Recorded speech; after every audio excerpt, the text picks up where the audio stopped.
like a moth to the flame that's burned by the fire. My love is blind, can't you see my desire?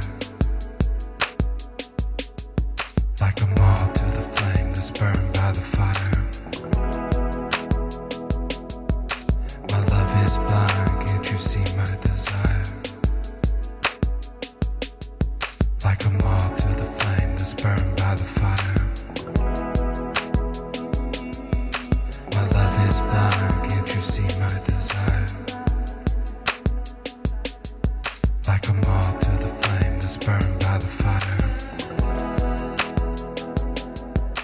My love is blind, can't you see my desire? Like a moth to the flame that's burned by the fire. My love is blind, can't you see my desire? Yeah. Like a moth to the flame that's burned by the fire. My love is blind, can't you see my desire? You don't mind if I light candles. That's not the right verse. How's it start? I was going so good. Oh, here we go.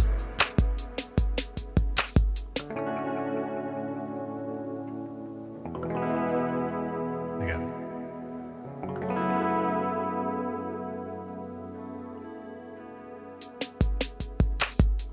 Come with me, don't you worry.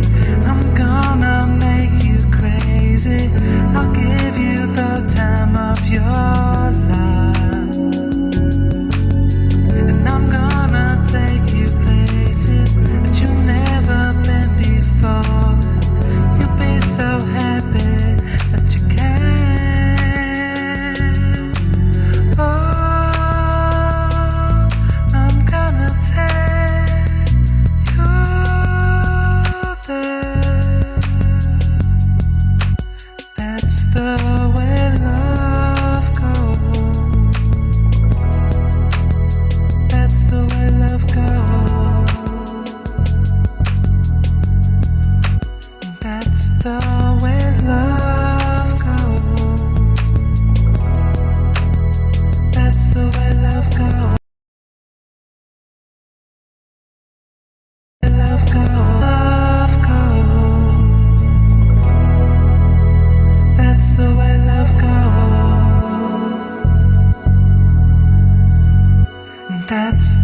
a tune.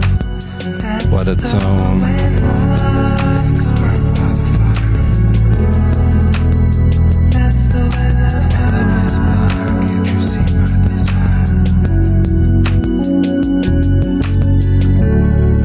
Love that song.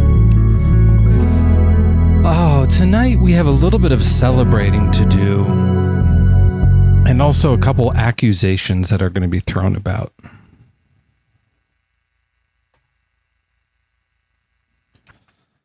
I am so excited that we've officially hit 14,000 followers here. And thank you for that. I really do appreciate that. And in other news, we have this video out. You guys saw this like one where I flip pennies. That video is out, and it has like almost 13,000 views, which means almost all of you have seen it. But about 1,000 of you, what are you doing? J'accuse. Go watch it. Every video I make should be at exactly 14.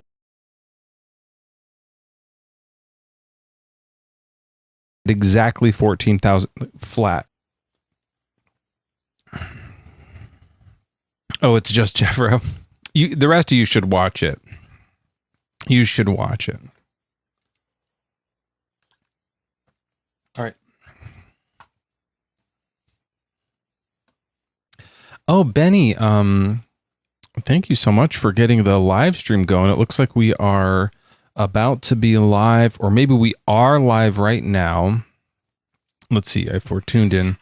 Oh, I got a YouTube ad. Let me turn that off. I wish my computer never made sounds ever. Oh, there's a button for that. Oh, I don't have that button. There it is. Okay. Mute. Great. Yep, here we are. Hi, YouTube. I see you over here. Let's say hello. Oh, shit. God, the YouTube. To chat, you have to scroll down past where you can see the video. Who the fuck did that? Who at YouTube did that? I hope you're listening. In order to go to where the chat fills in, this is just on my screen. I have to scroll down so that my eyes are off, cut off in order to type chat. What is this?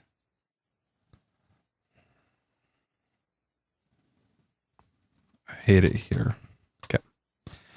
Great. Good. Okay. They're going to get mad about that. Let's do a love you. There we go. Okay. All right. Yes. It is on. So it has the chat off to the side. Oh, do you mean I can make it like, that's a pop-out chat. Like be within the video theater mode? That looks better. You got to put it in theater mode. No, I have gifts off. If you guys want to support the live, there's Cash App in bio. You can subscribe or, and also just like give the gifts to other creators. I appreciate that too. And, no, it's the chat. It's the chat. It was off to the right, but it's set up weird because my laptop is from 1811. That could be part of the problem. A small chance that's part of the problem. So all donations to Cash App go towards me getting a new chair. I found a chair that I like, that I finally think won't hurt my back as bad. It's going to prop me up a little bit better, like a marionette doll. Oh, I should think about strings. Do you see any other streamers using being propped up by strings? No joke, like just like a baby Bjorn from the ceiling, like not a baby Bjorn, but like a grown Bjorn. Oh fuck, Bjorn's gonna be pissed that I said that. That's what those things are called. That's funny you mentioned NSYNC. My wife got the kids CD players today. That it's like she's just trying to find. So it's like I want you to be able to like listen to music, but not during screen time, because all the music is like in screen. So when they're like, not having screen time, or if they like get in trouble, they can't use their screen. They're always in trouble.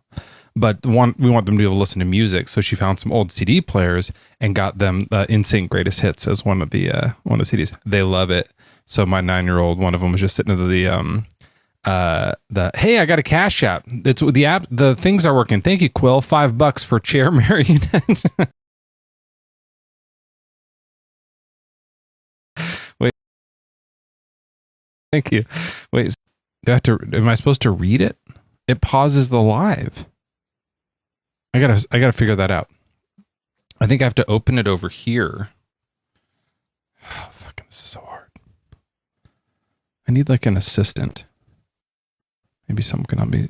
Dogs might know.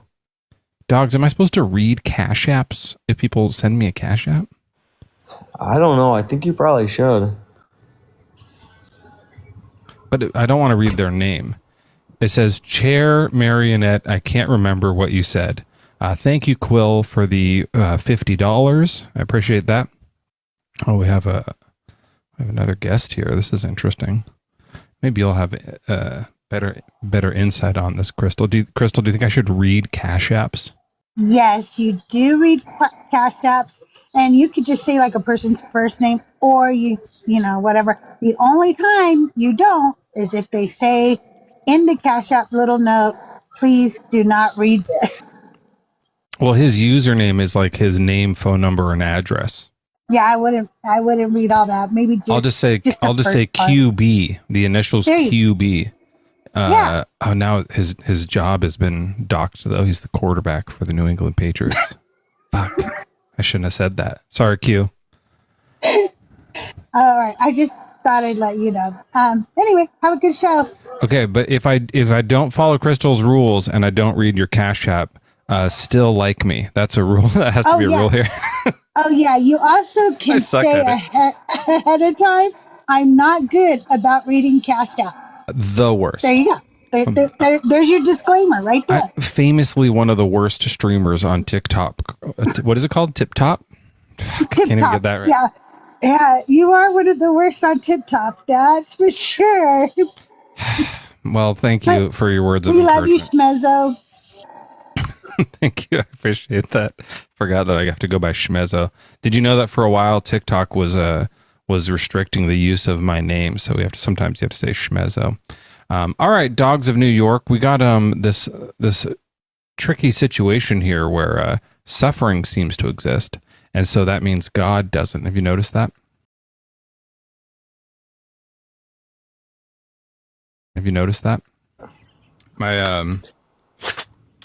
My thing wasn't screwed on all the way, and I've been pouring drink all over myself. Is that cool? That's God. That's God. I'm the worst streamer on the internet. I don't know how to do a Cash App. I keep calling it Tip Top. I can't even say my own name, and I'm just pouring juice all over myself. I'm a fucking mess. Yeah, that's a form of suffering, I'd say. Well, I'm talking more about like kidney stones. Yeah, that's suffering too. That's for sure. What do you think God made those for? I don't know. It's not as simple as the God's ways thing, like Joel likes to, get on me for. But Joel's not here. No, okay, sorry. You're right. But if God gives life, I don't understand why he doesn't have the ability to take it away. I just don't understand that. And I understand why it makes it uncomfortable. Oh, no, I'm talking just about kidney stones. They don't kill you. They just hurt really bad. Yeah. I mean, obviously, I disagree with what you just said. That's like ridiculous. Giving someone life doesn't give you the authority to just kill them. Once you create a sentient being, I think you're morally obligated to like let it be. Like you don't just like have control of it just because you made it. But once it's like sentient, it's not yours. You can't own it. I don't think you can own people. God would be able to. I've never understood why God to exist has to be good by our standards. Why can't he just be good by his standards to exist? Like, why does that necessitate? Yeah, well, just if we're looking to him to find out what's a good, then we would expect it to like not be so startlingly surprising all the time. Right. So at the very least, it's so odd that we would be like, oh yeah, God's all good, and he's who we look to as the what to do. And then there's also kidney stones, and he knows the cure for them. but he doesn't give it out. That's not good. That doesn't feel that's like really feels not good to me. That feels like a bad thing for someone to do. So if you were God, what would you do? You would send like the information down on how to stop kidney stones, or would that? Yeah, or not just be? do it myself, maybe. But yeah, either way. So there would be zero suffering at all, and that means like no pain at all, no disappointment, nothing bad ever happens. Well, that's obviously like not what I said. I'm just saying like the like level of suffering. Hold on, I got a cash app. 1 cent for daily heart me, and 1 because the cash app made me. Oh, okay. Thank you, LS. That's Lizzie Spaghetti. I appreciate you so much for that. So instead of doing a gift here, they did it there. That's it. I'm probably going to get in trouble from Tip Top for that, but I appreciate it. Yeah. So have you ever heard the Bluey example? We talked about that. Bluey? Yeah, you know about Bluey, right? That sounds familiar. Or like, what was your favorite cartoon that was like wasn't like a fighting cartoon, but like what's like a nicer cartoon you liked growing up? Yeah, Bluey. Okay, I remember Bluey. Or like Bluey Mr. works. Like I don't know how old you are, Mr. Rogers.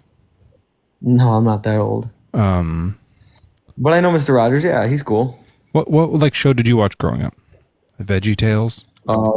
Yes, VeggieTales definitely would work. VeggieTales definitely would work. Yeah, I'm on my way. So in VeggieTales, I have to look up the character names. Hold on. VeggieTales character. Larry the Cucumber. I remember Bob the Larry Tomato. Cucumber. Okay.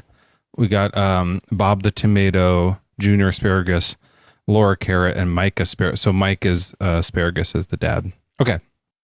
Yeah, I think this makes sense. So in the show VeggieTales, and I don't remember it that well, but as I would recall, there are situations of like struggle, right? There's things where it's like, oh, I don't want to go to bed just yet, but you have to go to bed. Like something you don't want is happening, and you have to like learn how to deal with that, and then you learn from it and you grow from it a little bit, right? Like throughout the episodes. Is that sort of how it goes sometimes?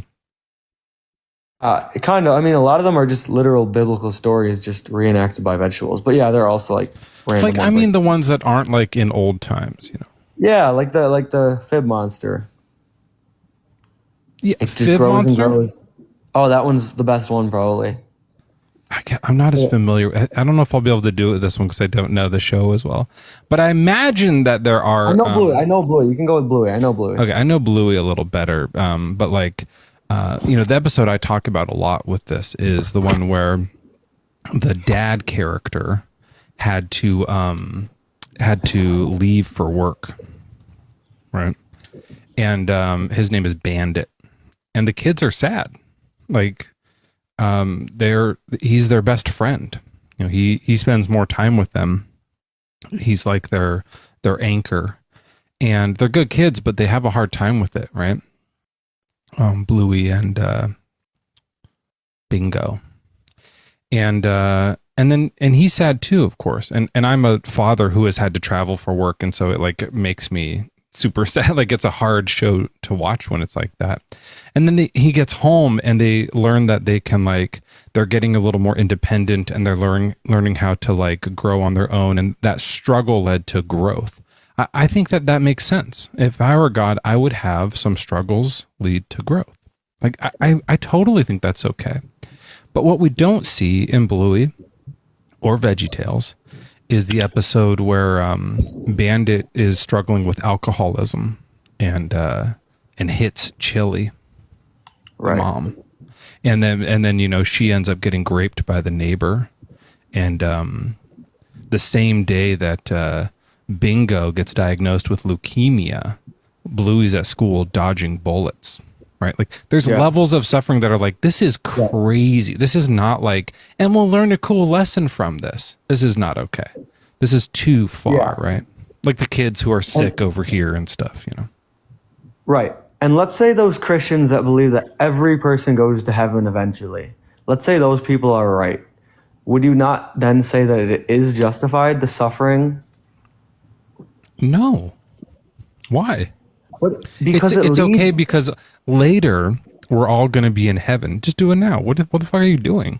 Why would that just makes this so less now there's no reason for it. No, It's not because about the reward later. It's about the suffering now. That's the problem. Yeah, but Mezzo, that suffering really emphasizes the goodness and the glory of heaven, is what I would say. Oh, so you wouldn't like heaven enough? Like heaven would be too boring if you didn't know that babies were dying on Earth? I mean, it's I want to say thank you to MAE. That's the initials MAE for $5 is 2 meals in Thailand. Love your work, thank you. I don't live in Thailand, but I'll try and stretch that into 2 meals. You know, there used to be $5 footlongs here. This is a back in my day thing. I bought a footlong sub yesterday. It was $15, and it wasn't. There's nothing like fancy on it. No cheese even. What's happening? Anyways, so you were gonna say heaven's not boring, or we need to know that there's suffering happening on Earth in order for heaven to be exciting? Well, I do think that suffering definitely emphasizes, the glory that does come. I don't think there is much joy without suffering. And it's Gross. not... Okay, that's not gross. There's nothing gross about that. It is. Do you like, if you're like preparing yourself a nice meal, like No, I don't eat dog like food a beforehand. spaghetti meal, and you're like, you got your meatballs and your sauce, and you've taken the time, you've like got the garlic going, and you're like, wait, before I take this first bite, let me punch myself in the face a few times, or let me just like eat some dog shit real quick, just so I really like this more. Just eat the spaghetti, man. Right, but if you eat the spaghetti for 40 straight days, do you enjoy it the 40th day as much as you did on the first day? I mean, maybe not. Is that what you're saying heaven is going to be like? It's going to be too boring? That's not what I'm saying at all. But if You're saying you are comparing the like heaven being like ultimate joy that we won't enjoy enough because we haven't had suffering here, right? Or do you just mean so we enjoy life on Earth? I lost you for like the last 5 seconds. Oh, sure. Sorry. So I wasn't sure if you were saying, like, if you were bringing up, like, we wouldn't know pure joy if we don't experience suffering or something along those lines. I'm trying to, like, do it as honestly as I think you're meaning it. Then are you talking about heaven being pure joy? So we need to suffer here on Earth so we, like, can experience the joy in heaven? Or do you mean so that we can experience joy here on Earth? No, I'm saying in heaven. I'm saying in heaven. Right. So in If you're heaven, one of the Christians, some Christians believe every single person, whether Christian or not, goes to heaven eventually. right. So what you're saying is that heaven is going to be great, but it's going to be so great for so long that if we didn't think that suffering was happening, or if we didn't pre-experience suffering on Earth, so that while we were bored of spaghetti in heaven, we could go, oh yeah, that one time I had a kidney stone, that sucked worse, so I'll have the spaghetti again. It's not that. It's more like this long journey that we all have gone through, and then there's a light at the end. It's like, in Lord of the Rings when they all like have finally vanquished. Spoiler, anyone that's listening, turn it off if you want. Oh, he didn't want to get the spoiler. He turned it off.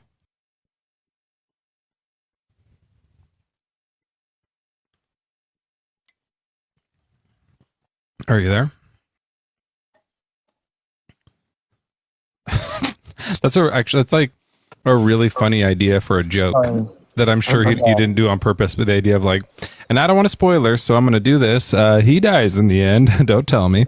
Okay. Like that's actually a really, really clever joke. You should do that on purpose next time. Right, yeah. I had a time limit, and then when I come back in, it takes like 20 seconds before it lets my mic work again. But that scene, like at the end of so many movies where they go through this terrible journey through suffering and hardships, and they finally like get through it, and there's just so much relief and joy, and they hug each other, and they're all just so relieved and ready to just live their lives in bliss. Yeah. That's not possible without the suffering and without the tribulations. And I don't they're understand how back. that's weird and It gross. ends up getting back to how it was at the beginning of the movie, right? Well, not really, because there are It's issues better? that are.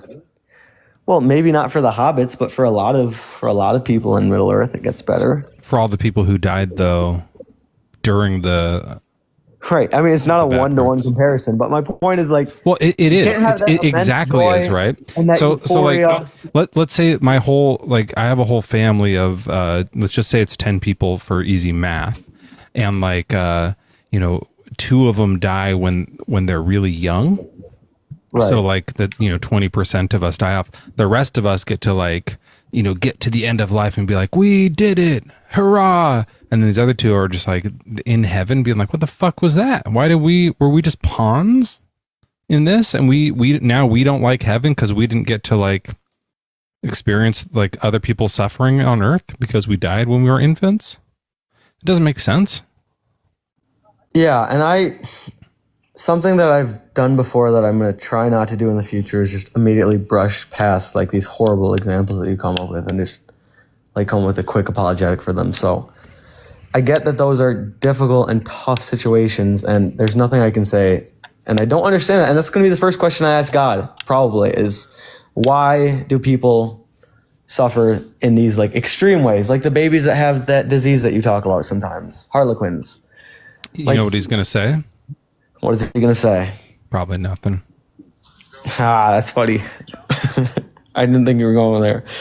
Yeah, I mean, it's a really valid question, though. Yeah, and I know you've heard a lot of this stuff before, but this kind of thing where it's like a really big I don't know. This is something that ate away at me when I was a Christian. When I started to see young people get so devastatingly sick to the point that it was like, oh my God, these like babies are going to die. And then same kind of thing, people are like, yeah, but they get to go to heaven. It was like, well, why don't we? Why do they have to do nothing? Like we have to do specific things. And it didn't like add up. And the more I learned about it, you know more about it than I did back then, but it was already enough for me to be like, something's weird here. Something's off, you know? And I get that. And it makes me uncomfortable too. Totally honest. It doesn't, Good. I come up with a quick apologetic, but it still does. Well, not really, but it still makes me uncomfortable, but it doesn't mean I'm going to throw away the whole book because something makes me uncomfortable. And before I go, can I just ask you, I'm just curious, what would it take for you to believe that God exists? Not that God is good or loving, but that he exists. Yeah, I mean, I think that, you know, some sort of a like personal revelation. I've done like test type stuff that would be at least like evidence towards it, but it's a very difficult thing to prove if it were real. Yeah. What about I've said one thing I've said before is that if we find like intelligent life on another planet and we're like, oh my God, we finally learned how to communicate with each other. What's your culture like? And they're like, well, one thing is that we have a Lord and Savior named Jesus Christ who died for our sins. We'd be like, whoa, you do too? Like that would be nuts. But there could even be like an explanation for that if they were like getting our radio waves of television or something like that. But that would be like, wow, you know? Yeah. And what about, and this is, I'm not following this up with, and there are artifacts, but what about like some incredible artifact that like proved like the miracles did happen somehow? Would that, or like the resurrection happened? That would be good for you? Good enough? Maybe. I'm not I don't know, like, I don't know what it would look like, but I would also say this, like, if Jesus was a real person who died and came back to life, that would be fucking neat. And like if we had do you ever see there's a show called Devs where they made like not a portal or a time machine. It was like a way to like, they used some processing unit to like visualize back in time. So they could basically like watch moments in history as they actually happened. It was sick. And so they could be like, here's Jesus dying on the cross, and you could like see it on a TV screen. Basically, it looked a little wobbly, but it was cool. And if it were like you could watch that and you saw him die and come back to life, that'd be like, whoa, that's cool. Does it mean he can make universes? Does it mean he like is the single God, or does it just mean that resurrection is possible? Does it just prove zombies? Like you don't know what that means yet. Someone coming back to life is a different superpower than someone making a universe. Right, but if you claim you can do that and nobody believes you, and then you do that, I mean, a lot of your claims gain some weight for sure. Sure. If you were a con man who was evil and wanted people to think, if you were like Satan maybe, and you wanted people to think that you were the God, you would say, hey, I'm God, watch this magic trick, and you'd come back to life. And they'd be like, well, surely he made the universe, he did the magic trick he said he was going to do. But you never know if that's real or not. You'd have to go back further in time and see God make the universe and be like, it's me, Jesus, from later. Yeah, I got to run. I know I didn't have much interesting to say tonight, but it was quick, so I didn't waste too much time. I appreciate it. Thank you so much for coming up and for being cool. Yeah, have a good night, Mezzo. Dogs, everybody. And speaking of dogs, my dogs were barking. And I might need to just check on them. Hey, Ethiopian, what's your age and religion? Hello, my age is 29, and my religion is, I believe, Bible. Bible religion. Yeah, I mean Christianity, but you don't use the word. I understand there's some problems in the Bible for sure. But you believe the problems? I don't believe the problems. Example, I just understood that Old Testament is based on Jews and New Testament is based on Christianity, and both of them has a full different perspective of Jesus. Right. Yeah, I would think that the Old Testament represents Judaism, and then both the Old and New Testament together represent Christianity. That'd probably be the only different thing I would like word there. But that's fine. Yeah. So what we have now is there's no more testaments. We're all out of testaments, and we just have our present day and our experience. And what we see around us is like these huge problems of suffering. And so it doesn't make sense that these Old Testaments were true at all. Do you think that makes sense, that like this all good God of the Bible would allow for, like we were saying, kidney stones, Harlequin babies, Parkinson's disease? What, that doesn't make sense to us. I would say a New Testament is very, very in a bad direction or in a lying direction, and Old Testament is very at the better direction. I would literally say it like 90% Old Testament, 10% New Testament, or 20 and 80. But of course, there's a lot of lies in Old Testament too. People have to understand Bible is a lie too, but it's not fully a lie. Like everything is not a lie. Yeah, most of it's made up. Like all the miracles and magical stuff is, but like some of the people and places are real. Like maybe Jerusalem is like a real thing that exists or something like that.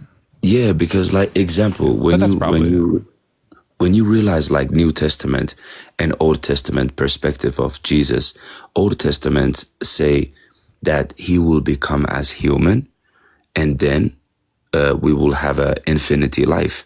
That's so cool. So what was what was your like? You were going to address my problem that I presented. Do you remember that? I can ask you. I can tell you the problem, but let me just say the Christianity view just shortly. Like, oh, I don't care at all. Like at all. Like there's no way you could get me to care about like what you think Christian view is. I'm just curious if like you think maybe there's still a God even though suffering exists. But if you only believe in the Old Testament God, then that makes sense. He's like an evil guy, right? No, I mean, I would. My question really for you is that if you would say that this is not true, why would there be a Jesus Christ empire, kingdom of God right now as we speak? Sure, yeah, I can answer that. I don't know. My question for you would be, with all the suffering in the world, do you think there's still a God? I'm saying like it's like a process that is based on human, but we humans need to get, Oops, that little tone right there means you weren't listening and you're dodging questions. That just comes up when people dodge questions. Did you want to try to do the question again? Okay, you can try. Yeah, I'll try again. How do you explain the existence of an all-good God in spite of all the suffering we see in the world today? I will say that this question is based on you have to give time for people to get better, to live this life so we can stop suffering, you know? No, I don't know. What does that mean? You mean That means kind of like we have to human try to is a stay process. alive longer to not suffer? Humans will understand how to be infinity soon. Sure. So it's kind of like, I know that. right? So when people understand how to be infinity soon, that is the exact answer for that. Like, it used to be in a position where people didn't understand about stuff. They didn't have technology like we have. They didn't have this high conversational, back and forth, going like, we're Let having, me ask it this way. etc. Do you think God is all good? Like a good I would say God? it's half. I would say it's good and bad. He's a good and evil God. Okay, that answer, just say that. The reason there's suffering in this world is God wants us to suffer because he's half evil. That's a great answer. Yeah, definitely. But I believe that. And then you worship once- that God? yeah. I mean, I like, You avoid worship. it, right? You gotta avoid it.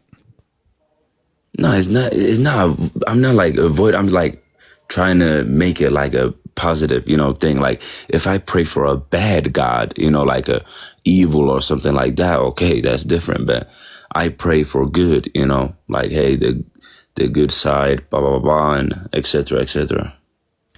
Okay. But you pray to a half evil God and ask it for good things? Just to be clear, that's what you mean? Yeah, but then again, we are living in a half, you can even call it a Gemini world. We are living in a world where it's good Gemini, and bad. like it's a twin? Yeah, like a good and a bad. Who is the Right. bad twin of Gemini? I would say like demons, evil, and Isn't it like etc. Remus and Romulus? What are their names? What that mean? Who are the Gemini twins? No, I'm just saying Gemini just normally. I'm Castor saying and like Gemini is Pollux. based on just twin, right? Twin is like Castor kind and of like Pollux 1, are 2. twins. I should have known that because the stars' heads are named after. Yeah, okay, but definitely I believe it's half this though. has been But I like believe kind of there is riveting. like It's weird that you pray to a God that does evil stuff. Like if I, like if God gave a baby Harlequin's disease, and you prayed to that God, and you were like, "Hey, can you help me out?" I think you suck at that point. You know what I mean? Yeah, I mean, I understand what you're trying to get at, but I kind of see that you're not understanding that it's kind of like when you play a piano and you're just like hitting the piano hard, like bing, bing, bing. Of course, it will sound like bad, right? It sounds bad, like as you like- see. If you play it calmly, then it becomes beautiful. Then becomes, oh, now you can like pray like that. Yeah, but if that first sound I did gave like a bunch of babies a disease that killed them, and you were listening, if I was listening to someone play the piano, and they did a bad sound, I'd be like, that's a bad sound. Then the good sound, you go, that's a good sign. If the first bad sound kills a bunch of babies with disease, I would say, I'm not listening to the rest of your music. I hate you. I hate that you did that, and I'm walking away from it. Did you have to do that? No. Walking away. Fuck that. I don't have to hear the rest of your music. But then again, I would think like you probably, would have to understand like this is like a process, and I don't think God has like God is not kind of like a human in a way. It's just energy. God is every single thing. That's so lame. Griffin, are you a Christian, and what's your age? And also I'm 25. Okay. What do you think? This guy's kind of bonkers or something, right? Like, should we maybe move on? That's up to you. Okay, I think you it'd be don't- best. Yeah, Listen. I think that would be best because he's like just not really like talking about anything I'm talking about. Griffin, what do you think? There's suffering in this world. We have like terrible diseases and storms. Like I think about tsunamis. You know, how do you explain tsunamis while at the same time an all good God exists? Well, how do you know that life how we know would even be possible without like natural, like these are like natural causes within like how things work. Like you have, like for diseases, you have bacteria, viruses, and that's kind of beneficial for evolution as well. How do you know Tsunamis? well, it's like part of the weather and what sustains life, and I think that's just like a byproduct. I feel like we can live without tsunamis because I'm alive and I've never like been hit by a tsunami. You think tsunamis help? Like still now in 2025, tsunamis are crucial for sustaining life. No, but I think Then that doesn't really explain why they still happen, does it? I think that's like a weather thing, though. That's more than that's like how the sun is and how the weather interacts with the world. Like what constitutes life on this planet? Like tsunamis are kind of a byproduct of this world existing. Sorry, I was trying to read the chat. I was just realizing Storm and Egg Rolls and Gemini are fucking with me. What was that? So what constitutes life existing? Well, It's not tsunamis. Not that tsunamis help life, but tsunamis are kind of like a byproduct of the world. Yeah, like earthquakes, right? Yeah, like earthquakes. Like we have tectonic plates and they just move.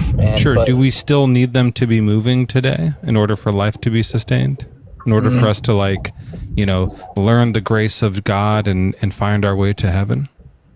No, I'm not able to, I'm not articulate this. That's not, I feel like we're kind of like going past each other, like through a glass. Well, I think maybe let's crash into each other head on here, because what I'm trying to say is that if the entire universe was natural and life on Earth was just happening here unguided by a deity, then tsunamis is exactly what we would expect to see. We would be unsurprised by that. We'd be bummed out by it. It'd be like, fuck, another tsunami got us. You know, it'd be a bad thing. And it is. It's tragic. But there's no one like pushing the wave, right? However, if there's an all-good God in charge of all the inner workings of weather, and he's pushing the wave, or at the very least, like not stopping the wave. Here comes a wave, and he could just go. No one ever needed to know about that.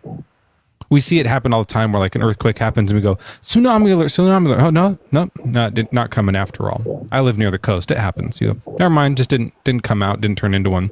He could do that for everyone. No one would ever know he was even like intervening. It'd just be like, we don't need to kill all those children today. But yet, here they come. It's so unexpected in the God view, in the God world.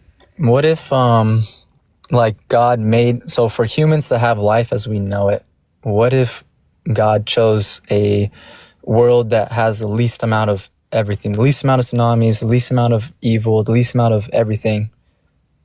This is the best he could do. In this state for us, I mean, that's just uncreative. I could make a better world than Earth right now. Just Earth minus tsunamis is better. I guess, but these are like, how do we even know that's even possible? Like, how do we know we can have an Earth that doesn't have tsunamis? Well, through our Lord and Savior Jesus Christ, all things are possible. Dude, you're my favorite TikToker. I just want to say that because I've been called one of the best tip-top streamers of all time, and I've gotten the #1 atheist award. Here, let me show you this. I got this twice. That's a real thing. I did not know that. Well, from Christians, like you guys have to vote. You get in on the next vote, and you guys like who's the best atheist.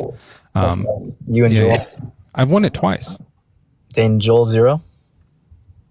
I don't know if he ever got best atheist, but he doesn't claim atheist as much. He just goes with ex-Christian, which Christians are like, I hate that about you. You know, like they don't like it. So, I mean, like these stuff is kind of hard. Would you say why wouldn't God like just make us into heaven? I love that. That's such a great question. I've asked that so many times. Just make us born there. And then use stories in heaven to tell us how bad it could have been. Wouldn't it have been awful? Tell us how bad hell would have been, you know? I was commenting that stuff in the comments. I thought that's why you pulled me up. I think in a way, us being here is kind of more, well, if you're following the theology, like we have a sinful desire or sinful nature, and we're going to do whatever it is. And angels, if you compare us to angels don't have a repentance option. They're just casted out. Whereas with humans, we can mess up, we can repent, and we can still come back to God. So I feel like, in a sense, there's suffering, there's a lot of evil, but like this is kind of good for us at the same time. Just for like the audience too, to make sure this is clear, and correct me if I'm wrong, but what I think Griffin is saying is that in heaven, if an angel sins, they're just kicked out, like Lucifer, right? They're kicked out right away. Mm-hmm. Whereas here on earth, if we sin, well, we were kicked out of the Garden of Eden, right? Like first sin, we were kicked out. So that actually did happen, but we can get back in, right? So we got kicked out, but we can get back in. The angels, they're out, and God will never forgive them, right? Yes, it seems like that. Seems like there's a different kind of Don't purpose. you think God would be forgiving to his angels? The angels too. Kind of weird. I feel like that's me saying that because we also had direct relationship with God. So in a sense, it's kind of the same. So did they. Yeah. So you're right. So it is the same. So I have to retract that, or maybe think about it more. It's an interesting idea that like we have different rules than them, but it's weird that he would like not love his angels as much as us. That's like makes him not all loving, right? That's a problem. You're right. It could be. Oh, you're right. I was gonna say my next thing would be like, because they're supposed to be messengers, and like I don't want to, like, this is a bad light. Like, I'm not trying to say that they're dogs, but I love my dog. My dog is, I just love my dog. We love our pets. And maybe like that kind of love is just, maybe God is all loving, but it's just a different kind of love for his angels as opposed to humans. And maybe that's why maybe that's why we have a different relationship and we're able to repent. Sure, yeah. I mean, that's an interesting way to make it up, to try to like fix it. Like you'll find yourself doing. Joel is the one who opened my eyes to this, but and he'll say this to Christians too. But he's told me to. It's like just start listening to how many maybes there are. It's such a religion of maybes. Maybe this fixes it. Maybe it's like this, and there's nothing in the Bible about this huge glaring plot hole, right? Like this is a big problem. Like, why is it like this? That doesn't make sense. And then you end up having to do a whole bunch of like, maybe we're the dogs in the family. Like it's a bit of mental gymnastics, but even like mental gymnastics, like you stretch so much and then you actually connect it. But with a maybe, it's more of just like throwing, like you're trying to make a knife stick in the wall and just like throwing handfuls of them with no aim. Like, let's just do this. Like, it's just so random. Like maybe it's this. It becomes after a while so obvious that it's like, yeah, this is also how they made the religion. This is what the church fathers did. Maybe they mean free will. Yeah, let's do that. Okay, we'll write in free will.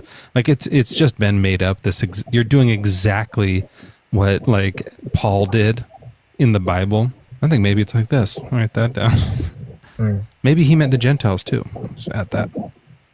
Until you get a few people every now and then who are like, I know what God wants. And then they start cults and kill themselves. Oh, if I'm going to get in trouble from Tiptoe for that. Oof. But they do. It's true. It's just a fact. I think this kind of stuff, though, there's some kind of faith involved. We don't have I could say like my experiences in life, I've talked to God, or I felt like there was some kind of encounter that I've had. But it's not like I had those.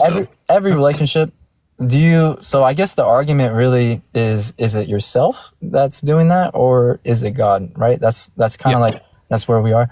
Where was I going with this? Faith. We have to have faith in every kind of relationship. There's some kind of faith in every relationship. And I feel like these kind of problems make you have to rely on faith. Like there's evidence there's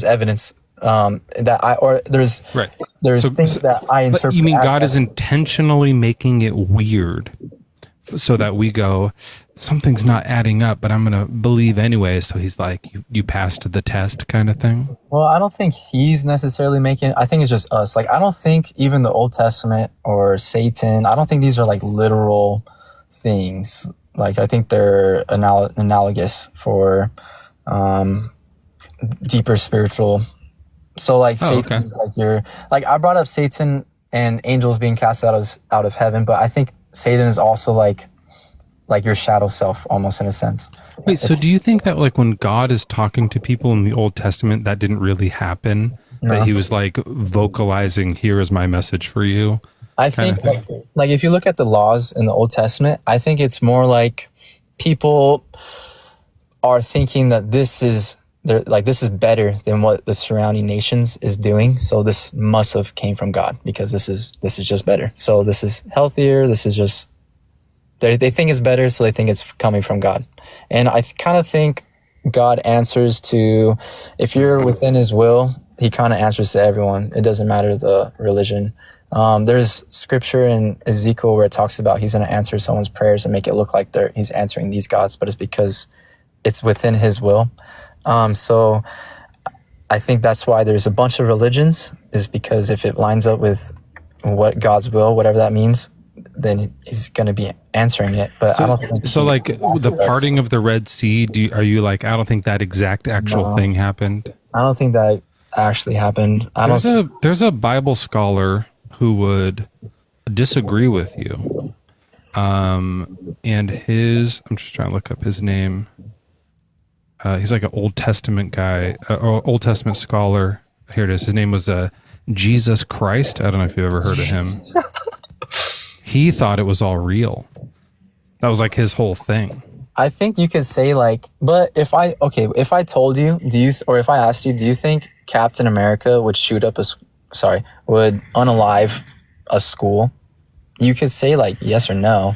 And Captain America? Yeah. Do you think he would? No, I don't think so. So I think you can still use stories and make it sound like there's still some kind of truth in these stories that are not real. Does that make sense? Sure, yeah. Do you think God would? I think, well, also looking at this time, like we use stories and messages to convey a lot. We have personal speakers, we have movies, we have books, we have TikTok lives. Like we just are very storytelling kind of animals. Right, but the stories that we've learned about Captain America, we go, no, the character wouldn't do that. His character never does anything like that. But with God, he does. Oh, I see what you're asking, if God would do what I asked you. Yeah, he does do that, right? So like, if that's like what we're kind of doing, it's like, well, let's look at the story and see if we think that person would. Well, now we have to think that God would. And then Jesus came, your Savior, your Messiah came and said, hey, you know that God from the Old Testament that murdered all those children? You're looking at him. It's me. I'm the guy. I did that. You're welcome. I'll be dead soon, but I'll be back. And then I'm going to leave again. And then I'll be back. It's me. I'm the guy. Or he's my dad, but he and I are one, and I was there for all of it. Like, that's a really interesting claim to make, because he did believe all that stuff was real. And then he claimed to be part of it. I think these, like, if you look at like the Amalekite destruction, I think that's kind of ancient war hyperbole, trying to explain to get rid of all the sin in your life, whether it's like the small, the cute ones, the ones that you don't even think is bad, like get rid of it all. Especially because it lists things in two. It says like the men and the children, or men and something, the cattle and this, the women and the children. It's like if I was saying like, oh, look far or near and far, high and low. Like it's kind of almost the children and the infants. Yeah. And that's just like, that's because of just how they viewed, that's their kind of ancient war mentality. If it is the case that was real, and that the infants got to go to heaven, since they obviously committed no crimes, so they get slaughtered, and there's Amalekite infants in heaven, and you get there, and they're like, "Hey, Griffin, do you remember when you said that me getting chopped up in front of my parents was just like hyperbole? What the fuck was that about?" What are you going to say to them? I can't take that story literal. Like, that's just not, I don't think God would command, like literally command these, like some of the stories I have, like, I just don't think God would do that. God would tell. I mean, they did in the New Testament. They said they believed it. I have this verse in the New Testament, and some people translate it different ways, but in Jude it says, Jude 1:5.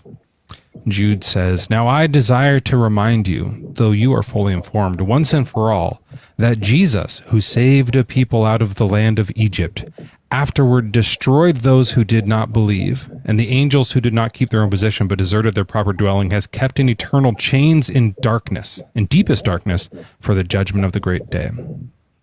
And there's more stuff about this, but like he mentions that, like, yeah, Jesus, he's the one that killed all the unbelievers in the Old Testament, right? That's what the New Testament people were thinking. That's what they were talking about. Do you know how the Israelites formed? Not within the Bible. Sex? Like no. Sex, hot sex culture? I don't know. So like scholars would say they're formed by multiple groups. Like there's the hillside Canaanites, maybe escaped slaves from Egypt, Semitic people, you have nomads, and then like some like kind of, I don't know what to call it, not bandits, but like people that are just outcasts kind of. And all these people eventually formed together, started sharing their traditions, and then that's what the Israelites, as we know of in the Old Testament, that's who they are. Okay. Yeah, Canaanites. A lot of Canaanites and other people from around the area. Yeah, so then we have like these destruction stories where you have... Yeah, they went to war, right? Yeah, so like they're trying to show like some kind of identity. Like, this is us. We've been here from the start. This is our people. That's what I think. Man, like I'm 100% in line with this, that they were like these, land stealing warmongers, and then they kind of wrote about it as God told us to do this, and they wrote these stories about this stuff because they were winning wars, and well, not every time, but they were like crushing it, right? They were just crushing it, and by it I mean the skulls of their enemies. And so they wrote about it as like, look, they're writing about their gods, they're writing about ours, but ours is winning, right? And so look, any one of those groups could have like done better, and we'd be reading about their God right now instead of yours, right? But they're the ones that won out, and so we read about their God, and then Jesus believed in their God. I think that's kind of how I think, and I also think that's how I need to study more religions. But I think you're right. As far as like I'm like within what I know, Jesus, or the call of relationship that we see in the Bible is very, is what I see. So friendship, your relationship you have with your parents, your spouse, like relationship is so important. Us as a species, we had to evolve to trust on one another. Like we have something called perceptive gaze. So like if I see something, let's say we're talking face to face, and I turn and look at something, you have like a you ever notice someone else or the person you're talking to, they'll look at the same thing you're looking at. So that's because we evolved that way. Yeah, we evolved that way. We had to learn to trust one another. So like relationships. I think it's a distrust. I think it's like, I see you looking at it, but I'm going to check for myself. What the fuck are you looking at? It sounds a little bit more like a adrenaline kicks in of like, is there something behind me? But yeah, look, I think you're totally right. I think that you're on the right track. Like you're doing a very logical, like, this is what people were writing about. But there's something weird to me, and I've talked about this before, where you know, I use the cat in the hat. Oh, I gotta remember to write that down. Cat in the hat. Hold on a second. I gotta send myself a quick message. Does anyone have my email address? Oh, I have it here. Okay. I've been meaning to like write down these things because I find myself forgetting them, and I want to actually like write some of these down. All right, so you have the Cat in the Hat, and you're reading the Cat in the Hat book with your family, and you're like, this is a great story, and then you're like, wait a minute though, some of this isn't adding up. Thing 1 and thing 2, I don't buy this, and you look at the back and you realize this is a fiction book. This isn't true. This isn't a true story. These aren't real. Let's take this back to the library and put it back in the fiction section. But I do still believe in the cat. The cat part I still believe in. Like, that's why it's weird to me. It's like, okay, you're right. They were in the Old Testament. They were just doing their own wars. They were making up their own rules and having their own culture. And they kind of like blamed a lot of it on this God character that they made up or still had believed in from previous like iterations, you know, that came before it. And then you're still believing in that, the main character of the fiction book. I think with, as far as I know, most religions have like a core like truth to it, like giving to others, don't have so much materialism, like that kind of sort of thing. Whereas you also see the doctrine that every religion has, and it's kind of, I feel like that's just the culture that it came out of, and it gives its rules for whatever reason the culture needed. But the core tenet is kind of universal that I see. Even voodoo, like voodoo, we hear is such a bad religion, and then you look into it and like voodoo dolls aren't even real. Like, yeah, I think a lot of that stuff is just from like R.L. Stein made a bunch of that shit up or something, you know, like some like horror writer was like, they tapped into the idea and like, yeah, it sucks actually. Like people talk, like even my friends now that I know, or talk about how it's such an evil religion. And then I'm like, I think maybe just part, like that's not every religion. Every religion could be evil, and this is probably just some parts of it. Meanwhile, we pray to the guy who said to kill the Amalekites.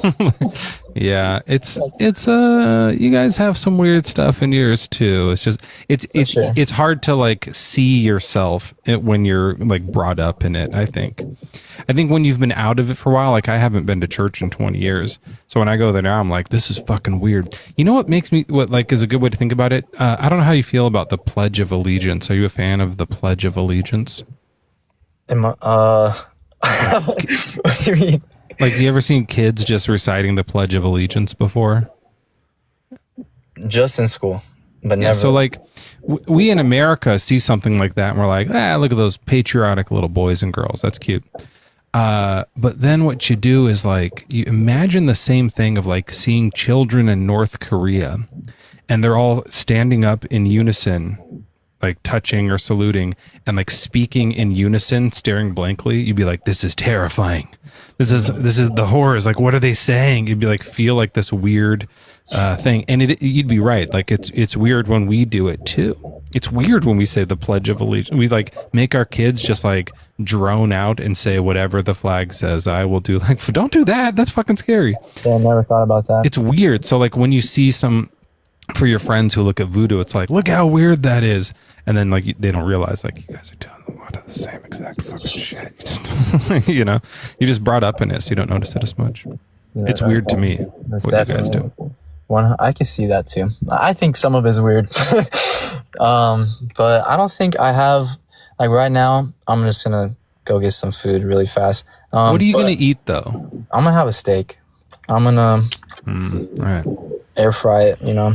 But thank you for having me on. You can air fry a steak? Sorry, I'm not trying to keep you, but is that a real thing? You have to. Well, I don't eat meat, but we air fry the fuck out of everything. Like I air fry everything, but I don't eat meat. I didn't know you could just put like I guess that makes sense. We put like vegan stuff in there and it cooks up. So why not put a steak in there? Yeah. Okay. Put it 375 for 16 minutes if it's like a pound ribeye. Fire.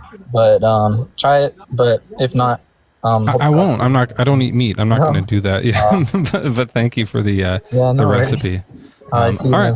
Enjoy your flesh.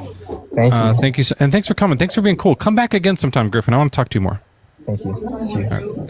All right. Let's drop Griffin down. I won't remember. I like that was a really lovely conversation, but I was telling people today, I won't remember. When I do these lives, I completely black out. I'm 100% not here at all. We were looking at, Robin, have you ever seen like me draw pictures? Robin, you don't mean to be here, do you? I feel like Robin's a friend. Which means this backyard is about to be taken over by a family of black bears. All right. Let's just mute for now and see. But we were looking through the old drawings I've done, and there's so many I'm like, I don't remember drawing any of this. I don't remember any of this. Oh, someone get a screen grab of this and put it in the... Just so you know, if you guys send me thirsty DMs, I always post them publicly in our Discord, the Bad Bible Debates Discord that I share with Joel, and all, of course, the Freaks and Dumplings. We share it all together. So Girl 8... What's the rest of this? This is a long username. Oh, 805. Are you from Central California? So Girl? You're barking. Uh-huh. And are you a Christian? Actually, I was going to like talk to your dog as a joke, but are you like having some sort of a episode, like a stroke, and your dog is calling out to you right now? I've seen that happen where dogs like bark at people who are having seizures or something. Are you having a seizure, So Girl? I don't know what that means.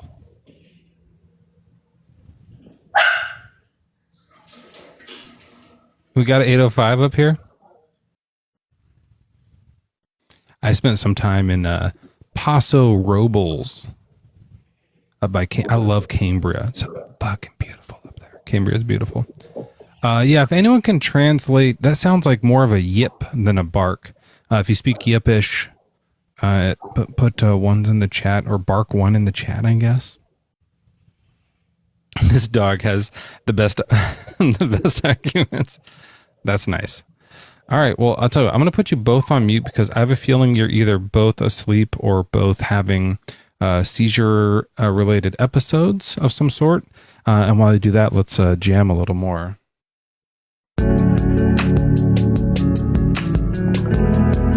Yeah. It is the top of the hour. We're here tonight solo. If you can go low. And we can. Don't mind if I light candles. I like to walk just playing. Baby, I got on July. Come closer, baby, closer. Reach out and feel my body. I'm gonna give you all my love. Oh, sugar, don't you hurry. You got me here all night. Just close your eyes and hold on tight. Oh, baby, don't stop, don't stop. Go deeper, baby, deeper. You feel so good, I wanna cry. Oh, I'm gonna take you there. That's the way love goes. That's the way love goes. Can't you see my desire?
Tune. Fuck, that's a good song.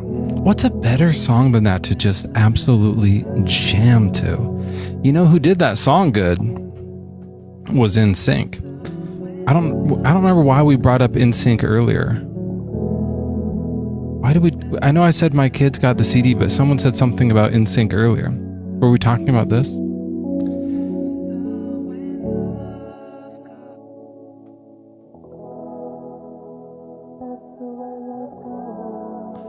There was a thing where In Sync, this was like, you know, In Sync was one of those bands, like boy band. It was a boy band, right? And so as a like a dude in high school, you're gonna be like, whatever, I don't think you listen to those guys at all. But you did, like, they were just on the radio, you know, all the tunes and stuff. And then, and you're jealous of them probably. That's a good question, Robert Witherspoon. I'd love to talk to you about that. And then there was like some MTV Music Awards, or maybe it was like a Janet Jackson, like honoring Janet Jackson night. I don't know what night that is, but like on MTV. And they like made a whole music video of them doing that song. And I remember being like, oh shit, these guys are dope. Like, this is actually just like good. It's good. Yeah, like it was like fucking good. And so then I started listening to them more. I was like, oh, these guys actually like really sing. These are really talented guys. Yeah. And now like the Trolls music is out and they're good. Yeah. They swamped out Backstreet Boys in 98 Degrees. They were actually like really good. Yeah. I automatically went to the same high school as Nick Carter is in was he in NSYNC? I think he was in the other one. Was he in 98 Degrees or in the third Trolls movie? That's the one that they're in, right? I am an AI guy. Yeah. And Backstreet Boys is Nick Carter. Okay. I don't know the names of the 98 Degrees guys.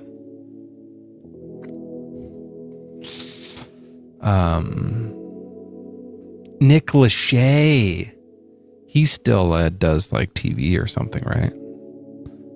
Menudo. Yeah. Nick Lachey. Lychee? Like that, what is a lychee? All right, I'll tell you this. Did you know that I can't name all of the band members of any boy band? I bet you didn't know that. Maybe I could do NSYNC. Let's see. Justin Timberlake. Chris.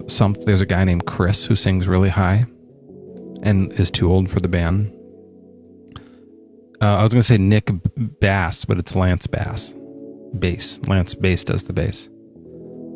Do you remember the fake boy band called Together that they made up that had I know you plus us, or you plus me equals us, that's calculus? That song was actually that was a funny show. They did like one pilot and it sank.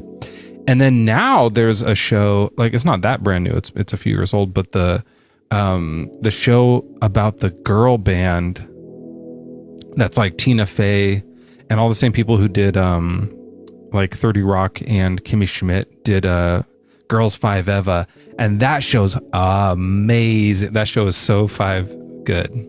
So 5 good. Yeah. Gemini knows it. That show's like hilarious. I think I like Kimmy Schmidt better. Unbreakable, like it connects to a lot of what we do here, right? Like there's a lot of like religious stuff and like empowerment to people who were held captive by religion that we're all like going through. Yeah, they alive, damn it, right? And then more than that, I think just Titus is the best character that's ever been on any TV show of all time. There's no one better than Titus on TV. It's like far above anything. Yeah. There's just no one else better than Titus. It don't exist. He has so many lines that are just like absolutely devastating. all of the like, you should know by looking at me. I do not know that. It's just so good. Oh, yeah, and he is talented too. Yeah, I don't know if I've heard the Poor Unfortunate Souls, but he's done a lot of stuff. Pinot Noir. The cruise ship storyline is insane. Yeah, there's so much stuff. Like, it's really, really, really good. And I don't see him in that much other stuff. What else is he doing? Titus Andromedon. So his real name is Titus Burgess. Now, his real name is Titus with 2 S's. But like, what else does he get up into? Party Monster?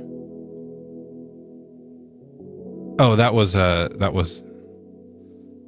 same show. What is Party Monster? Was that the like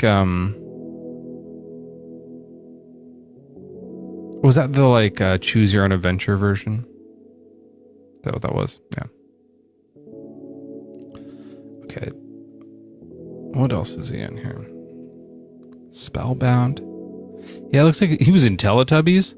Yeah, it looks like he's done a few things here and there. Oh, is he in the new Snow White? That looks bad, right? It looks like it's really bad. He's a hairdresser in GTA? No, he's not. No. That's crazy. I hope forever that that's true. Dolomite, yeah, it looks like he's been stuff, but not as like a lead. You know, you don't see him much. There's this show that it looks like he did called Sing On. It's like starring him. Try to be a hit the right notes or something like that. Okay, I don't know. Let me turn the music off here. Sorry about that. Hey, Eastern Orthodox. You have a funny name. I don't remember what it is. Easton Orthodoxy. Your name is Easton, right? Yes, sir. Yeah, I knew it was something like that. Are you an orthodontist? No, that's just. Oh, that'd be hilarious. Wouldn't that be even funnier? You should consider getting a degree in orthodontistry. It's too much work for me. Just for the joke of it. Nathan Fielder would do it. I'm just saying. I do love Nathan Fielder. Oh, man. Did you see the last episode of... No, I just started the new season. Hang in there. It's chaotic, but I was Hang in there. Guy. That I was talking to Joel a little bit about this and how like no one has ever made, like, especially a comedian, but I mean no one in entertainment has like made me so nervous. He makes me genuinely like, I find myself clenching. I'll watch horror movies that like they don't really do it to me. Like a jump scare, I'll make you go but I'm not like tense really. But watching him is actually like, fuck, someone's gonna get in trouble. Someone's gonna get hurt. Like this is like really, really scary. And I find myself like when it cuts away, just like I'd like stretch my spine out and stuff because I've been like flexing so hard. He's mastered the art of cringe humor. It's literally horror comedy. And this season gets wild. Anyways, what do you think for us? Suffering, God? Which one's real? Can only be one. Well, before we get there, I was gonna take on your Titus take because he's a great character, but to say he's the greatest TV character of all time, like there's a lot of good TV characters. Go ahead, challenge it. Who's better? I mean, Saul Goodman. Well, I like Bob Odenkirk, but not better than Titus Andromedon. He's fine. I mean, that's one of the greatest story arcs I've seen in television. It's like the least funny Bob Odenkirk's ever been. He's so much better than that. I mean, he's a fine actor, but he's so much better in like comedy shows, Did you see his skit and I Think You Should Leave? Yeah, where he's like in lots of old cars. I have triples. Yeah. That was probably one of my favorite. Just kind of gave the same vibe of. He's good. Mr. Show's great. Yeah, good show. It's a great show.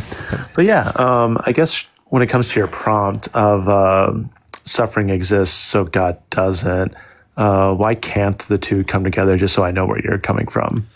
Sure. Well, as if he's all good, right? Then we would see things like babies being born healthy consistently. We would see things like storms quelling over the waters before ever damaging anyone's homes or ruining anyone's lives. We would see good happen, but what we see instead is the suffering continues to happen without cures or without any relinquishment in sight. Is that a word? Am I thinking of a refreshment? Maybe I'm thirsty. I got a water bottle. No, I'm not sure. I'm not sure of the word personally, but I get what you're saying. I just wanted to get a good just understanding of where you're coming from. Yeah, I was thinking about like kidney stones today. Like if an all good God were out there, every time that your kidney started to like build up calcium, he would go, hell no, we're not putting his penis through this. And he'd like secretly dissolve it without you knowing. Right? That'd be the good thing to do. He could do this every single time and would never interrupt on anyone's free will or anything like that. And reprieve, Kafka. Thank you so much. Reprieve is what relinquishment means. Yeah. Because reprieve's an actual word, I think is the only difference there. So, thank you, Kafka. Yeah, and here I am drinking fluids, trying my best to like not let God's kidney stones get me. So why doesn't he stop them? Yeah, so I guess from the Christian perspective, it comes down to how does, like, as a Christian, my perspective is living through the lens of a fallen world. Like, those are just fallouts of being under a curse, and then kind of asking ourselves, what is our purpose here? Does God exist for us to just be completely happy and suffering free all the time? Or is there something greater? Can God use suffering for a greater good? That's that's comical to me. Sorry to laugh at your point, but like, no, you're good. Like, there's like, is the world just supposed to be perfect and enjoyable and everyone loves it, or is there something better than that where we suffer? What the fuck? Like, that doesn't make any sense at all to me. Like, the way, like, I know what you're saying sounds like it makes sense, but when you really like, step back a second and go, that is the greater, that's the better thing, where there's not all that bad stuff. That's what I'm saying it should be like. You think it's better with more suffering? What the fuck? I don't get that. No. So as a Christian, I would recognize that in the afterlife, or when God returns, like, there will be a world without suffering. Right. But because we live under the curse, like, suffering is an unfortunate part of the fall that God will redeem one day. So, like, I can resonate with like the pains and sufferings of the world right now, because like those are realities and they're tragic, but they won't always be. Right. So the fall includes things like kidney stones, and some. Do you think that God ever like has cured people of kidney stones? I mean, I don't have any like tangible examples. I'm sure like some miracles happen where someone had symptoms and then they vanished. In the Bible, they don't do kidney stones, but like they cure people of disease in the Bible, like leprosy, like way worse than kidney stones. And he's like, no problem, this is gone. Yeah. The fall of man, no problem at all. You're healed. Yeah, and I would say that's an example of God's, miracles and grace, but, narrative isn't always normative in scripture reading. Like, Do you think it was good to cure those people?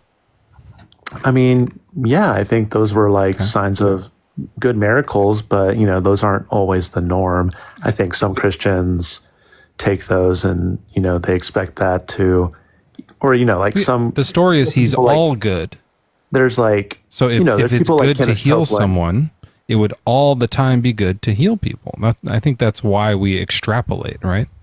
Yeah, I mean, I could see that, but then you see like Christians kind of abuse that, like Kenneth Copeland, that are like, oh, if you get sick, like, you must be a terrible human being. Give me $1 million so I can buy an airplane. Right. Those things wouldn't happen if God would just do it instead. That would be great. Yeah. I mean, yeah. So I can definitely resonate with those things, but there's just some moments where, you know, that's not the norm that Christians understand it. Like, miracles are in and of itself miracles, and they're rare. They're not like God doesn't answer to us like a kind of like a butler to serve of anything. Like, when he does something, he does it out of the goodness of his heart. But, you know, that's not always but the he's case. he's not all good. That's what we're figuring out here, is that it's not always the case that he does the good thing. Sometimes he does, and sometimes he lets the bad thing happen, which is not a good thing to do. Now, what I'm going to do is a drawing, and no one get too excited here. Maybe later we'll do one of the other ones, but I've been doing this drawing lately because I think it illustrates an interesting point. And so let me just prep this real quick. Okay.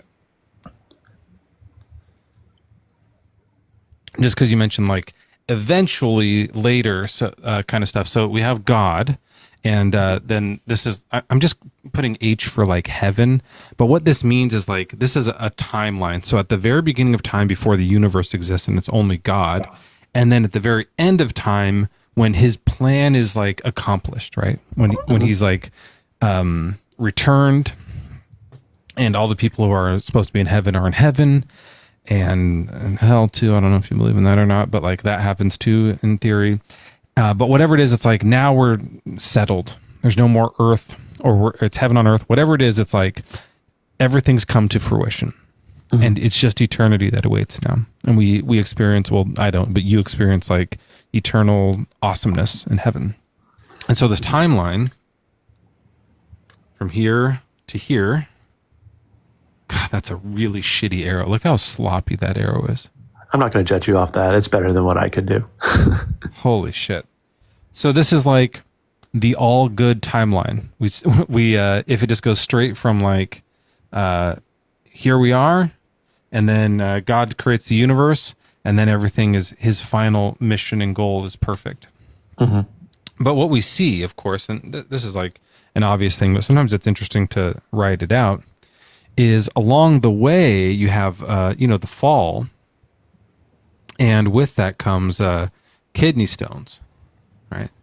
And then some good things that birthday parties are cool, and pizza. And then you have World War II is pretty bad, right? And then the Beatles were there, some music like Jimi Hendrix. Oh, Jimi Hendrix is pretty cool. And then it's Trump. I don't know how you feel about that, but that sucks. And then disease and stuff. And then eventually it gets back to here. Mm-hmm. Both of these timelines end up at the same place. You end up at this the same heaven. And there's one scenario where it's all the bad stuff plus heaven, and one scenario where it's all the good stuff plus heaven. And he chose to do the one that has all the bad stuff. This doesn't make sense to me. And I know you're saying we chose it, but at the moment of this choice, it could have been like this. Right? It could have been that big, and he went, hey, don't eat the fruit. Let me get this tree out of here. Done. Problem solved. We'll get the trees out of there. We all are born in heaven, and perfect eternity awaits. Why choose the tsunamis? Why choose Parkinson's and kidney stones and Harlequin's disease? Why?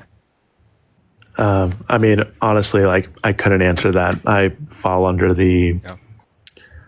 fall under the philosophy where God is silent. I don't speak. God doesn't give us those reasons within Scripture. Yep. One thing I do know that is revealed is that within that bad timeline that you drew, as a Christian, I acknowledge God joined us in that timeline in the person of Jesus Christ. Putting on flesh, suffering along with us to redeem us. And to... Yeah, that would be one of the upticks. One of the little Jimi Hendrix and Jesus are oh yeah, and then later like more than medieval time, like not the restaurant, but like the actual times of medieval times happen. It's like that sucks, you know. Yeah. Well, medieval times can suck if your group doesn't win the joust. I only went once and we won. I've only been one time and we won, and I was like, this can't be just what they do, right? Those are real other people in the stands. We won. We were the Blue Knight. It was dope. Yeah. And nobody got bubonic plague. Like not even one person, I don't think. Yeah. Did you eat the dragon tongue garlic bread? I don't remember. It was a long time ago. I don't know if I remember what it was. But there was like the guy, like some guy had a falcon. There was some falconry happening. Oh, that's pretty dope. Yeah. I did a Renaissance fair for my students. So all that stuff kind of resonates.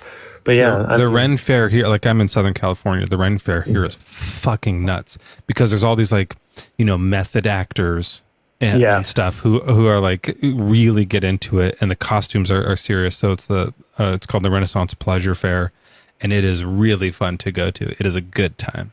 Yeah, I go to the one where I'm all the way on the East Coast in North Carolina, but they go all out. It's quite the event.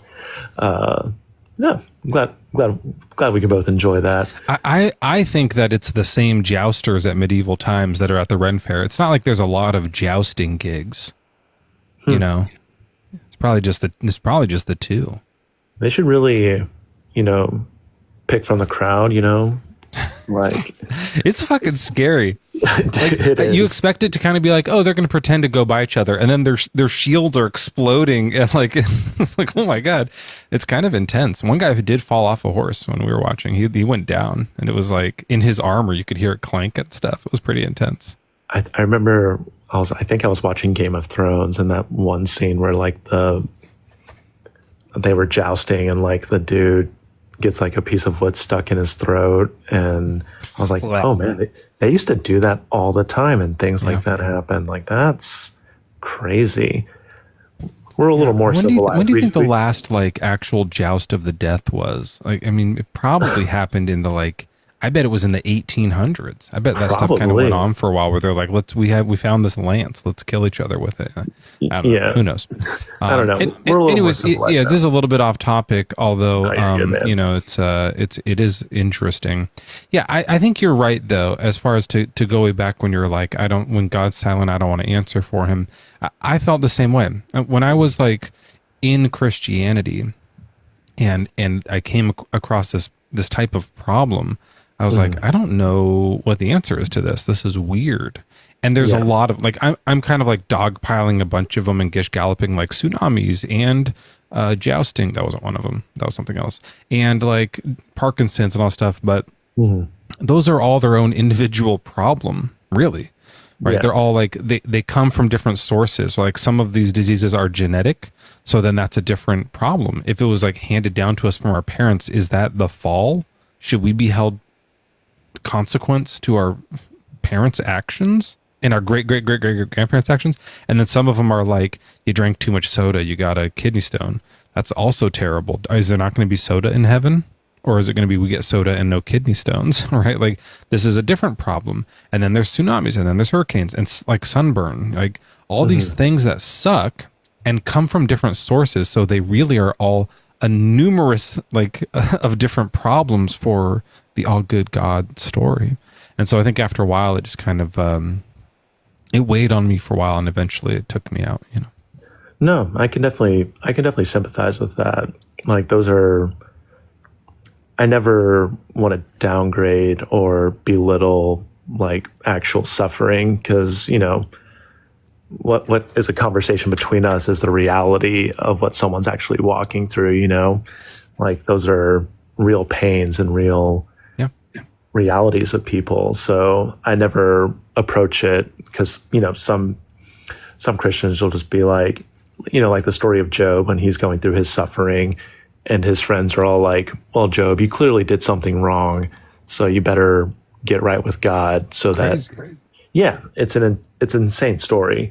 And like, or like there's even some Christians that, you know, in my circles that I've had to correct and like counsel people through, like whose parents like died of cancer, and people have literally told them, oh, you didn't have enough faith when you prayed, so they weren't healed. That's why they died, or were ceased to live and I'm like, that's horrible language. Like that's not the. And you know what? Like you sort of mentioned this too, and I appreciate you saying this. This is worth mentioning because you hear what you did say a lot. That is like. Jesus came, he suffered so much. He went through so much. And like, you have so much like empathy for Jesus. And then the other characters in the Bible, it's like, and they got what was coming for you weren't doing this, but you hear that sometimes like, well, the Amalekite babies deserved it. Like there are babies chopped in half. There's people who are threatened that like, I'm going to fucking kill you so hard that you eat your own children. Even if you don't actually do it, that threat is crazy. That's like a hard thing to hear from the God you believe in. There's like women who are raped. There's all the slavery. Like there's really, like you mentioned Job. He got other kids later. It's fine. It's like, how can y'all have so much empathy for the one guy and then everyone else is like, yeah, they're just humans. It doesn't matter. It's like, it's so telling. It's so obviously biased to me. But I appreciate you going away from that. Yeah. And I think that's just the reality of, my own sufferings, like not to go like on a triage of what I've walked through. It's just like understanding like that's just a unfortunate reality we live in. And I think, people suffer from different things. Like, there's the kidney stones from drinking too much soda. Like that's obviously like the personal responsibility of like taking care of our own bodies. But then there's it's a combination. It's not just that. It's like a combination of that and genetics too. So like genes play a role. Yeah. And then, but like sometimes people suffer from the actions of other people. Like there's people that are, walking down the street minding or, driving, and then someone irresponsibly drank too much alcohol and drives on the other side of the road, and that person did nothing wrong and they suffer from the consequences of another person's choice. And then you have like tsunamis and earthquakes. Like those are the ones that are kind of like, why?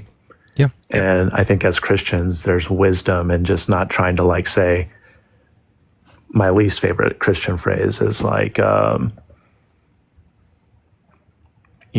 there's a reason for everything kind of behind it. Although in physics, it's a good phrase. Mm-hmm. Yeah. That's like true in physics. Yeah. But I'm not a master in physics. So. It's just an old joke that scientists say, or like, there's a reason for everything. And that reason is always physics.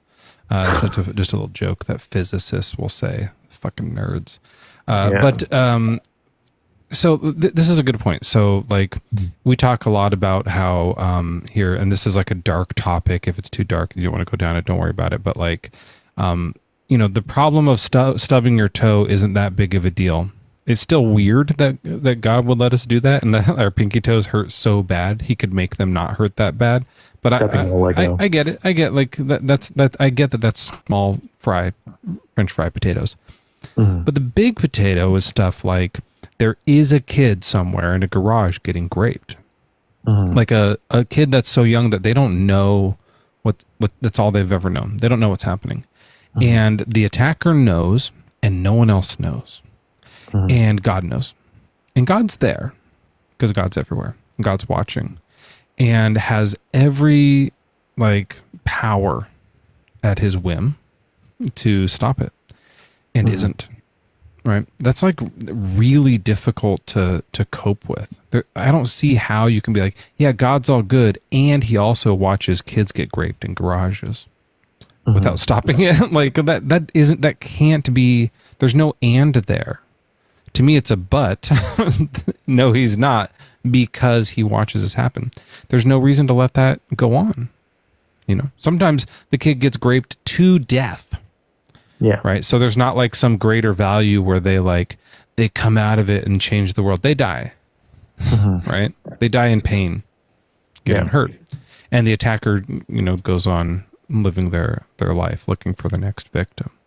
Yeah. So I don't know. Do you have some sort of thing that you think it might be, or is this another God is silent, so I'm silent? I mean, I think that's one of the things where I think the reality of God we'll take care of it in this life or the next. Like that's the only like real consolation Christians have. Like if it's not in this life, it's going to be, my understanding of hell is more of an annihilationist perspective. Oh, you mean like for punishment? Yeah.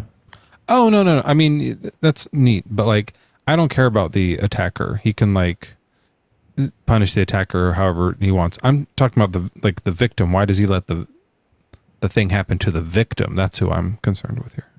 Oh, yeah. And then, so like, yeah, like I couldn't speak on that. Like, cause I mean, there's plenty of examples where that happens in scripture, and I just look at it with shock and kind of heartbrokenness. Yeah. Like understanding like that's the reality of the world we live in. Like that's the depths of like where humanity can go. Don't you wish you could stop it? Like even if you could just stop one? I mean, yeah, within my own power, I would if I could. Yeah, but God wouldn't. And I think God can use people to stop it. He has chosen to do it that way, and it doesn't always happen. Yeah. Like there are people who do go scot-free, like, and that's a horrific reality. Jeffrey Dahmer up here. Yeah, that's a heartbreaking reality. Yeah. Like it's not just that, like that person's pain is very real, especially if they cease to live afterwards. But like that's their family's pain that they're going to carry on forever too. Like those are things that I'm not like ignorant of, and like understand like that's a deep, deep pain. Yeah, and there's no good that comes from it. Like you can say later it's going to be great, but it could have been great later without that. So this isn't like making it great later. This is just making it shit now. Mm-hmm. And it didn't have to happen. God could easily like make this not happen, right? Can like change the guy's mind. Don't do this. Done. Mm-hmm. Guy doesn't do it. No, here, let me open the garage for you. You're free to go. Mm-hmm. I'm gonna call your parents. They're probably worried sick. Yeah. Yeah. Again, like that'd be something that I don't think there's any theodicy, whether it's more of the camps of Christianity that are more predeterminist or free will. Like there's no solid answer for those. Yeah, free will doesn't fix this at all. We've covered that a million times here. Mm-hmm. Like he could just remove the desire thing. Someone's going to come up tonight and try to do like, yeah, but free will in this scenario, it doesn't work. Yeah, you'll see it. You'll see it for sure. Yeah, for sure. But like, I can definitely resonate with like the unbelievers' perspective on this, like, because it's it's probably, I would say like I call it the Achilles heel of like Christian theodicy and apologetics. It's because one, it's not a comfortable thing for Christians to talk about. And it's something Christians kind of turn a blind eye to. Yeah, because it's uncomfortable, I think. A lot of times, like, let's not get into that. But I think that there's two discomforts happening, right? There's one discomfort is like, obviously the horrors of what the situation and the scenario that's being like suggested. And the other one is that like, maybe this means God's not real. Like that's super uncomfortable for them, right? It was for me. This was the thing that like I'm saying seriously, like I hurt from this for a while, this type of thing. It wasn't this exact scenario, but like stuff like this, like drained on me. And I would intentionally go, shh, don't think about that. Don't think about that. And I didn't realize like other people, I didn't know that there were philosophers, right? Like at the time I was like, I didn't know that this was like a thing. Like, oh yeah, people have been talking about this since God was made up. They've been talking about this, like, wait, this doesn't make sense. And so like later, once I got into college and like took philosophy 101, I was like, oh, there's other people who have thought about this and they just don't believe it. That's great. I'll just do that. It wasn't that easy, but it was like a 5-year process of deconstructing the stuff out. You're always still disassembling it, but this question had a big role in it. It wasn't everything, but it had a really big role in it. And you have to at some point kind of ask yourself, like, because I had personal experiences I had heard the voice of God, I thought in my head. And so I was willing to shut out these hard questions and say, there must be some answer to this I don't know, and I'll ask God about it. And when I got like answers to other questions, but not that, like I would be like, okay, that means there must be an answer somewhere. And after a while, it did start to be like, why am I this? Like, at what point do you go, maybe the reason God isn't giving me the answer is because it's me answering and I don't know the answer. Mm-hmm. Yeah, I can understand that perspective. I think that's something that, like, I read back to the early Christians and like the suffering they experienced, like in Rome and the Persian Empire, and like especially like early Christianity, because it looks a lot different than like the Christianity we've grown up with. Sure. In a crazy sense, like they really kind of grasped the reality of suffering. Like theirs was obviously different in some aspects, but it was something that they realized was just a part of the reality that they lived in. Because I don't think Rome and the Persian Empire post Rome's conversion to Christianity was like smooth, you know, like the Persians first like were like, oh, Romans don't like Christians, they can't be that bad. And then Rome became Christian. They're like, oh, we should start getting rid of all of them in horrific ways. But, you know, like they never really shied away from it. And I think a lot of modern Christianity. They had different answers for suffering, but they didn't have stuff like cyberbullying. Yeah. Yeah. I mean, yeah, like I said, like it looked totally different than what we have. Just kidding. Although I was just joking, like that's not as bad as this. I'm just kidding. But it is true that if they were like writing their like apologetics for suffering at the time on the internet, that like people from around the world would have been like, this is fucking stupid, you look ridiculous, and they would have been like, never mind. Yeah, maybe it would have shut this down. If we had had the internet back then, a lot of people would be like, Jesus just came back to life, and they'd be like, shut up, no he didn't, debunked, and like maybe over. So, like people would be more skeptical, maybe. But Cicero also maybe everyone would be a flat earther. Yeah, who knows? Yeah. Watch Cicero epically own. Yeah, right. Christian Jesus' epic resurrection fail, and they go like show the tomb live on video, and he's just like corpsing out in there. Yeah.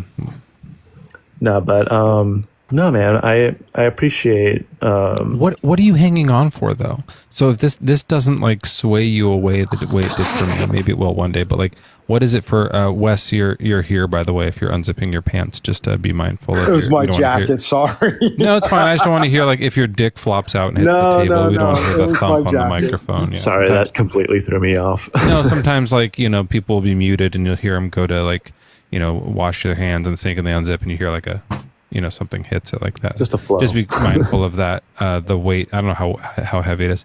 But so what are you hanging on to, Easton? Like what's the thing that's like, yeah, but this is why I'm staying in it? So I think it would come down to just the experience that I've had from my conversion and the transformative nature of who I used to be to where I am now. And even going through like my own sufferings and having peace. Mm-hmm. Like I would say that's a big part of it. But I do take this particular topic that you're addressing seriously, and it's something I wrestle with. So it's not something I just like throw into the back of my brain or stick my head in the sand and just say ignore it until it goes away, because it's a reality that, you know, people experience, that, you know, I've experienced. And, you know, unfortunately, a lot of American Christians have the luxury of living in a first world and don't really have to think about it a lot. But it's a serious topic that needs to be thought about. So I think that's... I have such an opposite testimony as you. It's interesting. Like, I mean, it's the same testimony as you, but like when I was a believer, I was shitty. And then I kind of like fell astray and got like kind of worse. And then I like sort of embraced atheism in a way where it wasn't just like, whatever, there's no God, do whatever you want, which is what, like, that was like college more, like, yeah, whatever, I don't care. But then it was kind of like, oh, there's no one watching after us. That makes it our job. I embraced, it was atheism that made me become such a better person. Like when I was like, I like actually believe that this is true, that there's not a God now. And it, like, when I was able to like really say that out loud, I like if you could see, you know, my timeline of like me being ethical fucking skyrocketed. And I started to like really, try to do good in the world, which led to me like getting married and having my children and like changing. And a lot of that is just like, you know, you turn 27 and you kind of start to grow up as a guy. That's like around the age that you start to like actually finally get a brain. So I don't know. Sorry, I don't remember how old you are. That might've been rude. But good, man. Like, you know, you're 26 or something. So no, I'm just kidding. So like, I think that both things were happening, but yeah, that really, like, just like you said, like my personal experience with atheism kicked me in and changed my life. It pulled me out of alcohol. I stopped drinking, you know, it pulled me out of like other dangerous living, womanizing, like doing all the things that like you would call sin. Yeah. And it was like, once I embraced atheism, I found like a really good reason to stop doing all that stuff. And then the other benefit is I don't have to deal with this problem of suffering. Right. So I got rid of both of those, which was kind of nice. There's a lot of like puzzles in the Bible that, or in the story of the religion, that are kind of hard to deal with. And when you accept atheism, they all just, oh yeah, that makes sense now. That goes away. No problem. Yeah. I don't know if you're welcome to stick around a bit if you guys both want to talk, but I want just, Wes, Wes, I'll put myself on mute. Yeah, no worries. But I'm, Hey, so I guess this is kind of you're addressing the problem of evil in the world, right? With your suffering exist. Yeah, I think, you know, suffering is kind of a better way to put it, because we've been talking about evil, right? Like the child in the garage that's getting raped somewhere on Earth right now, and how that's an evil, I would say. Right. But then like, tsunamis, is evil the right word for it? Only if God is, controlling the weather, then for sure it's evil. But if it's just naturally happening, then I don't know if evil's the right word for it. Got it. Yeah. So like, do you think that there's possibility though for suffering, for good to come out of suffering? Yeah. But I also think there's possibility for good to come out of not suffering. I think good can arise either way. Right. So to choose the path where it's like we have good coming out of good, or we have good coming out of suffering, the all good God would pick the all good side. Yeah, I don't necessarily agree with that. I think that there's value in suffering. I think there's value going through hardship and troubles and trials and tribulations, right? Mm-hmm. I mean, I can think of like the perspective of, let's say I have 3 boys, right? So let's say one of them was 10 years old, right? And they start running out in the middle of the street, and I see a car coming up, right? And I have 2 9-year-olds who are twins. They're turning 10 next month. Okay. And one of them walked out in the street today. Oh, wow. This really happened. Oh, we were in a parking lot and he just wasn't paying attention. I had to go, yo, and stop. Yeah. Right? Yeah. So think But about are you this. saying that like maybe my other son would benefit if he got to watch his brother die? Then that would be like good in the end? No, that's not what I'm saying. Let me finish my story here. So, my son's starting to go out into the middle of the street. I see the car coming up like you saw your son, and I yank on his arm so hard to save him that I dislocate his arm. Sure. Yeah. Right. And he now turns to me, right? And he turns to me and he says, "What the fuck? Yeah. My arm's hanging out. Yeah. Yeah. You injured me, right? Yep. Not knowing. Yeah, you did. Yeah. Sure. Right. So again, like, so you picked the lesser, the lesser bad thing. The less bad thing is better than that, right? Yeah. Well, I mean, there's other stories of people. I mean, this is perfect. I love this. This is a great analogy. So, if I were a human parent and the only way to stop that person was to do it like that, then I would do that. Absolutely.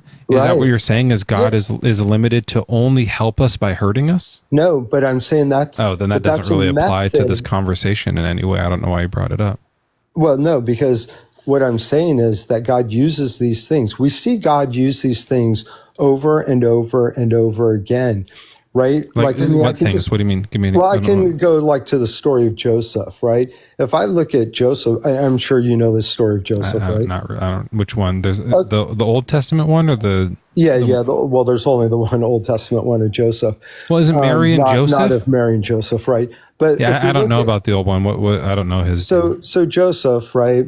He, right, one of the 12 brothers of the tribes there, and he saw a vision, and he told his brothers they were going to bow down to him at some point in time. His brothers got upset with them, took him out to kill him, right? Well, one of the older brothers said, hey, we're not going to kill you. We're just going to throw you in this pit, right?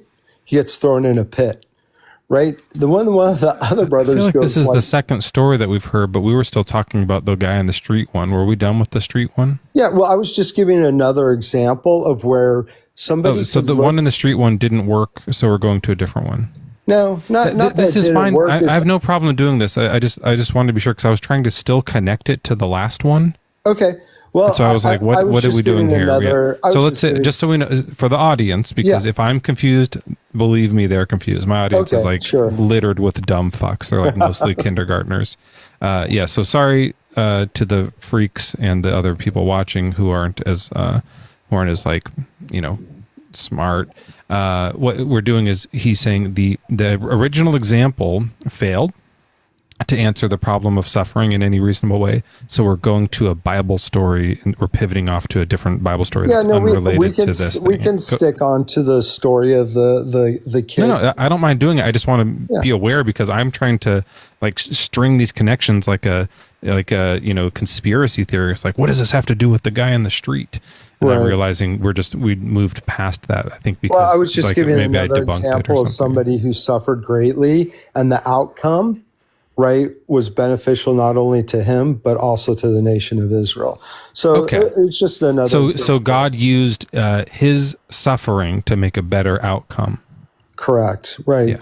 Do you think God could have done it in a way where he didn't have to be in a pit, and yet we would still have like Israel? Is there a possibility? Of course, but so if you were all good, I think if it were me, I would have been like, Joseph, you get unlimited free ice cream, and you're the father of Israel. No slaves. That's what I would choose. But you think God chose the pit and Israel? Yeah. Yeah, of course. Right. Joseph said it then. What you brothers, talking to his brothers, meant for evil, God meant for good. Right. And it's sure. Yeah. You believed in God already, though. Yeah. Of course I do. Right. I'm a Christian. No, Joseph did. I mean, Joseph, like, he already believed in God, so he thought that this is what God was doing to him. But if you look at it from like outside of that view, it's like, this is stupid. Well, you would look at the outside and you would go like, this dude should be pissed off at God. Joseph should be mad at God. No, you just go like, obviously there's not a God. He's saying there's a God, but obviously there's not, or he wouldn't be in this pit. I think that's what I'm saying. It's like, obviously this God he's mentioning isn't real, or he wouldn't be in this fucking pit. Well, you can make that conclusion, right? Yeah. Again, I'm just arguing. I'm just arguing from the standpoint that there is a possibility for the suffering that we see in the world is used for good. And right, the other thing is that you compare God's morality to your morality. Right, you say that God should act like. I can do that. Yeah, I have no problem doing. If you want to do that, like I would say, I think. Murdering people is bad. Does God? Yeah, no. Oh. Yeah or no? No, he does not consider that bad. Oh, okay. Well, then he's not all good. Let me give you an example. Sure he is, right? Sure he is. It's because... Do you think murdering people is good? No, because I don't have the right to murder. So you disagree with God too? No, I don't disagree with God because you know why? Oh, I think murdering people is bad for gods and humans. Yeah, but that you don't believe that, right? You don't believe that. Do you believe if there's a power, like if there were like even angels or ghosts or like something that was like a supernatural being that was like could easily just kill any of us, I would say, hey, it's still bad for you to do that. Just because you have the power to do that doesn't give you like a good moral reason to do that, and you should not. It's do not that, the power; it's his authority. His authority is different than mine and yours. Right. I think that just like having the authority government- doesn't give you like a good reason to just kill people. That's my do the view. But you can, if you disagree, go ahead. Do the police have a right to kill somebody? That mean you can't? Yeah, under certain reasons, sure, yeah, Exactly. So again, it's the position authority. Does the president of the United States? But it's not just because they have like guns, though. That's not why. It's because they have the authority to do it. It's only if someone's doing something really bad, right, and putting people in danger, right? Right. So they have the authority to do. Okay. So things. Yeah, I agree with that. So I don't think that's murder, though. Okay. Well, I mean, if that doesn't count as murder, does declaring war on a nation, a president? What does murder mean? Hold on. So what is murder defined as? Yeah. The unlawful, premeditated killing of one human by another. I've also just heard like unjust killing. But if like someone is in the process of like unloading on you bullets and you like defend yourself or you protect someone else, I don't think that that's like unjust, right? That's different. Well, let's say declaring war on a nation. Is there unlawful death that goes on during war? Yes, I think so. Right. Again, yeah, so there's war crimes. Yeah, that's the thing. Yeah. So according, again, that we look at the reason why I can't do what God can do is because of his authority and who he is, right? If he's the creator of the universe, I'm confused again about what the war thing did. Was that connected to the police thing, or was that another pivot situation?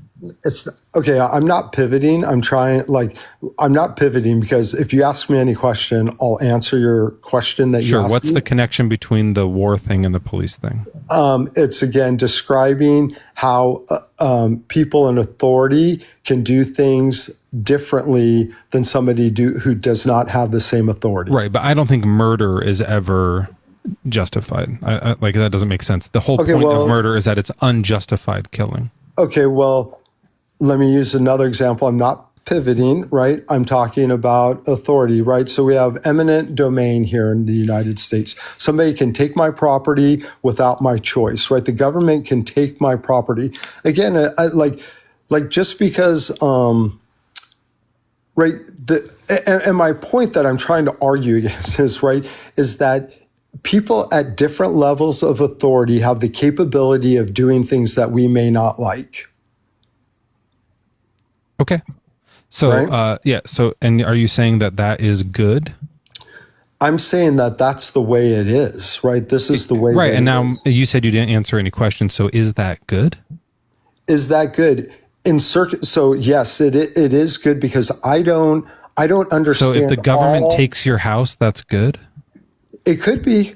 I could end up getting. That's interesting. That's an interesting and dishonest take. Yeah, interesting. Well, it's not like.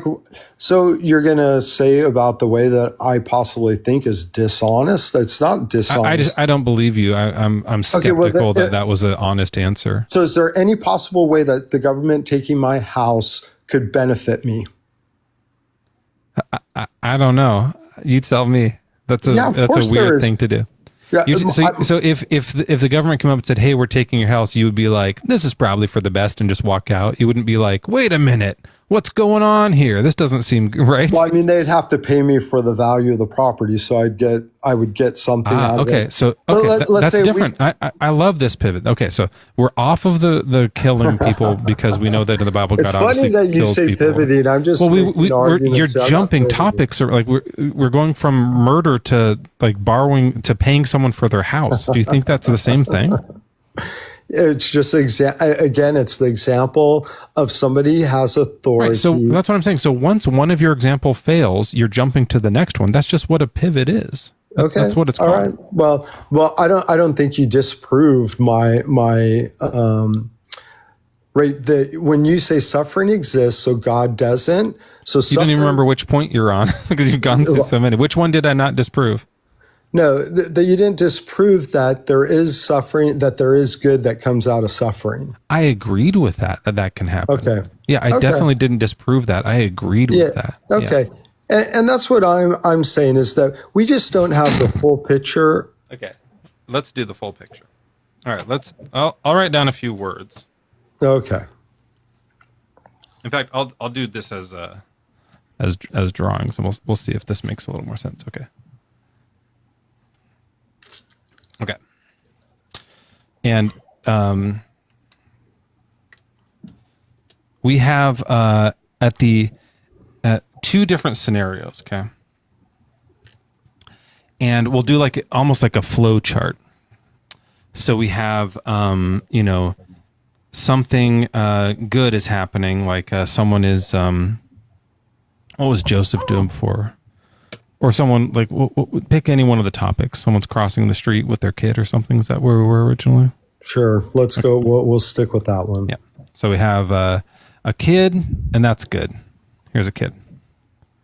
Okay. And then we have the car come, and we have the arm yank, right? So let's do just this is 1, this is 2, and then this kid has one arm and the other one's off. Ow! Hurt. Blood, right?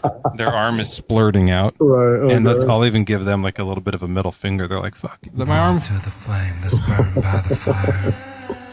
My chair pushed my loop button. Sorry. I was like, what the fuck is whispering? Okay, so their arm is flying off of them in a FU because you pulled it off. Yep. But the outcome is that they're alive, right? And then they learn about car safety. Maybe what's the good here? The car safety. That they're not dead is the good. Right. So they're alive with one arm, and that's the good. Correct. They're back where they started, but with one less arm. Sure. Now in mine, let's just to kind of see what happens. You have the kid. That's 1, and then in 2. They have their arm and ice cream. They get ice cream. Remember I said that? And then at the end, they have, that's 2. Both, they finished their ice cream, that's a little bit of a bummer, but they have both arms. And you know what? They can get more ice cream later, so that's fine. Okay, so one of these has 3 good things. One of them has 1.5 good things. It's a bummer they lost their arm, but maybe that's good later somehow. But they have good things and a bad thing. So of these 2 options, which one is all good? They're both all good. They both are alive and well. No, this part was bad. Remember the bad part? I know, but bad things happen to everybody. The end was good, but the middle was bad. This one, all 3 steps are all good. Don't be dishonest. Is getting your arm ripped off good or bad? Right. But this is what I'm saying, is you're talking about, does your scenario address suffering? Yes. Number 1, in mine, yes, it is. It's addressing it right here. This is the I understand suffering, that, but yours and then does later not it's address good. suffering. Mine doesn't have it. Right. So again, that's why it's all good. Do you understand what I mean? Do you think life is lived that way? No, because there's no God. This is what I'm saying. This is if God were here and God is looking at these 2 options. Should I rip the kid's arm off to make him happy later, or should I give him ice cream to make him happy later? And he chooses, sometimes they get ice cream, some people get their arm ripped off. This is God choosing different scenarios for different things for different people. Sometimes it's good, sometimes it's bad. If it were all good, it would all be ice cream all the time. God's not all good. Unless you want to say he is, then that means he's not existing. But that's not what God teaches.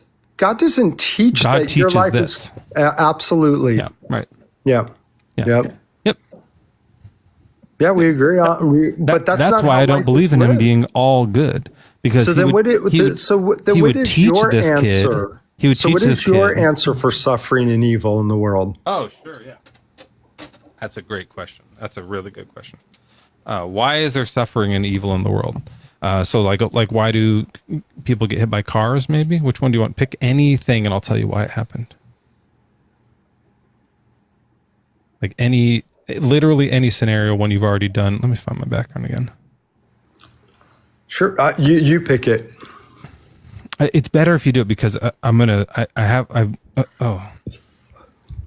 write down my answer in advance. We'll see if it's the right answer. I'm going to predict it. I have to write this backwards, so we'll see. Okay. Mm-hmm. Oh, this is a hard word to do backwards. How do you do? Okay. It's gonna be so sloppy.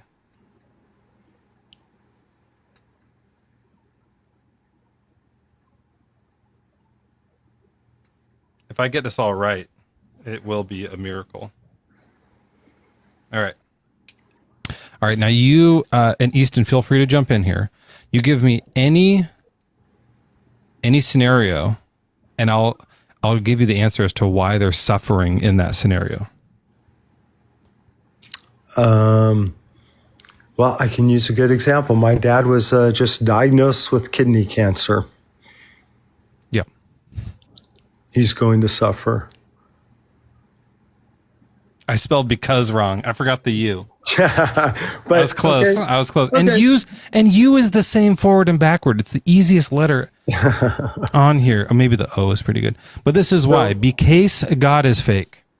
and I'm sorry that that's going to happen. But if there was a God, it wouldn't. Right?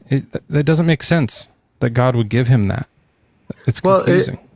I know that you would never understand what a blessing, like for me to know, right, that my dad's suffering, like, is not the finality of it, right? It's not the final conclusion for him, right? That there is a promise for an afterlife, that there is a promise for us to continue on. That's the three in the thing. It's like you have one, you're alive on earth. Yep. Two, you either get kidney cancer or ice cream. And then three, you end up in heaven either way, right? Yeah. So God picked the one that has two goods and one bad. He didn't pick the all good scenario. Right, because he gave us, I'm sure you have a good answer for this one, but because he gave us free will to choose the sin. Easton, are you ready? Want. What's that? I was telling Easton that free will was coming. Yeah, free will. Yeah, of course. Right. So your dad chose kidney cancer? No, but no, Adam, right, long ago. Adam chose kidney cancer. No, Adam chose to sin against God. And then there's consequences for that sin. Okay. And those consequences were doled out by nature or by God? They're doled out by human beings. Right. We're the ones who are responsible for it. So we did choose kidney cancer. We ultimately did. Who gave the cancer? So how did we choose that? I don't know what that means. Well, how did we choose it? Because sin entered the world, and the state of perfection was corrupted at that point. So we didn't know that was what we were choosing, right? It was like an accident. Well, no, they did know, right? They only had one. Adam and Eve knew that kidney cancer was coming? No, that they didn't know what the fuck a kidney was? They knew that there was going to be a difference between good and evil, right?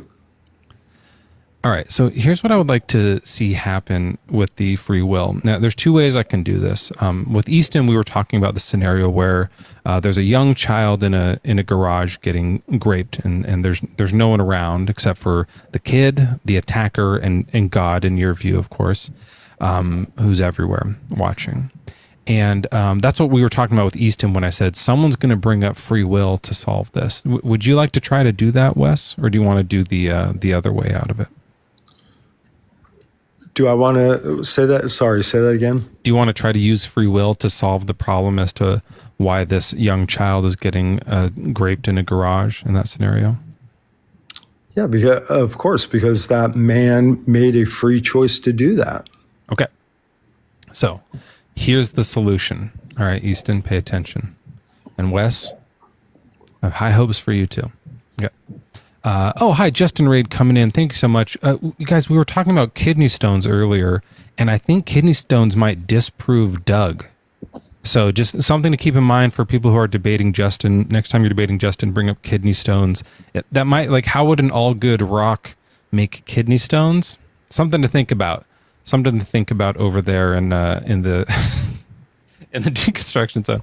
Just think about it, because I don't believe in Doug. Sorry, we got a raid coming in from a theist who believes that rock is God. It's so fucking stupid.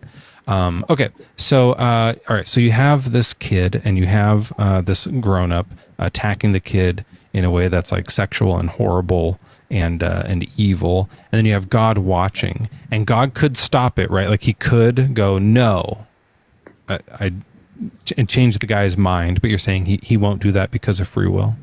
Correct. All right, here's the solution. I love this. Okay.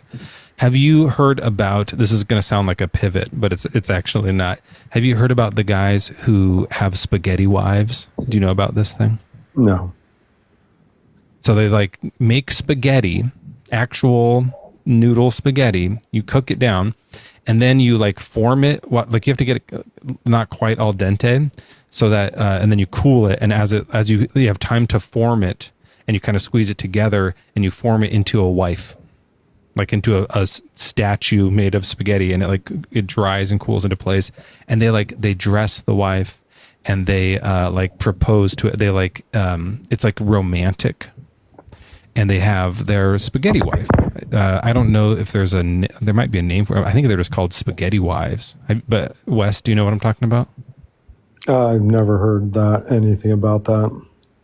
Yeah. You're right. I made up spaghetti wives.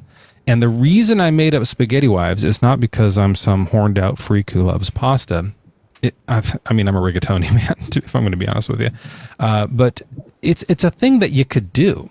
You could make a spaghetti wife, but like no one has the desire to just like take the time to do that and like marry a spaghetti wife, right? No one has that desire. You have the free will to do it. You could choose to do it, but that desire just doesn't exist in anyone. Well, my solution is to the person in the garage, if I'm God, is leave the free will for the man, the attacker, remove the desire. The desire to grape that child gets removed from him and everyone else who has it on earth. That's just gone. Now you still could, and there still might be a few from time to time, like things that happen on accident. Maybe someone with an intellectual disability doesn't know what they're doing, something like that. Maybe someone's like accidentally statutory or something like that. Those would still happen, but like 99.999% of child grapes would go away, and we still would have the free will intact. Isn't that a great solution? Well, according to your plan, yes. According to God's plan, no. Right. He chooses to give people that desire. Yeah, because, right, you're putting a world in that you think that should be created, and God has created the world that he has created, right? Which one would you like better? I like the world that there's hope, right? Because men do evil. Oh, there's right? hope. There's hope in both of them. No, because like, what is your? Tell me. What is your sorry. Just to be afterlife? clear. So just to be clear, we're saying you like the world where children get graped because you can have hope later. No, what I like is that there's a savior, right, who came down, right, to pay for the penalty. We can do that in both worlds, sure. Yeah, paid the penalty and price, right? And no problem. We can do that in both worlds. But of the two to choose, if everything else is the same, but and I don't only get one to change. Choose. See, that's the problem. Is yeah, I know you're going to be too dishonest to engage in this hypothetical, and I like that because it's showing Easton what a failure the religion keeps being. You're answering correctly. The correct way to answer as a Christian is to like fumble around and kind of like look really I'm not shitty fumbling around at all, and try to say like, well, I can't answer this, kind of stuff. Like I think you're doing a good Christian job here. I just think it's like. No, because I don't. Answer. But because you're being dishonest. If you're the creator, right? I'm not the creator. We're saying God's the creator. But that's how you're acting. Is right. You're acting as. Do you think God could do this thing I'm suggesting? Is he capable of that? Yeah, but because he didn't choose to do it your way, what does it matter? It matters because he's listening. He's heard me say this before. But you don't believe And he's in him. hold on, Wes. It's ridiculous. I know. You want to like get out of this thing, but we're pretending for a minute that God's real. Let's all pretend God's real. He's listening right now. He's heard me say this before, and he knows, wow, that's a good idea because it would keep the free will intact, but it would lower the amount of evil attacks on children. I want there to be less evil on children, and I want there to be free will, and there's no flaws in Mezzo's plan here, but I'm going to keep on having the child grape happen. That's the one God chose. Your all good God chose to keep on having child grape. And so are you, by the way. Like, you're disgusting in this too now because you're saying, yeah, I'd prefer the world that has more child grape in it. No, I prefer the world that God designed in the way that he created it, that he gets to make the rules. He gets to decide what is good. That's the one evil. with more child grape, yeah. Yeah. But here's my question. Just say, as a Christian, I prefer the world that God made because part of, even though, it's not say because, but even though it has more child grape. And all, right, even though. Even though all of this bad stuff happens, you're absolutely it includes right. Child grape. Say, even though there's child grape, I like it better this way. So tell me why child grape is wrong. I'm obviously don't promote it, and I don't I'm against it and all those things. But how do you? Apparently, it's not. If God's all for it, yeah. No, but how apparently do you it's fine. say? No, but we're going to let it happen. How do you say that anything is evil in your worldview? So if we want to pivot away from the free will that you just absolutely fucking you always say like no, on, I just admitted. Then we can go to morality. Did I just not say the fact? No, I'm saying that your admission was tanking. You don't think you tanked on this? You think you look good right now? It doesn't matter whether I look good or not. This is the facts of the world that we live in. That's good. It matters to me. It does matter to me that whether you look good or bad, just so you know. Like that matters to me. That's important to me because I want to show the audience here that it's not me who made these decisions, right? Yeah, no, I want the audience to see that like trying to defend a God that allows for child grape is what happens when you stay in Christianity. Like I want the audience to see that, and then they can make their own decision. So now we're going to talk about morality. Okay. So we have a good way why, just to wrap that up so we can like put a pin on it. We have a perfect solution that has, there's nothing that they could come up with as to why this wouldn't work. All he had was, but that's just the way it is. God chose the child grape way. And so we're pivoting away from that and we're going to look at atheist morality. Okay.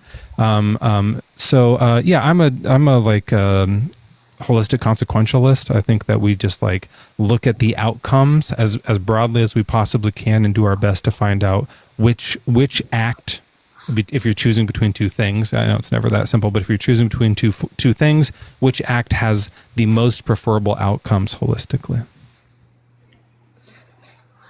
How do you decide what's right and wrong? That's my answer. How do you decide? Right. I go determine like what God says is right and wrong. Right. So God says, like to go back to it, sometimes you got to let people have free will. So if you were in the garage, you would let the guy's free will stay intact and you would let it keep happening. Absolutely not. Absolutely not. You wouldn't want to stop it. I absolutely would. You're going to go against God's will? Yeah. Just like I believe that murder is wrong and I believe that stealing is wrong. That's and confusing. I believe, well, it may be confusing to you. It makes perfect sense to me. Really? Yeah. Easton, did you have any like thoughts on this like takedown I did of the free will thing as far as like how the desire thing works?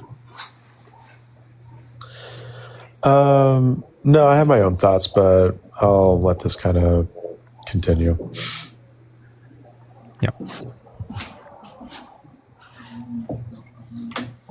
So Wes, are we clear on everything else or did you have any other questions? No, that's good. I just wanted to make sure that to understand that, right, there is good that comes out of suffering.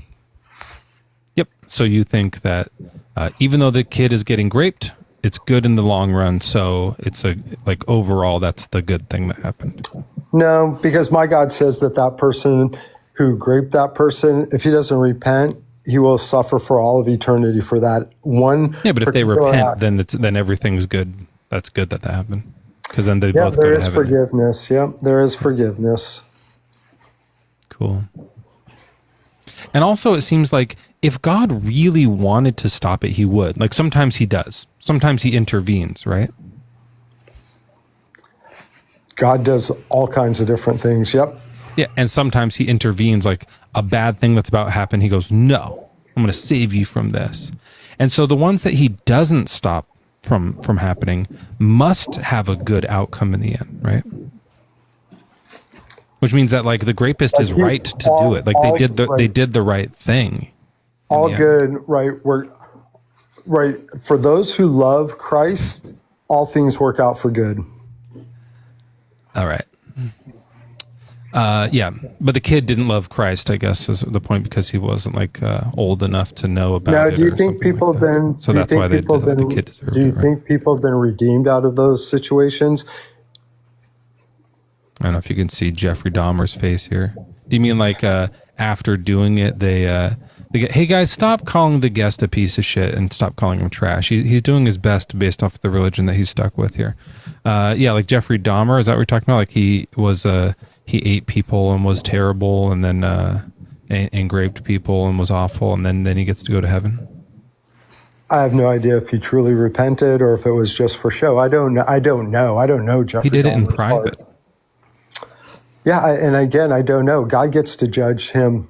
He will stand before God in judgment. So let's say he was being sincere. Is that a story of redemption? Absolutely. Sure. So then it was, in the end, it was like good that he ate those people. No, it wasn't. Like, it was for the better good. We obviously know that it was not good for. It's not so obvious now, because it had a. You're saying the suffering led to a good. It was necessary suffering. Right. God will use those things in his way to make his will be accomplished, right? Across the board. I wonder if he ever used an air fryer. Certainly. I don't think they had air fryers back. Those are kind of new, right? I don't know. Yeah. Now I'm concerned about the first guest who said he was making a steak. Everything that Jeffrey Dahmer did, I would condemn, right? I would especially say accepting Jesus Christ as his Lord and Savior. Awful human being for all the things that he did. Absolutely, right? I mean, you guys can twist and, I agree with you. That's, but for me, that's a full stop. What you say is, but also in the end, it was for the best. Like you're the one. No, I don't say it was in the end. It was for the best, right? Then why didn't God stop it? You're saying God let that happen because the outcome was going to be good. Didn't Jeffrey Dahmer get killed or murdered or whatever in jail? I think so. Yeah, I think his cellmate killed him. Yeah, so I think that he had some consequences for his behavior. I don't care about the consequence. I don't care about these people who go to hell. I have a problem with hell. I have a problem with the way God doles out consequences for sure. But that's not what I'm talking about when I'm saying I want the eating and the child rape to stop. I want to stop for the victim. I want those to stop. It's for the victim, Wes. It's not about the attacker. I can give a fuck about the attacker. Take the attacker's free will. Good. Get rid of it. You don't have to. You could just remove the desire to chomp people. Just take that out. He would still have free will. You'd still have teeth, right? But he wouldn't want to. Just take the desire out. It still solves this. This solution that I've given to God and you has not been addressed yet. All you've said is, yeah, but that's just the way it is. Well, you're right, because of course I can't do it. No answer. You're right. I can't answer from my human perspective because I don't understand all the things that God is doing in the world. You're absolutely right. I cannot justify, right, those things, but I can sit there and know that he is all good, right, and all loving, despite man's human, right, awfulness to other men, right? That's what you should have said. That's a much better answer. I think the first time you should say, Mezzo, this solution sounds perfect. It sounds like it would absolutely work. I can't think of a way out of it. And I'm still going to just go with God because I know him better than I know you. Basically, that's really kind of what it comes down to. Like, you've talked to him more than me. You trust him more than me. So even if this seems right in every way, it logically concludes, it seems like a great solution, I'm still just going to not do it. Instead, what you did was kind of like, yeah, but maybe this, maybe God, you're trying to find all these things that you're trying to use your human reasoning that you just said was so flawed to get out of this thing. It didn't work, right? What you should do is when something like this is presented, is go, that's perfect, I give up. I'm going to stay with God. Well, I would say, like, in my human perspective, what you promoted, I would agree with. But I'm not the creator of the universe. I didn't make man. I didn't create all this stuff. So I don't know, like, what the reason is, right? Why he allows evil in the world, right? Absolutely. But then I want to go, and I guess from my perspective, I go that there's a possibility, because I see the possibility of people suffering and good comes out of it. So maybe, like, these horrific things that I would say are completely evil and completely wrong. And if I was God, I think, well, oh, maybe I wouldn't do it this way, but I'm not, right? So I live in a created world by him. Yeah, I would say, like, watch a kid get raped and then see if you still feel that way. See if you're still like, you know, like, once you actually, like, because like you say, I see all these things happen and I'm able to do this. I think, like, once you actually saw it, you would be like, fuck this. No way. That'd be like, don't go to it. Don't try to watch that. But if you did see that, I think you would be like, I'm done. I'm out. Yeah. Well, I've seen great evil in the world. I see it every day, right? I mean, there's evil. What's the worst thing you've ever seen? Be honest. What was it? I'm trying to think of, like, what's the worst thing that I've seen. Oh, I was waiting at a stop sign, and a guy was crossing the street and he got hit by a car. Right, that was probably the worst thing I've ever seen. Innocent human being ran over by probably somebody texting on their phone. Do you think that's, like, remotely close to being on the same level as someone who was, like, a Schmeck's slave? No, of course not. That was, like, attacked since they were a child, and part of them, like, what do you, like, why would... Of course not. Of course not. So you I've asked seen me worse my stuff own... than you. Well, I go, right, well, maybe I've lived a lucky, blessed life that you haven't lived, right? So you told me to give you an example to sit there, like, you want me to make something up? No, I thought it was going to be more dramatic, I guess. I mean, that sucks. Like, that for sure sucks. I get that that's, like, not good, but yeah. Anyways, right. Well, I guess that was my 2 cents to throw into the ring, right? And yeah, I appreciate your fairly kindness and being able to open and talk about it. I appreciate that, right? And yeah, appreciate it.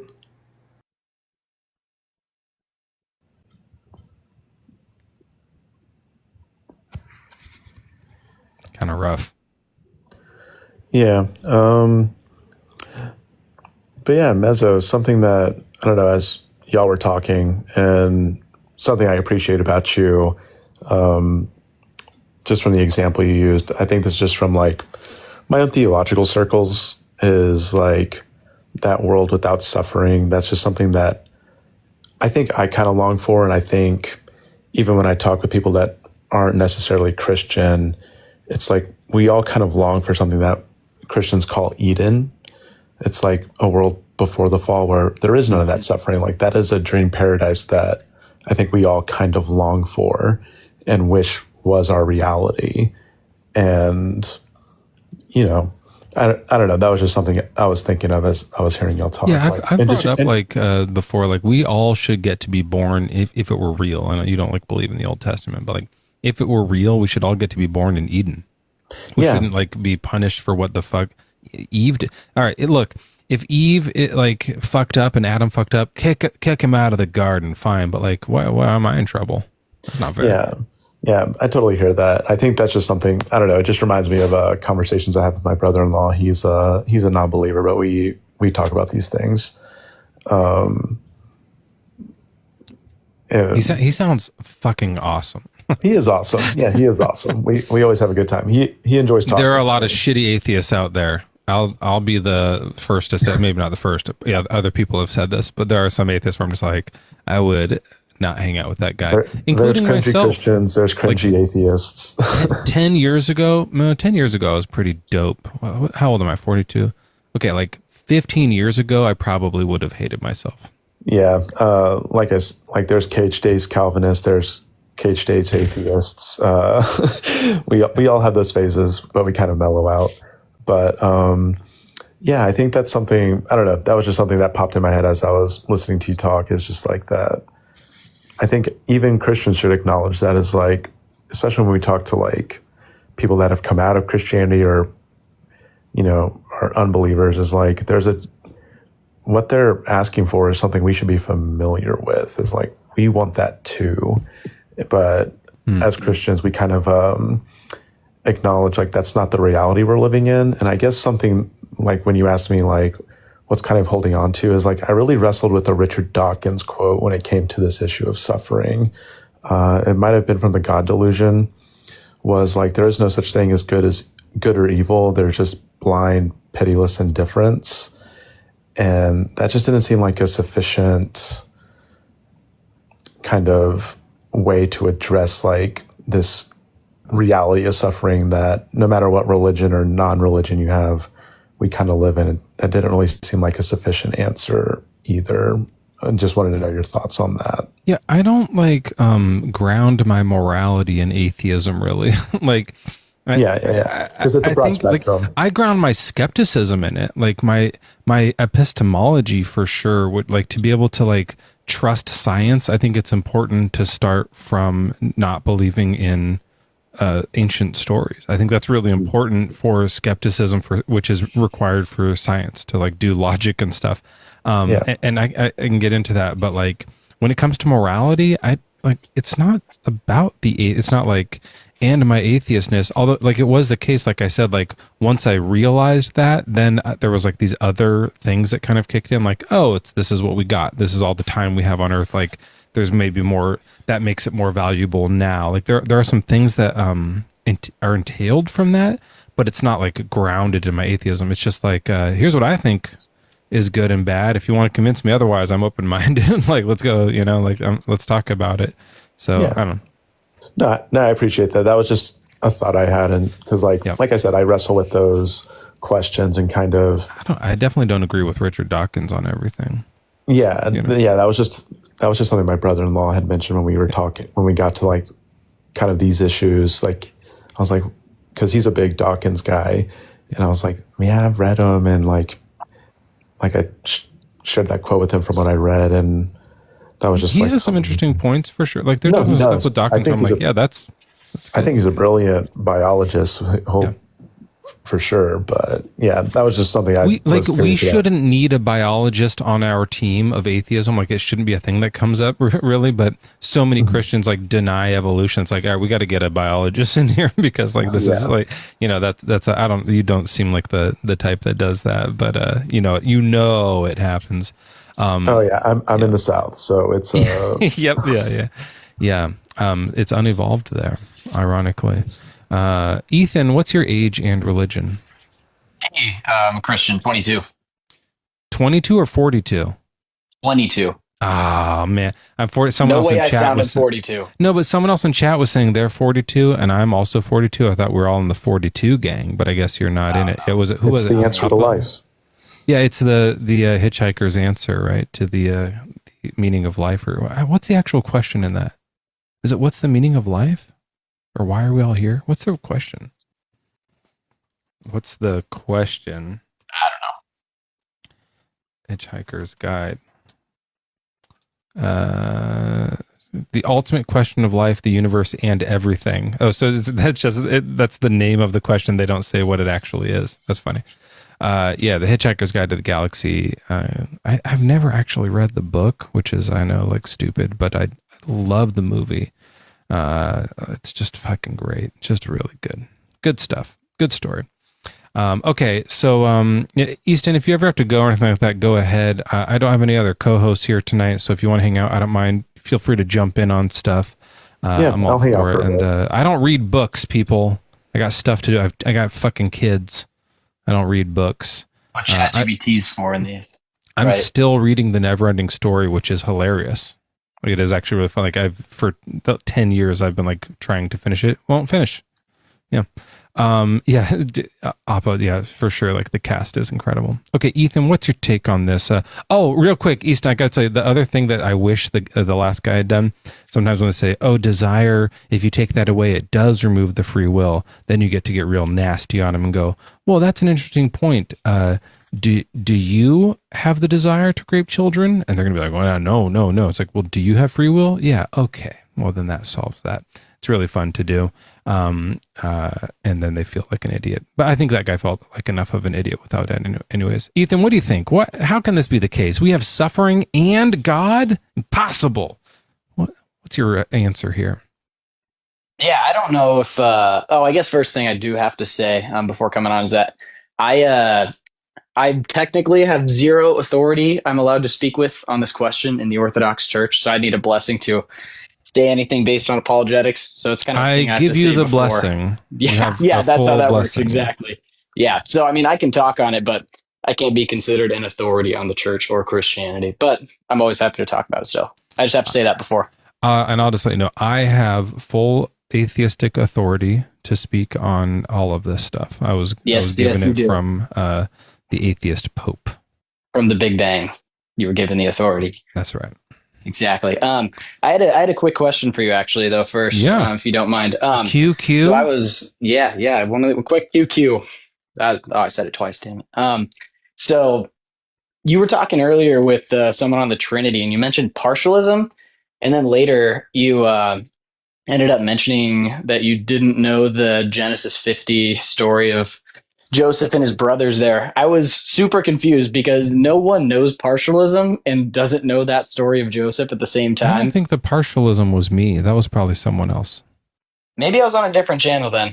Sometimes people come here from Justin's live, and Justin has a beard, kind of. Okay, maybe that's what it was, because it's a old Trinitarian heresy. I was like, no one knows that, and then doesn't know like kind of basic scripture stories. Yeah, no, I don't really know any of that stuff. That blew my mind. I was just gonna wonder like, who are you? But we can get back to this then. No, like I am a bit of an anomaly, but I think you've just like maybe paired me off with someone else. Yeah. I think I want to say it was like Deconstruction something. Yeah, that's Justin. So maybe he was there, and when it ended, you just came here. Yeah, we don't look that much alike. Like he's like a monster compared to me, first of all. But no, I mean we have the same. We're white guys with beards and receding hairlines. Like what do you want from? Isn't that every guy after 30? Yeah. So I also look just like Jeffrey Dahmer. Like what are you gonna do? I think that was probably him, because I have no idea what you're talking about with partialism, unless it's like some Trinitarian thing of like he's part God, part man, and three parts, some kind of thing. Kind of. So I don't care. People bring either. Up, yeah, it's fine. Yeah, people just bring up the example of like an egg to make sense of the Trinity. Like there's the shell, the yolk, and then they'll like pick each part as person, but it's all an egg. But then it's like Jesus is like only a part of God. He's not fully God, and that's a problem. That's called partialism. And he brought it up. Yeah. So he's like not this empty God, husk of a thing. Yeah, for sure. That would make it a problem for sure. But yeah, that's the short story. What that is. All right, but eggs aside, what do you think about the problem of suffering? Yeah. I think the first thing that's going to be very important to say is that I don't know if you have any grounds to say if there's anything good or bad with suffering, anyways. I don't know. You're going to have an appraisal of that. Suffering is like analytically undesired. Yeah, I understand that. Like that, just in definition, it's like suffering is like something you don't want to have happen to you. Otherwise, that's not the right word for it. Okay, so why can't God exist then with suffering? I mean, you tell me. Do you think it's good to have all this stuff happen that people don't want? Yep. So that's the question that I was wondering if you were going to say. So when you say if that's good, then you do have to have an appraisal for suffering. I'm open-minded. I'm open-minded to like, I do think that like graping kids is pure evil. Like to me, that feels evil. Maybe I'm wrong if you want to like convince me otherwise, but if you agree with me, then we have the problem of suffering to deal with, right? No, I completely agree with you. Yeah. Oh, okay. Well then, yeah. Why does that happen? Yeah. I mean, I think what you're bringing up there, like there's a good C.S. Lewis quote on it too, where it's like, yeah, we have these desires and beliefs that morality, that things can just be really, really bad, but that'd be really weird if there isn't morality then. Kind of the same way like we get hungry and then food's just not a thing we need. Like that'd be really weird. That's a hard idea to believe in then. So I think you have to actually justify what good and bad is on your worldview to actually make this critique. If you want to talk about my worldview, we can do that, but there's not a God in my worldview. So the problem of suffering doesn't exist either way, right? Yeah, well, the problem So is that that it you don't have a solves the problem of justification for suffering to something say there's being not good or bad. there's not a all good God looking after us.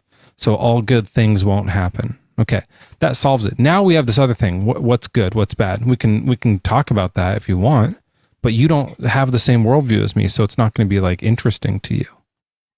Well, I Like think if it will you be just want to interesting. challenge me because you think I don't have the right to say that like grape is bad. I think it would be inconsistent in your worldview to say that. Although I Okay. know we both think it's bad, but that's only because my worldview true. That's what I'm positing. Sure. Okay. So if I just am accidentally correct, right? If what you're saying is that there is a God, I don't know it, but I accidentally have the same view that child grape is bad, then this I don't think problem it's still accidental, but yes. okay. God gave me this view, but I think it's something I'm attributing it to something else. I'm attributing it to That's fair. consequentialism. Then we still have the same problem. Yeah, I Right. think consequentialism is going to be a problem too in itself. Right. Like, so I think you're I gonna know I'm commit to doing it so wrong. many I have the absurdities. wrong moral view, but I'm correct about this one thing just incidentally. And so Sure, it's yeah. still, so you still have the problem to deal with, right? Yeah. I mean, there's still going to be a question inside the Christian worldview, but you don't have the epistemic authority to make that claim because even if you're just accidentally correct, it's still contradictory within your worldview to hold. So your worldview is contradictory, and you're trying to tell me mine is. So you're already starting. Great. So like, I have without no, feet I have to walk. no, I have no morality at all. I have no groundings for it. What's your view on it from your point of view? Yeah, I mean, I think I'm going to say that suffering isn't Because innately you a bad think thing. child grape is wrong, right? Of course. In your view, and you're correct about it, right? Yeah. Because you got that from God, right? Yeah. So if I can't say why does it happen, but can you say why it's happening? Yeah, because we can ground morality in God. That's if you why want me to that's get why into child grape is justification. happening. That's not why it's happening. That's why we can make justification for morality. If we want to go Go specifically ahead. So there, I can answer now that too. morality is justified. I'll tell you what. Dear Jesus, I accept you into my heart. You're my Lord and Savior. I believe in you and God. And now I know why child grape is so bad. It's because you said so. Although he doesn't say anywhere in the Bible not to do that. It's just not in there. So okay, now we all have the same viewpoint here. Wait a minute, why is child grape still happening? I know it's bad now. I know God doesn't like it now, but he's just watching it happen? That's Yeah, weird. yeah, I get your question now. So just to make sure, just to clarify, we're doing this from an internal critique now then, right? Yeah, I'm a full-blown Christian now. Okay, perfect. You're a full-blown Christian then you're going to listen to what the Bible has to say about it. Sure, what does it say? Best place to go, I think, to start off with is to go to Job and say that we're not going to be given the answers on the subject. It's not Okay, something so that our the minds answer can is we don't actually get the do. answer? The answer is that we're not going to get the answer yet. Okay. We might understand the answer later. Do you want to come back later when you know it then, or? Well, if this is an internal critique, then that's a perfectly valid argument. Yep. If you're already a Christian, you're already believing in this stuff. You came up here to say, I don't know the answer? I don't came have up any here- authority, and I don't know anything, and neither do you. That was your whole point, is no one knows shit. No, not even close to what I'm trying to say. That's So if we're literally taking- every single thing that you started. I'll I tell have you no exactly what authority. I'm saying You since told you're me confused. I have no grounding, and then you said I don't know. That's the summary of where we're at. Well, the big problem here is that, yes, you don't Why have did you any come up actual here? reason to say that. Because that's the actual answer that God said, is that we are not going to be given the answer to this, but we know Right. it is So why good. did you If come you're up here to taking say we wait, won't just wait. know? Okay, well, I was just about to tell you. So if you are taking this from the internal critique then, and you believe that the Bible is true, then I you're do going now. to end up, okay, perfect. Now Then we I know go the to Bible is Job. true, and we don't have any answers about whether or not we should grade people. Well, we know that suffering isn't inherently a bad thing. We can say Oh, that right. for I'm a certain, Christian so now. that's I an easy love starting suffering. point. Child grape is great. Yeah. That's Yeah, where I am now. Fuck. Completely This off feels of so what I was gross to going me to say that, but I guess that's what we believe. Even though your worldview couldn't possibly ground something like that. Yeah, But- my old worldview, I didn't have a grounding for it, but God, I didn't feel like I was going to throw up every time I believed something. Now I feel like I'm going to throw up. Yeah, okay, fantastic. So we still wouldn't say that that's a good thing. Because Oh, okay. we're Can you not do that just to given be sure? an Because answer. people here might think you suck. So suffering is bad, right? We're saying that. Of course. Okay, suffering is bad. Okay. No. Sorry. Suffering's not bad. Specific cases of people doing bad actions is bad. Give me an example of a bad action that's bad. Child rape. Sure. Okay. So if we don't have the answer, we know there's no answer. Job says we won't get the answer until we're in heaven, and then maybe we won't even understand it. Maybe God will tell us, and we'll be like, that still doesn't sit right with me, but I guess he's in charge here, so that's fine. We're not told that we're going to get omniscience once we get to heaven. We might still just be clueless fucks blubbering around in I'd grant that. heaven. Yeah, sure. So maybe not the clueless fucks part, but sure. Sure. I mean, that's what we're being right now compared to God, right? So, but let's try to like formulate a clue. Let's just like do our best to guess here, because I want to stay a Christian now that I've converted, and I feel my heart drifting away. I'm backsliding into my atheism again. So let's take this child grape example that we've been talking about. There's just a kid in a garage, and they're getting attacked, and God's there with them because he's everywhere. I believe that now in my heart of hearts, and he's watching, and he knows everything, and he has the power to interrupt it, but he chooses not to. How do I keep believing? How do I keep worshiping this God? Yeah. I'll give you an example to help you make sense of that. This is the example. Yeah. But I mean, even God's going to use a different example when he's talking about these things, just to make sure that it's fully consistent with everything else. So I'll go to some of those examples then. So in the Trinity, I'm going to apply it to the garage one though, right? Yeah, for sure. You totally can. Okay. So inside of the Trinity, we don't understand exactly how something like that's going to work. We have a decent formulation of different things about the Trinity. We can give a decent definition of it, but there's plenty of super nuanced questions that we won't be able to answer about that. Would you grant that? Yeah, this is another, I don't know. Yeah. Do we have to have that exact answer to end up having this worldview? About the Trinity? Yeah. If there is a we just have faith because we have an unjustified belief here, right? Like we have an unjustified epistemology, and so we just believe it without evidence or reason, right? I don't think we have an unjustified epistemology, but we can go to epistemology if you want. Do you want to try to justify this or not? If we don't, if we don't know it, it's an unjustified. We can pivot there instead. You brought up the Trinity when we were talking about a kid in the garage. Who's pivoting? And I already told you that we're going to go back to this because of this question. Okay, how do you want me to answer how do you want me to answer the Trinity one? I don't know I don't understand it. Yeah, yes, we still believe it. Is that what you mean? We believe it even though we don't have any reason to. Yeah, we don't need full answers to every nuanced we don't need, question. Okay, I don't fully understand the Trinity, but I believe in the Trinity. So now when I look at the kid in the garage, I go, I don't really understand this, but I know it's that God's still letting it happen. Yeah, we've been promised that it is going to end up having a solid justification for why this is the case. So this will be so we know that even though we don't know how, this is good somehow. Yeah. So you think like when a child grapist succeeds, when they finish what they've been tasked with doing, like by themselves that they've chosen to do, that finishing is overall a good thing. Is that what we believe now? The grapist, when he finishes something, is doing a good thing? Yeah, when he finishes the grape. No, of course not. I don't understand how that applies. We think that part's bad. Of course, yes. I already told you. But that's what I'm saying. God is letting the bad part. He's letting the finishing happen. That's what I'm saying is confusing to me. I'm fine with the good stuff later. I'm down with the good stuff later. I'm talking about the grape right now. Why is he letting that happen?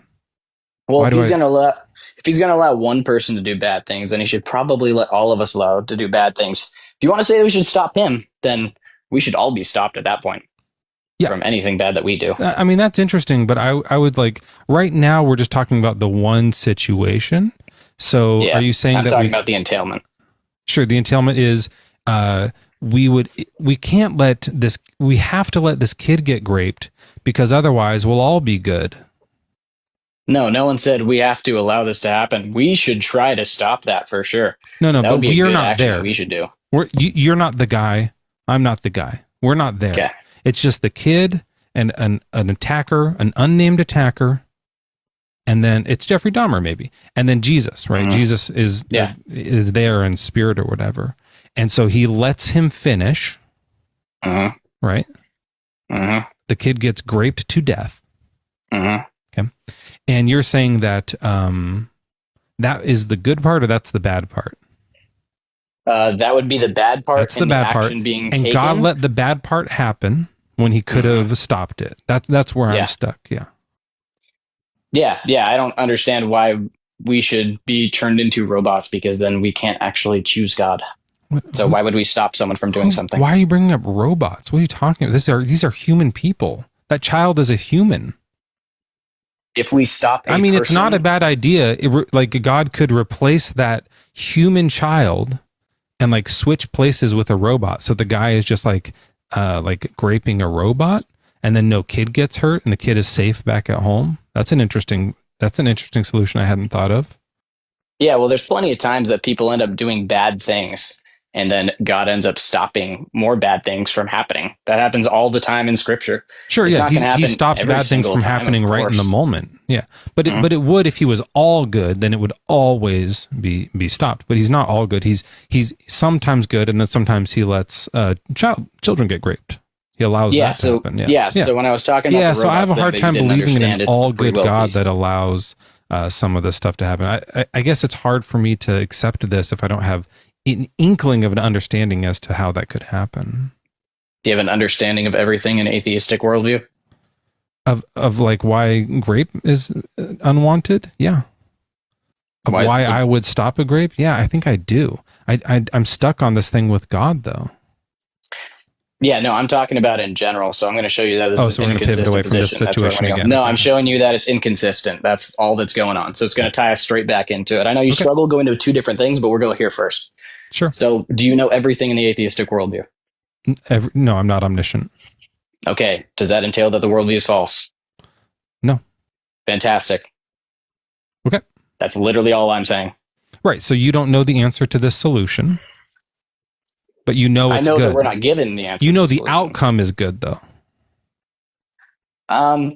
Yes. So is it possible that God's bad? No. Well, you don't know everything about him, though. Maybe that's one of the things. Well, we've been given some information that we can say that God can't be bad. Like what? Well, I'm an Orthodox Christian, so we have more than just the Bible as an authority. And so we have other church councils and stuff we can go to. And so there's no actual ontology to evil itself. Why don't any of them answer this question? Why would we? Well, I don't understand why we would have to. I mean, I'm just going to go back to the same internal critique I made with you and say that we don't need I'm having a hard time being a Christian right now. false. I just recently converted. I'm new to this, and I'm having a hard time sticking with it because, like, this is a huge plot hole in our God that we believe in. You know. Well, it's only a plot hole if we're not entailing that God is telling us the truth. Like your feelings about no, it's not just how this that. doesn't make sense to you doesn't actually entail truth or falsehood. I understand. And I know you feel that this doesn't make sense. It's not just that it doesn't make sense. It's a blatant contradiction. Like I'm pretending to be confused. I really get it, right? You get that I'm acting. I'm not really. Well, I actually don't think you get it because I don't actually see the contradiction. I get that an all good God allowing bad things to happen doesn't make sense. Do I get that, right? Yeah, I understand you get that, but you just still actually haven't defined to me what bad means. 9 guest requests? Holy shit. But as a Christian, I understand that there's confusion in the story here. There's a contradiction in the story. All good allows child grape. Yeah, so okay. So are you saying that allowing child grape sometimes is good? Cool. All right, I'm going to answer the first question, then we can go back to that one. What was the first question I asked? I don't remember. You just made me the critique again on what the problem of evil is. So I'm going to restate my answer again then, and then we can go back to what you just said. So the whole idea is that we don't have to know the answer to this because God told us we don't have to know the answer to this. And if you're a Christian, you're going to submit to God's word. That's part of the internal critique. We do know if you don't want to be a Christian and submit to that word, then you're just not a Christian. Yep. And I love this, like, just to break character for a second, but as an atheist, this is like super powerful for me, for the people in the audience, for anyone who's like kind of been on the fence and trying to figure out which way they want to go with it. If you feel like you want to maybe say, yeah, sometimes child rape is the good thing that or allowing child rape is the good thing that happens, then go that way towards Christianity. But if that feels uncomfortable for you and you don't want to ever find yourself like apologizing for that, then you know where to go. Never said that was a good thing still. Well, that's the question. Do you think sometimes it is good to allow child rape to happen? It would never be good for us to allow it to happen. Go ahead and answer the question I asked, though. Yeah, it would never be good for us to allow it to That wasn't happen the as question. people. You asked if it was ever good to allow happen. Yeah, It's and then only you not added good people for in there. us to allow happen. It's okay So for say, God to allow it to happen. So say yes. In some situations, for some beings, it is good to allow child rape. Not for some beings, only one specific being. Okay, say Yes, that. and It's that's why I good made for it child to even allow. more Yeah, specific. go ahead. Do it. I made it even more specific for you. I just Say said the it whole more thing. Say it with your specifically. chest. Go ahead. There is no way that it could ever be good for human beings to allow it to happen, but we're not going to understand why this is going to be good in the end for God to allow it to happen. But if we're Christians, we know that we're not given the answer on why. And then you're just not being a Christian if you're not going to submit to that rule. It's a weird thing to not be willing to say, although I get it. Like I literally could not have made it more specific, possibly. Yeah, you could say I made it even more specific. Sometimes it's good for God to allow child rape. It was so unbelievably charitable at like how I fit even the argument in there too. Like I gave you so much more than you even just asked for that you have even more to grasp onto there. I wonder why you wouldn't just say it that way though. Because I wanted to give you an even more specific answer that doesn't give me a slightly less specific one. Like say if you agree with the thing I just said exactly. Can you say it again? Sometimes it's good for God to allow children to get raped. Yeah, we can say that it's going to be a bad action. We're going to say there's going to be a reason that it's good, and we don't know the answer to why. I don't think I can be more specific than that. I don't want to give you a yes or no answer when there's a lot of nuance to the question. Yep. I'll move right along from that. Hey, what's up, Mezzo? How's it going? Swamzmazwilla. Hi, welcome in. What's your age and religion? I'm 44. I'm an atheist. My other account is Tiny Science. I just wanted to say that the answer or the question, life thing that they found at the end of the series of the Hitchhiker's Guide was, what do you get when you multiply 6 by 9? Which of course is 54, and the ultimate answer is 42, and it showcases how it doesn't make any fucking sense. I didn't know that. That's funny. Okay. All right. Thanks for sharing that. I appreciate that.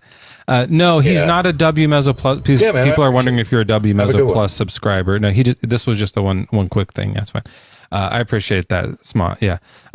People, it's all right, guys. Calm down. Yeah, he's not going to stay here with that. There's rules here. Okay. We're not like, going to break the rules. If you want to come up and you're an atheist and you want to hang out and chat, you just subscribe to the W Mezzo Plus tier. And you're welcome to come up. We can talk about anything you want. But that was a question I had earlier, and I appreciate that that from Tiny. Thank you, Tiny. Don't ever fucking do it again. No, it's not a big deal. This person's not loading. Gosh, if I could get a friendly up for a second, I could probably take a pee break. But there's so many people in the thing here. Let me try and do one more. I think I do follow Tiny Science, but let me make sure I follow Smwa. I don't know if I'm not saying your name right. Smwazilla. It's like a small Godzilla. Is that the idea? Smallzilla? Smwa? Is that what I'm supposed to say? A little kissy Godzilla? Mwah. Mwazilla is a great band name. Scott A. Martin, I appreciate that. Thank you so much. True Operator. Hello. What I want to ask you, what's your age and religion, but I almost feel like no need to ask. He's a true operator. Okay, let's see how that one goes. Wait, hold on. How does Smooth Operator go? I was thinking of a different song. I think it's like a B minor. I'm still on the. Oh, you play the piano? That's pretty cool. Hold on.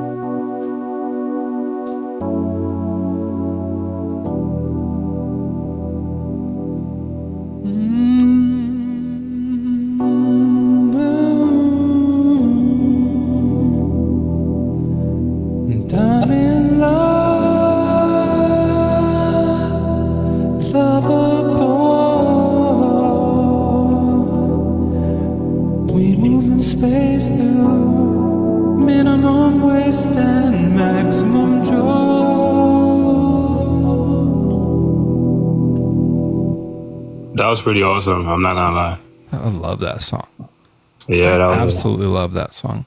All right, but you're not Smooth. You're True. Yeah, it is Sade. What do you think? God, suffering?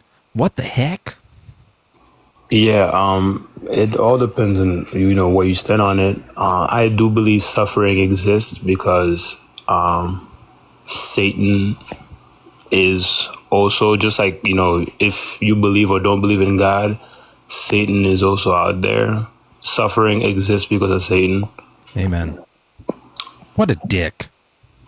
Yeah, he is. Why wouldn't God just get rid of him? Satan? Yeah. Because just like most of us, being that we made in the image of God, God also has succumbed to the Dark Lord. No. Like us, like we did. Well, once everything that you see, it already was seen before by God. So when Satan sinned in heaven, God made us so that we could replace him in heaven. So Satan sinned in heaven, and God was like, "Fuck that guy, get him out of here." But I'm keeping the chair hot for these earthlings that I'm gonna make. Well, he made us for that exact purpose, so we could just to be in heaven. Yep. He should have made us there. No, it wouldn't. Because why he did it this way, I believe, is because the angels, because they were born and they were in the presence of God, they do not have what we will have when we get there, which is the ability to, we do what they call faith. Like, we get to experience faith, where the angels, they don't get to experience that because they are already in the presence of God. We get to experience faith here, and then with faith, the love that we will have for God, that no angels will be able to replace it. So we'll be like, angels, but like 2.0, I believe, because we experience the suffering and all that stuff. All right, I'm gonna need if anyone is a friend, like maybe egg rolls. If I saw you in there. Are you able to maybe jump up here for a minute? I want to talk to this guy, but I got to do a pee break before I get into it because this could be a long one. Oh, you guys can all see me moving and stuff. Easton, I trust you too, but it'd be cool if if there's Crystal's here. Okay, yeah, Crystal's. Oh no, I was about to say if you're bringing someone up, I was about to head on out. It's getting late. Oh yeah. Go ahead. Hey, thanks for come by some other time, and especially after you deconstruct, let me know, okay? Yeah, absolutely. I appreciate your time. All right, take care. You too. Thank you so much, Crystal. Have fun with this guy. No problem. Go fucking nuts on this guy. What did I do? I didn't do nothing wrong yet. Hello, what's up? How are you doing tonight? I'm good. So, suffering. What do you think about that? I believe suffering is temporary. But why does it exist? Because humans allowed sin into the world. But why was sin even available to be brought into the world? Well, sin is sin comes from disobedience. So, which is something that we all do.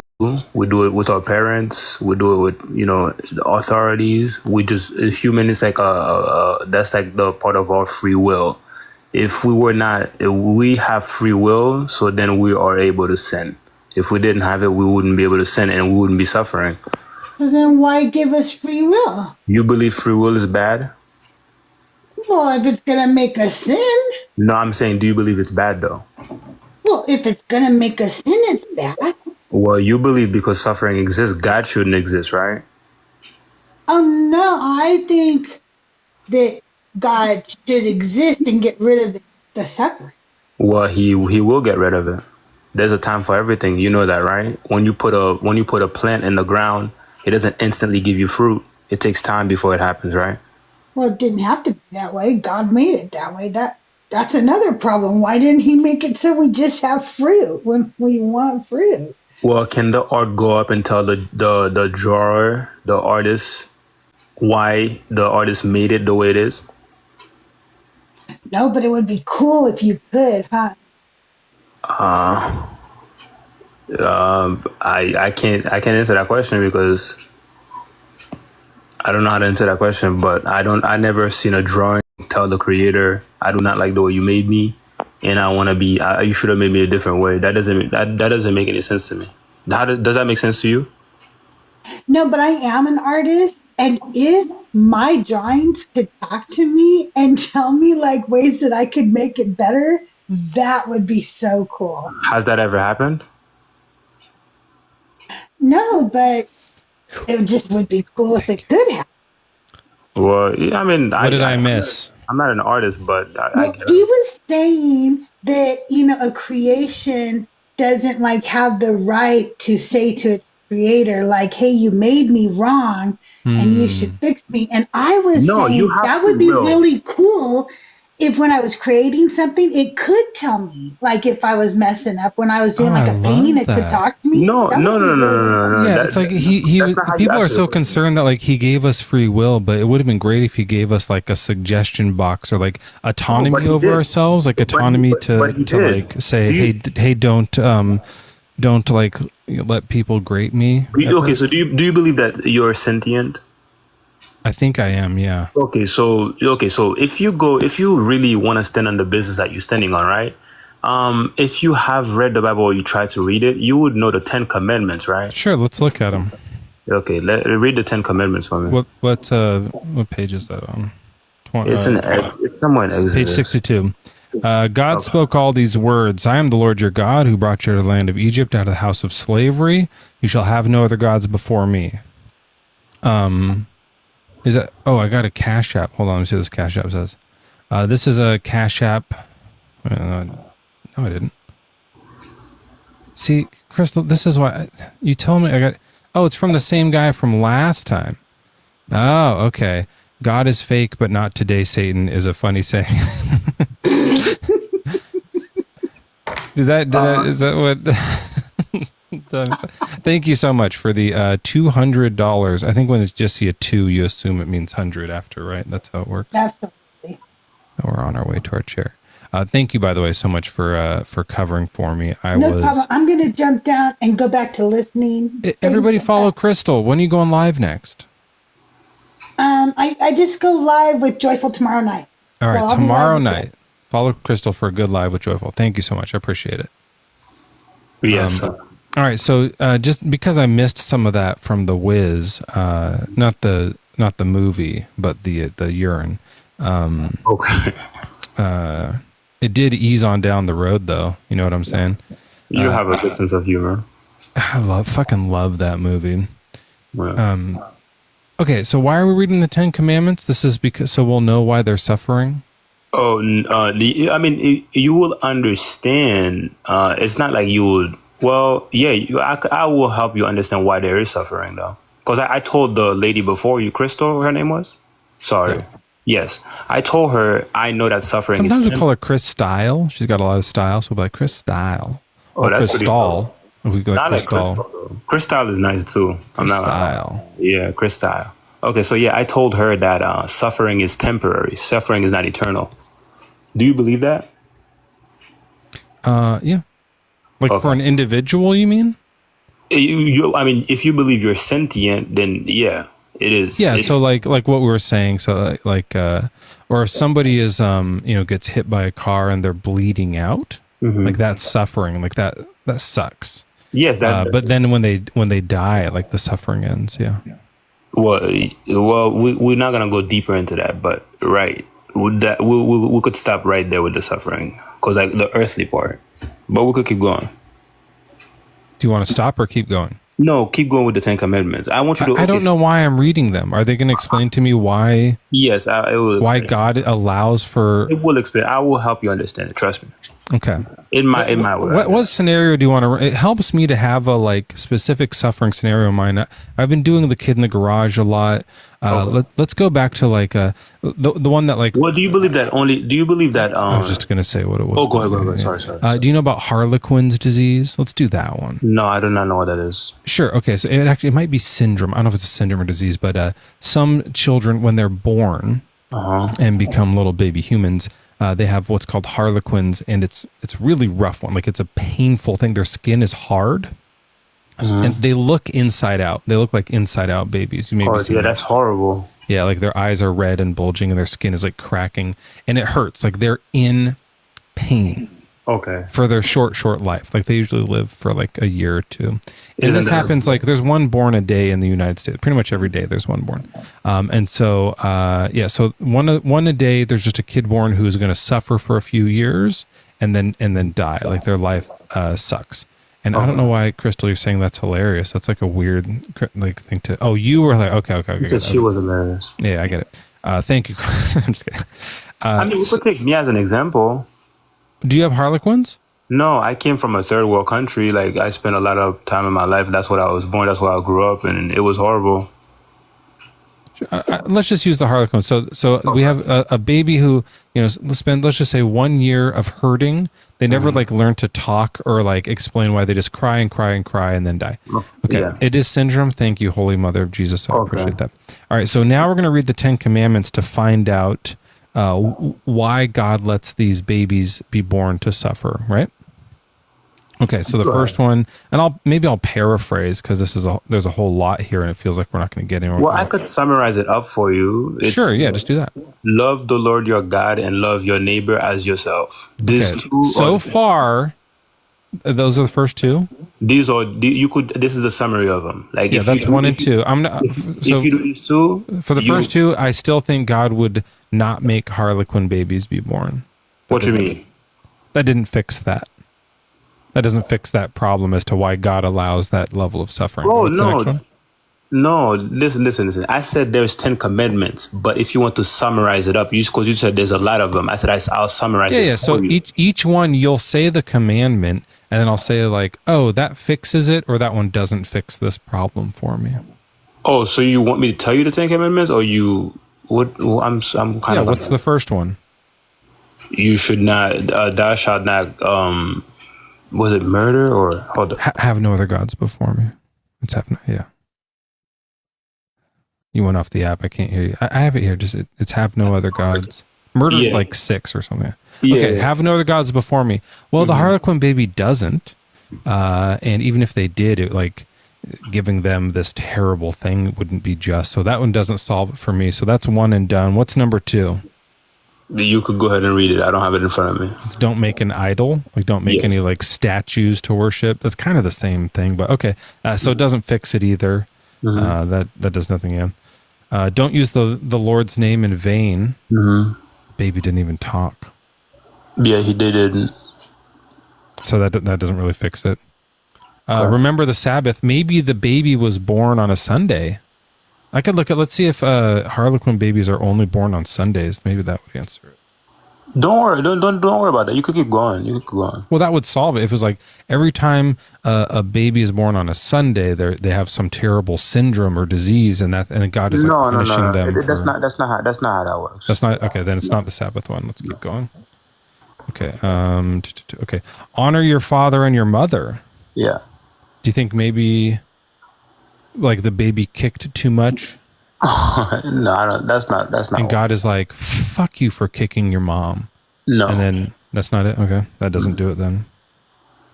Well, maybe when it came out, they were like, "Hey, stop having Harlequins," and it didn't, so it kept. Well, having it. you gotta understand. This is what I told you. We were made perfect in our bodies. There was no sickness because if you and me for sure, but not the Harlequin. No. Like I had jaundice actually. I wasn't alive when Adam and Eve was, so I can't. But when you were born, you were alive, right? Well, yes. When I was that's what we're talking about. So when the Harlequin baby was born, it was alive then. Well, it wasn't alive, and then it became alive, and so then that's when it got Harlequin. Life is not equal for everyone, though. You understand that? I agree. That's why I don't believe in God. Oh, you can't do that though. Watch me. No, well, of course you can. You have the free will. Watch me not believe. No. You have the free will. I apologize. You have the free will to. You have the free will to not believe, but your reasoning for not believing is kind of off. Yeah, and so my reason for not believing is that we see examples like Harlequin babies that make me not believe, and then you said we'll read the 10 Commandments to fix that problem. And that's why we're doing this. No, what I'm trying to help you understand is like, even with the Harlequin disease, that all came because of our undoing. We are the one. Then God is awful. Then God is a monster. He's not. If he's giving Harlequin's disease, Harlequin syndrome, as punishment for what their parents did. Oh, come on, man! That's not how it works. Then why do they get it? Listen. Just like Adam and Eve, God literally came to them. God told them, do you believe death is a good thing or a bad thing? It depends. Do you think it's good for the baby that had Harlequins? Yeah, probably. Do you think it's mercy, showing that baby mercy if it dies? Not you killing it, but in a natural explanation, yes. At that point, maybe. But the better thing would be to cure the syndrome, right? That would be the better thing, but if you had to pick between like having Harlequins and living forever with it, having Harlequins and then dying with it. Let's do it. So Harlequins forever, Harlequins and then dying, or not having it. Which one of those three would you pick? Well, I'd choose the one that's not having it. Yeah. That seems that's like the all good version. But then that's weird because like I get that for me, which is why when I was a baby I believed in God. I'm like, this is great. I'm getting rocked around. There's like a tit in my face. I love this. And then later it was like, wait, but that baby has Harlequin's disease. Like that sucks. That doesn't make sense anymore. Now I don't believe in God. That's what I mean. That's like you all going with like the simplest things. You're not even trying to know if there's a God or anything. I'm trying. I believed. I went to church.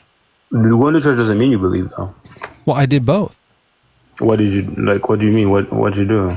I kept trying hard to believe for years and years, and after a while, I was like, "This doesn't make sense." Did you read the scriptures? Yeah, and we're doing it right now, and it's not doing shit for this problem. No. Did you just read like the Old Testament? Did you read the whole Bible, or did you just read part of it and just like make your own assumptions about the whole thing and just go with that? I did my best to read a bunch of it. The more I read, the more I was like, "This God don't exist." It doesn't. Okay. So from my perspective, right, everything from what Adam and Eve did, it sent the world into chaos. Do you believe like the action have consequences?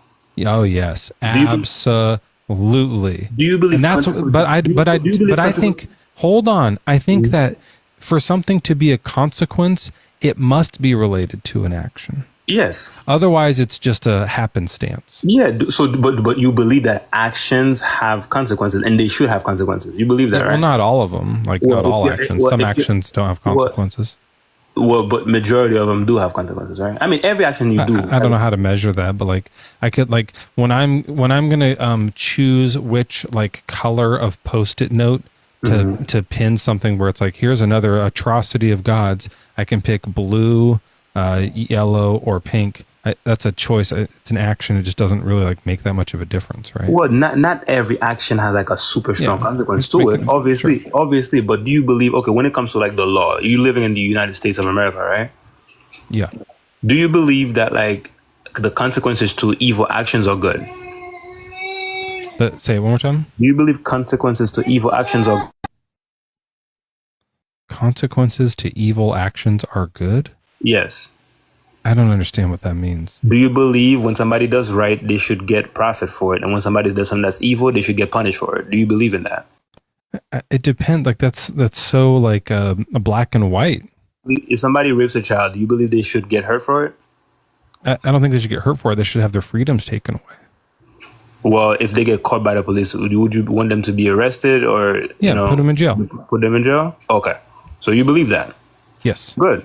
I believe that too. Okay. So what are we having? Do you have anything else to offer here?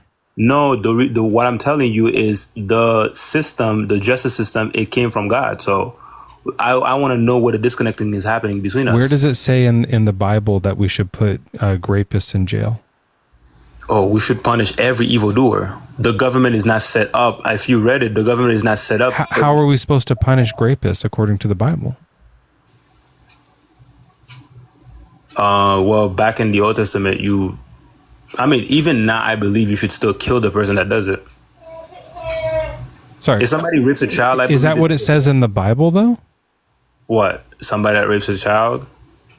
Yeah. I believe the punishment for rape what's the punishment for child rape in the Bible? It's only child rape. You keep emphasizing child rape. Is rape? You just said it. Do you want to talk about name it? Any kind of rape. What's the punishment? The punishment for rape should be is death.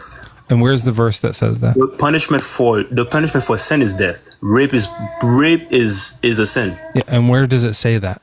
The punishment for sin is death? No, that rape is a sin. Where does it say that? What verse is that? Rape is a sin? Yeah. Is that in the 10 Commandments?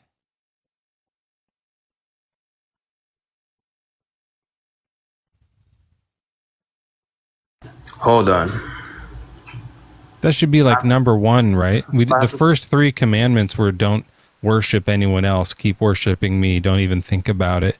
And then it was like be nice to your parents, which that's cool. No, do you understand that unless your parents are raping you? If you love your neighbor as yourself, would you rape your neighbor?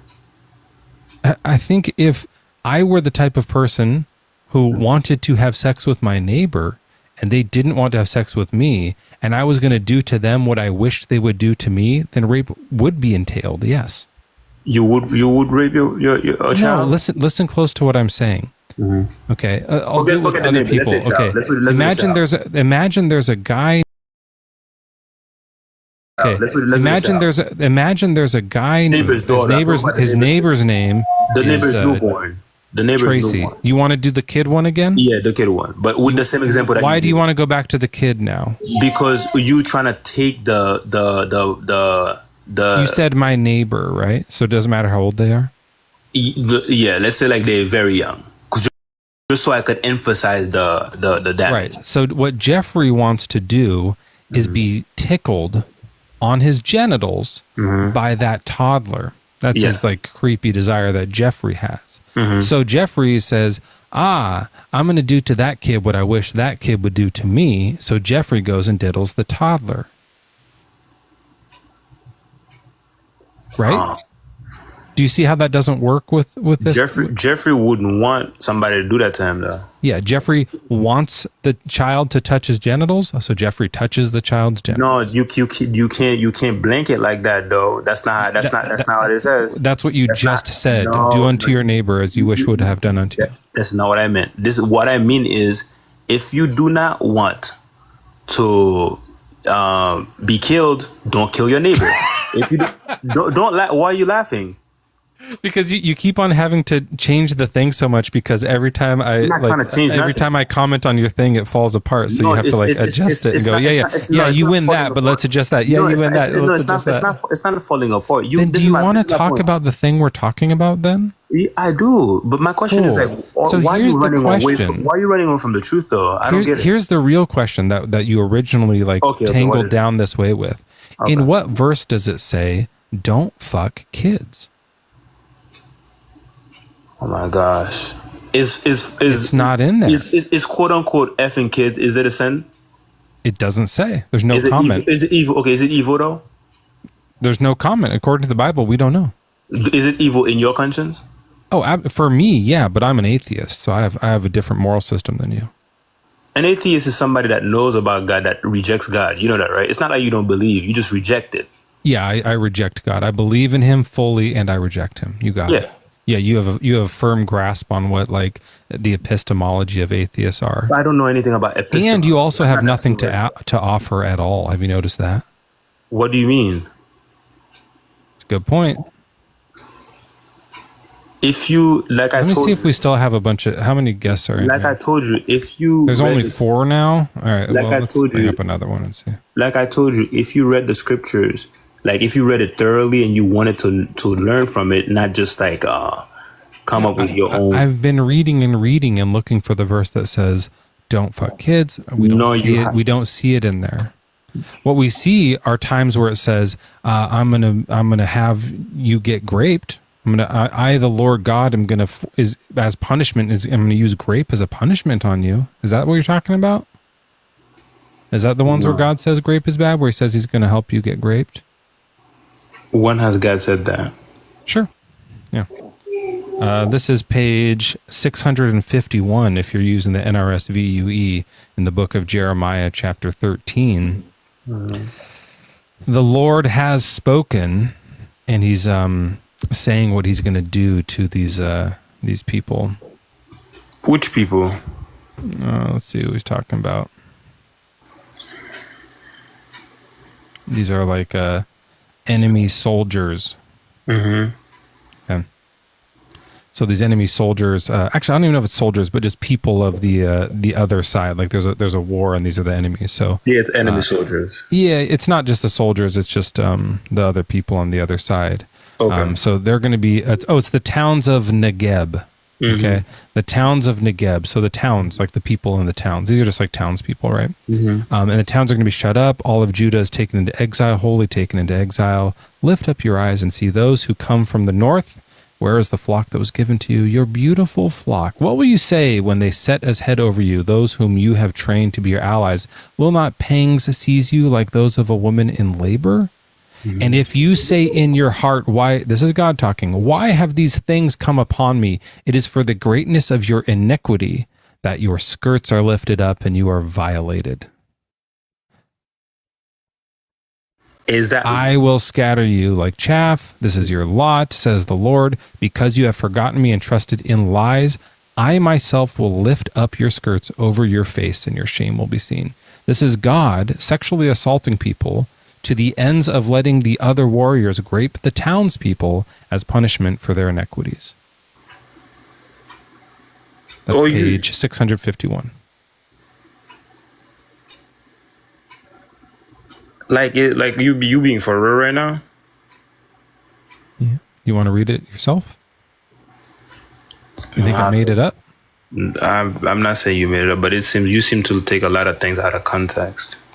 So I'm trying to figure that out. Why don't you go ahead and put it in context? Mute up for a second while you find the context. Jordan, welcome in. What's your age and religion? 30 Christian. All right. Well, while he finds the context for God using grape as punishment, did you want to chime in on something here about the problem of suffering in God's existence? Yeah, I wanted to do a thought experiment. You were just pretending to be a Christian, so I hope you don't mind if I pretend to be an atheist for a bit, for 2 seconds. Yeah, sure. Okay, so in this world, about 10 to 20% of children experience SA. 1 out of 5 women get raped. 2 out of 5 people get cancer. 1 out of 3 get heart disease. There are famines, genocide, abortion, war, nukes, criminals, rapists, and thieves all over this world. Do you condemn parents for bringing kids here without their consent? Because it sounds like you're fine with parents bringing kids into a world full of child rapists, like 10 to 20% chance of child being SA'd. That's fine with you, right? Like you don't condemn parents. Yeah, I'm not totally for it. Yeah, like you're okay. I think it should weigh heavy on right? their hearts, and they should make sure that they're in a situation where they can avoid those kinds of things before they do it, right? Like you shouldn't just play the odds if you live in a dangerous neighborhood. I absolutely think that you should be like really cautious with like reproducing if you're not in a situation where you think you can take care of your kids. Yeah. What do you think? But there's a 10. Do you condemn all parents though? Because there's a 10 to 20% chance that their child will get abused, like SA'd, right? So do you support parents is that globally? grape roulette? Is that globally? That's in America. In America, like equally across all states, or are some places worse than others, or like does it happen more in like? Because I think you could go like, oh well, where is this happening? Is it happening in like swimming pool locker rooms? We'll just avoid those, right? Like you can kind of like. So you're okay with 1% child rape then? What percentage of child rape are you? I don't like any of it. But you're okay with a little bit, right? Like they can spin the wheel, like, you know, it's 1%. With the spinning the wheel 1% get child rape. That's fine, right? Yeah, I think you have your kids if you really need to, and then you do your best to protect them. So you support, you're okay with a little bit of child rape. Like you can bring them here. Is that what I said? Is that what you think I said? Is that like is that what you think you're doing here? Is that by saying you should protect your kids that I'm okay with child rape? Is that what you think I'm doing? That's amazing. I love this argument. You don't condemn parents, right? You don't condemn all parents, even though they are all spinning the grape roulette. They're all taking the chance that their kid might get grape. There's a 10 to 20% chance. Absolutely, I absolutely condemn. I absolutely condemn parents who just like spin the wheel and don't try to protect their children. Absolutely, I condemn you. So you condemn all. If you're doing your best, then no, you're fine. Yeah. Oh, the best you can do is spin the wheel. Every single parent spins the wheel. There's 10 to 20% chance your child is going to get grape, not to mention the war, famine, genocide. What do you think we should do? Pray? Oh, wait, you're an atheist. What do you think we should do as an atheist? Well, I think if you're actually like consistent and you actually care about like pretend to be an atheist, say, I don't believe in God, so what we should do about this is stop having kids, stop bringing kids into this horrible world. Yeah, absolutely. Okay. If you're so against suffering, you should stop bringing kids here. You think like so? You think that we should limit the number of victims in order to solve the problem rather than like address the attackers? I mean, it's an interesting idea. Like it's kind of what they did with like weed, right? They're like legalize it so that less people get in trouble for it. But you're saying like don't make targets for the grapists, I guess. Is that what you're saying?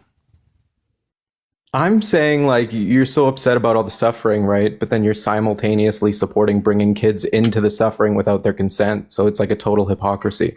Oh no, the suffering is so bad. Let's bring more kids here without their consent. I'm not bringing kids into this world, right? I'm not bringing kids into this world. That's not something I'm doing. No, but you support it. You think it's fine. You think it's a good thing to bring kids into a world where they might I don't think everyone should do that. No. They might get hit by a bus. You think that's a great thing, right? You absolutely heard me say I don't think that everyone should do that. So you condemn all parents? No, I'm not black and white like you. Well, I think there's a lot of gray area. Otherwise, you don't make any sense. Your whole worldview makes no sense. You don't think there's any gray area? Suffering so much, then that's all suffering. You don't think there's any gray area there at all? You don't. You're the one saying I'm saying there is gray area. Listen to my words, Jordan. I'm saying there's gray area there. No, you're not. You're saying suffering. I'm not saying there's gray area when I'm saying there's gray area. In the God world, no. Your title isn't a gray area. When we pretend to be a Christian, no, there's no gray area. God should be all good. No, we're still atheists. We're still atheists. Absolutely. Your problem is suffering. Right? Sure. But this view only works in this is only for the God one. So if you want to do that, we can. But if you want to continue being atheist, that's fine. In fact, you can be my co-host for today. Let me bring up the next guest here. We have Jordan the atheist on the side here, since Joel's not with us here. Your name starts with a J. That's probably close enough.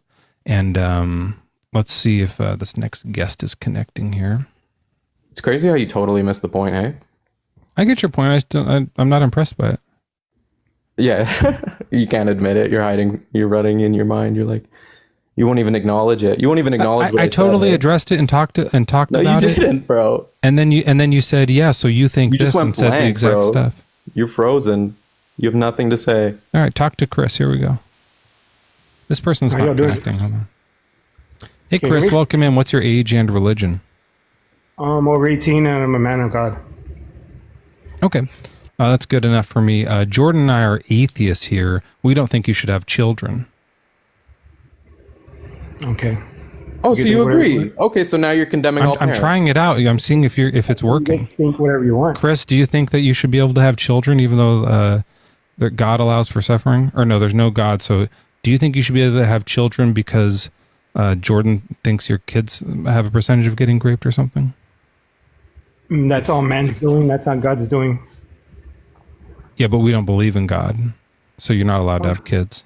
I just think it's interesting how Mezzo is like condemning all parents on earth. That's a really interesting position to take, like where you just say all parents are evil. Yeah, that's what I'm trying to do. That's what we're doing. We're atheists, right? But evil didn't exist. Yeah, like I wonder how many parents you have in your chat that you're condemning right now. Hey, if you're a parent in this chat, get out of here.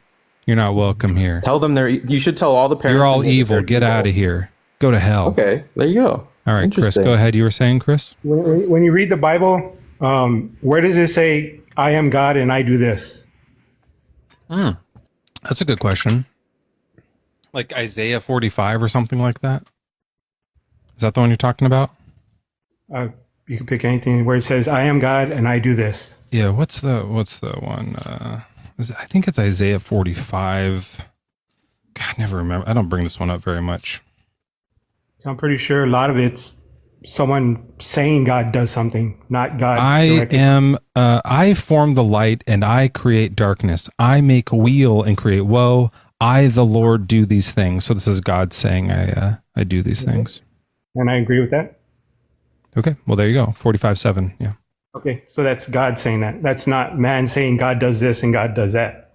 Yeah, and same with like the one we were just reading about the skirts. He was saying like, I myself will lift up your skirts over your face and show your shame. That was like God saying, I'm gonna like disrobe you and let people rape you. I'm God.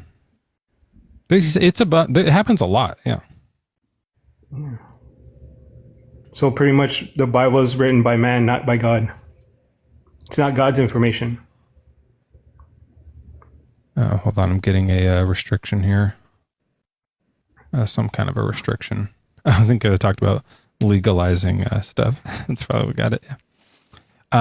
Yeah. This is God in Jeremiah saying, I will make this city a horror, a thing to be hissed at.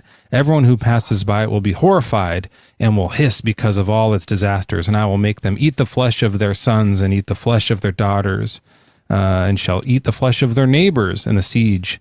Wait, love your neighbors, it says, but I guess, or eat their flesh, either one. Let me see if there's one in the New Testament for you.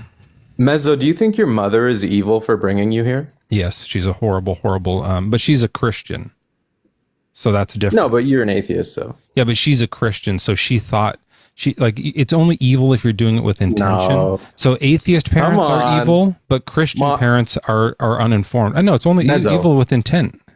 Call your mother evil. Yeah, my mother is evil, but she doesn't know it. Yeah. Right? Okay. She's dumb. Okay, cool. She's dumb. She doesn't know that. Yeah.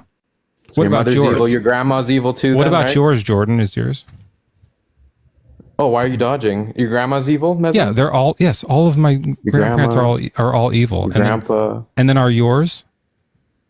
Be a good atheist. Why are you dodging? No. Why are you dodging? I'm gonna come out of the closet. I'm not actually an atheist, Mezzo. Okay. Well, I already have someone up here, so I'll have to drop you down for now. But if you ever want to convert back to atheism and be my co-host, let me know. But that was utterly pathetic, and we all got a good laugh out of it. Okay. Jesus says, I'm the Lord. Is that what you're saying? Like this stuff when Jesus says, I'm God? No, that's Jesus saying that stuff. I'm talking about God. Yeah, but this is humans writing that Jesus said that, right? Yeah. That's... Yeah, I don't think it's true. Well, you could think it's true or not true because you don't have personal experience to know that it's a fact. Right. Like you weren't there to hear him say it. You weren't there to witness him say it. So you can't really say if it's real or not. Exactly. I'm with you. Yeah. Yeah. So like people just argue over their imagination, the ideas that they have in their head, whatever they think is right and wrong. Yeah, they could have made the whole thing up.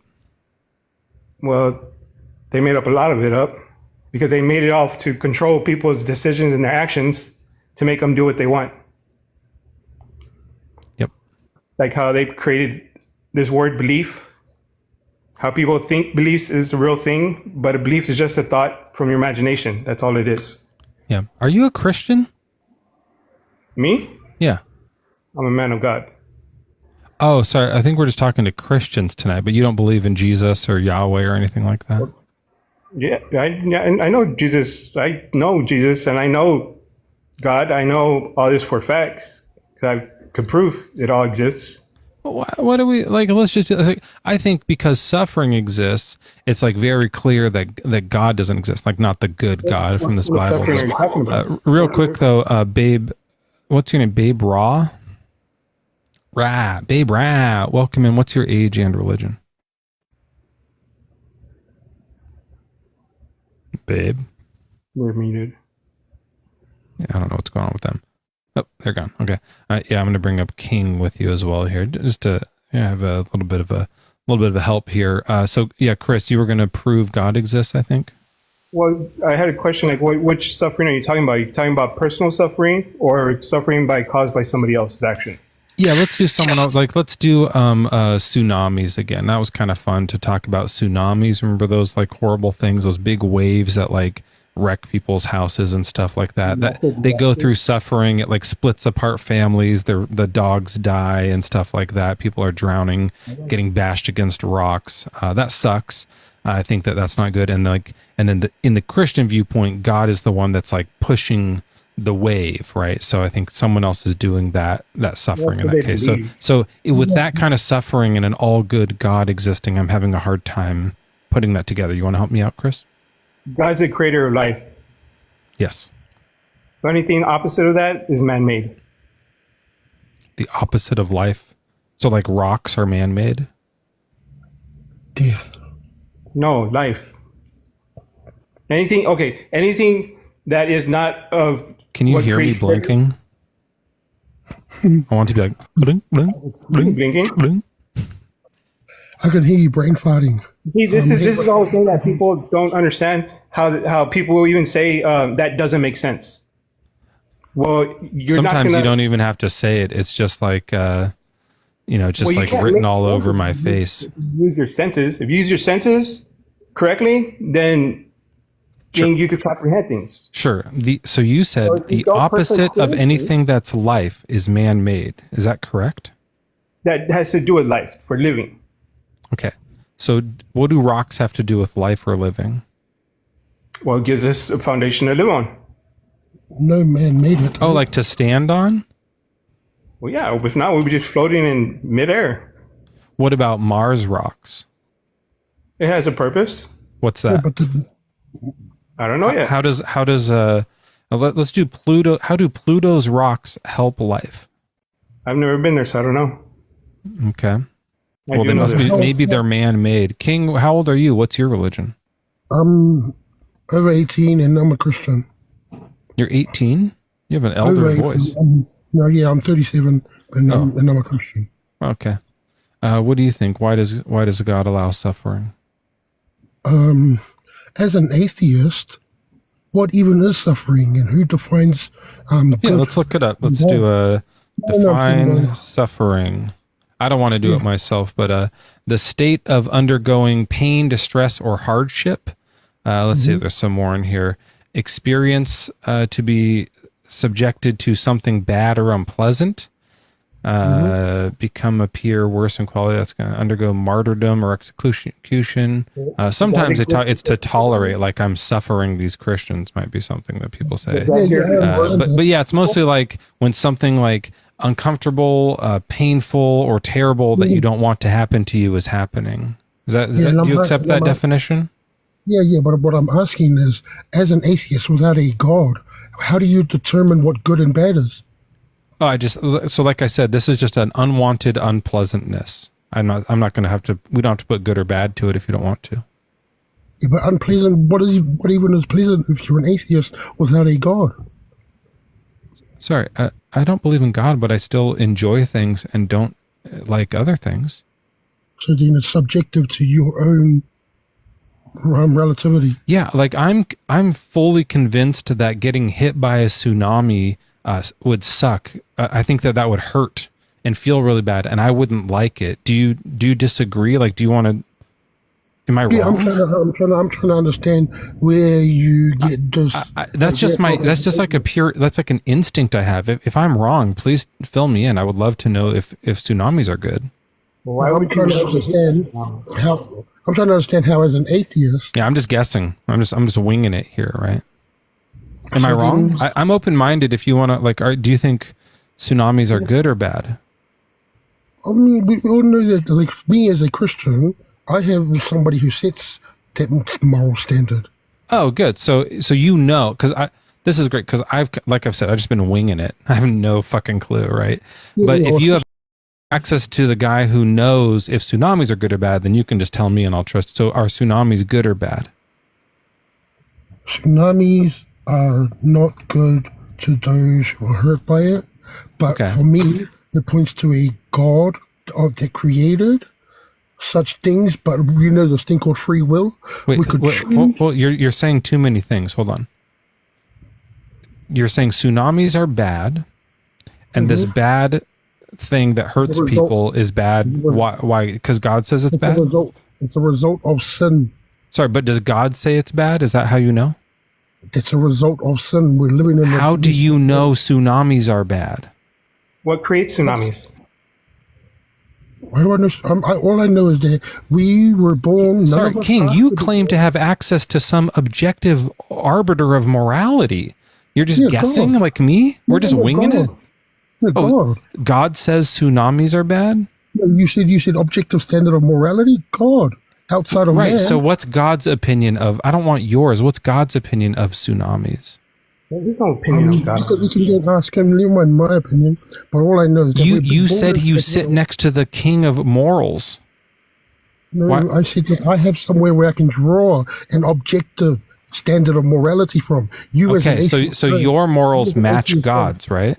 No, I have a objective standard where I can draw from this objective morality. As an atheist, and that's God. I know. I don't. I admit. I have nothing. I have absolutely. Like I'm clueless.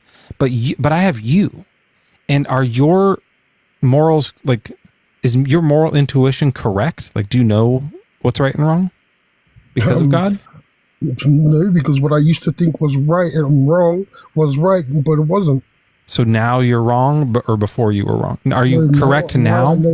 Now I know that there is a standard in which outside of me, that I can draw these objective standards from. Okay, so tsunamis, draw from this standard and let me know what the standard says about tsunamis.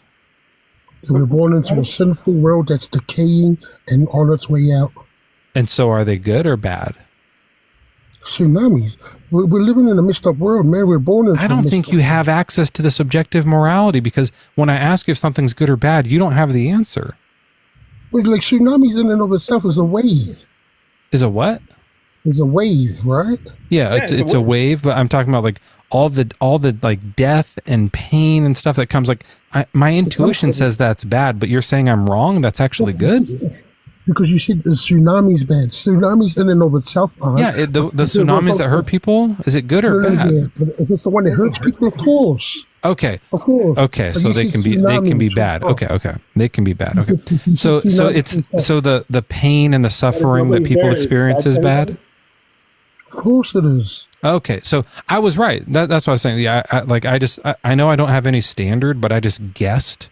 And I nailed it. I freaking nailed it. Yeah. The pain and suffering that people endure from a tsunami is bad. I can't believe I guessed and I matched to God's. That's crazy. Like you got to give me props for that. You got to give me props for that. That was pretty dope that I nailed it. Yeah, hard. And especially even all the more so that God wrote these morality. Chris, what was that? It's because of man that negativity came out that affected people because people chose to live by the water to where there are possibilities of tsunamis. So that's our choice. It's not evil, it's not bad, it's our own decisions why it happened. That's interesting. Let me ask you this. Maybe this will be an interesting thing, and I doubt either of you will actually try to answer this or play along with this hypothetical, but I'll give it a shot. Let's say I am a mad scientist. I'm just like I'm like a mad meteorologist. I'm a weather scientist. And I've developed a button that will stop a tsunami. When I see a tsunami coming towards land, I can push the button and it'll send this like anti-wave out in the water and it goes whoop, and it like disrupts the tsunami and cools it down so that it doesn't hit the land, right? I can push this button and do it. I've made this invention. I've created this invention and it works. I've tested it. And now I'm sitting out on the boat and I see a tsunami coming, and there's houses, there's families, there's puppies, there's kitties, all the stuff there. Should I push the button? Nobody's going to force or should I let it hit? Nobody's going to force you to push it. Right, but as you're the person who has you're the guy. Remember, King, you know right and wrong because you have the standard stuff. So just would it be good for me to push the button, or would it be good for me to watch, like just watch here as the tsunami kills like 300,000 people? Of course not. Just sit there and watch. If you have the ability to alleviate suffering, we're called to alleviate suffering. Boom. If we have the ability to alleviate suffering, we are called to alleviate suffering. Yeah, you just simply tell them, hey, this happens here in this area, so I suggest you don't live here. No, I have, Chris, I not only this, I'm a fucking prophet. I told you wouldn't participate in the hypothetical. King, you proved me wrong. You accepted the hypothetical. King, I have a button that means you can keep living in your houses. I just push the button and it stops tsunamis. You're just doing what religion does to God. That's all you're doing. No.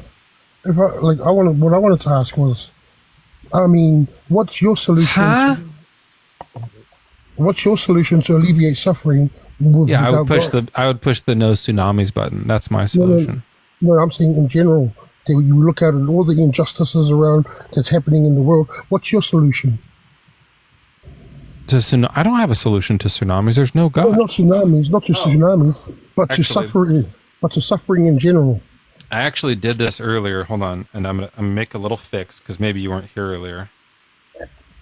I have an explanation for why suffering happens, and I tell you what I'm gonna because I'm feeling a little prophetic.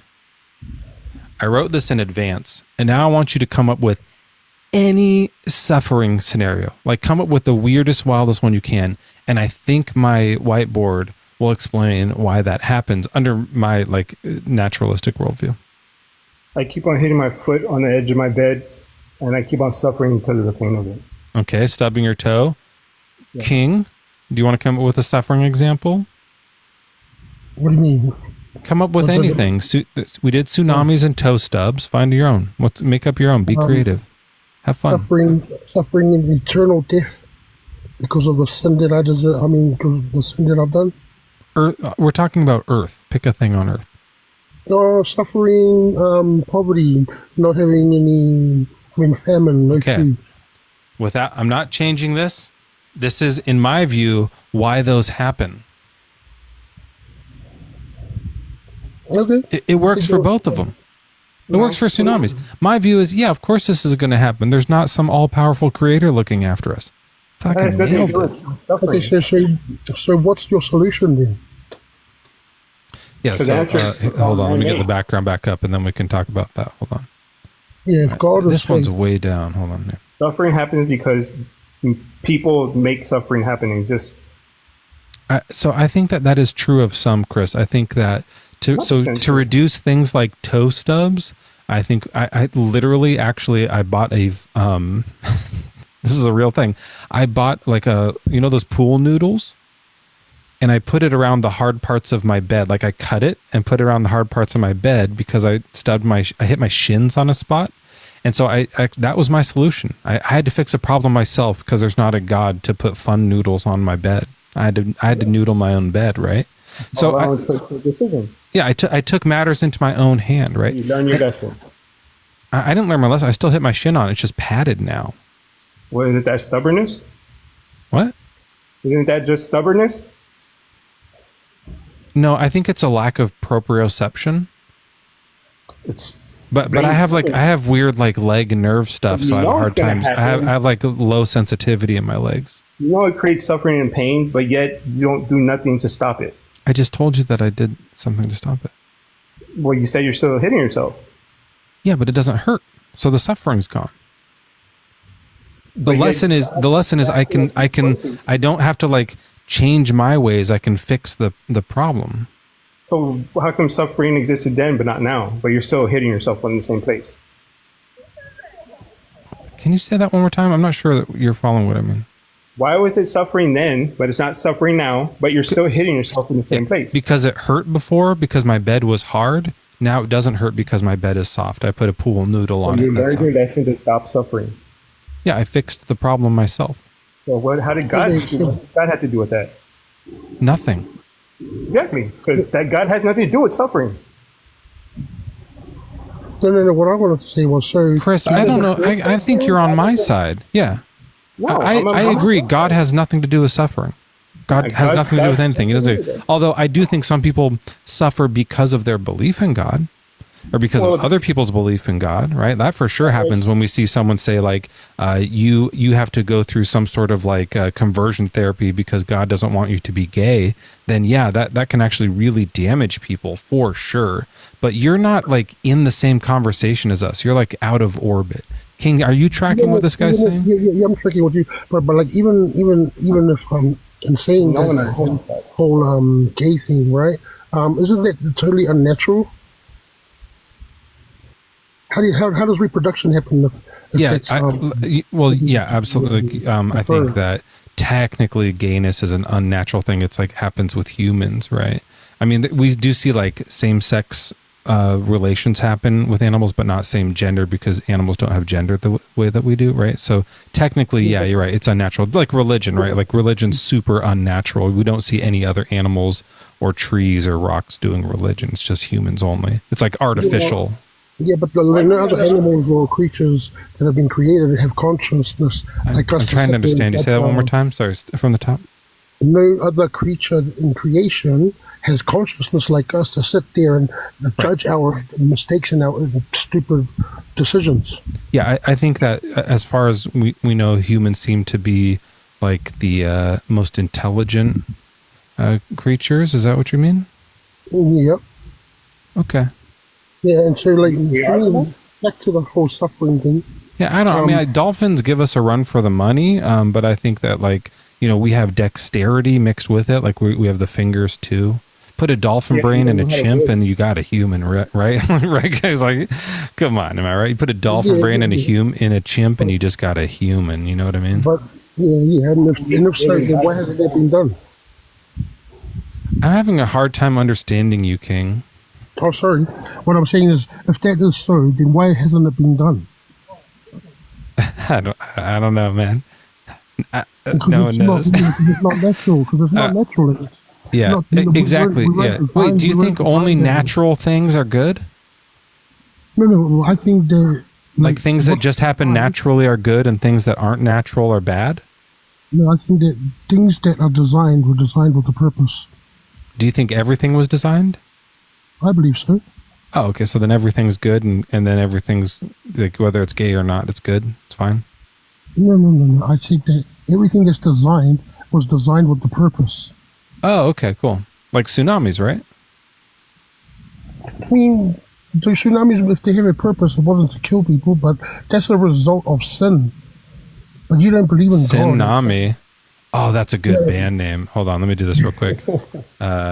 Add band name Sin. It's kind of hard. Sin Nami. I think I have to do it like that. I got a question. Sin Nami. Not the best one.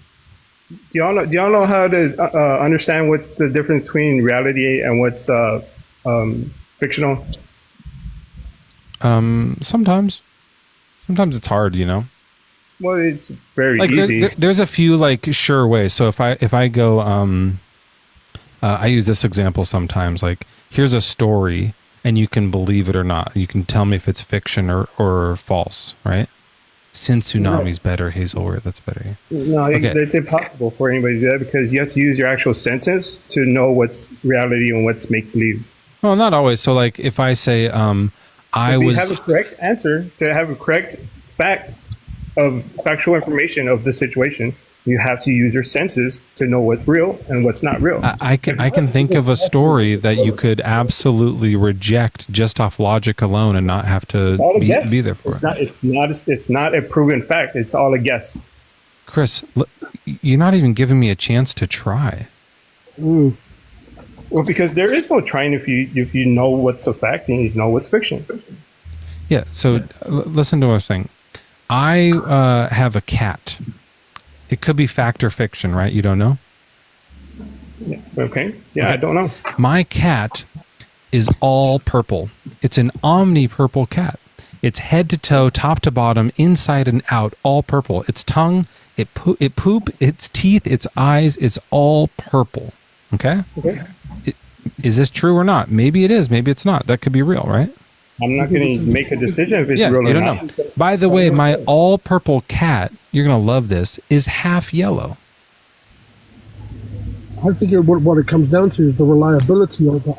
King, you missed it. This thing. If I want to know if it's real, I'll say, hey, can I witness it? You don't have to. Oh my fucking God. You don't have to witness an all purple, half yellow cat. You know that's not real. It's an impossibility. It's a contradiction. Well, what if you painted the cat to be purple and this color? Then it's not all purple. Yeah, it's an oxymoron. Yeah. Okay, well then that's so this is so we can use contradictions to disprove things and go that's fiction, right? Isn't that cool? I would want to witness it myself. Without the senses. I don't think you exist, Chris. Kyle, welcome in. What's your age and religion? I'm 20 and a Christian. Excellent. Welcome in. We don't have to talk about purple cats, although I do have to send myself an email about that real quick. Okay. Gotcha, man. Well, Omni purple cat. All right, that's good. Okay, what do you think? We've been talking about all these different examples today. Let me think if I can come up with just something new to mix it up. Suffering exists. Yeah,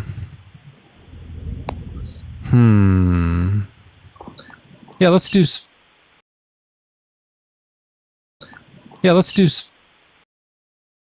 You want to do animal poaching? Which one would you rather do, poaching or starvation?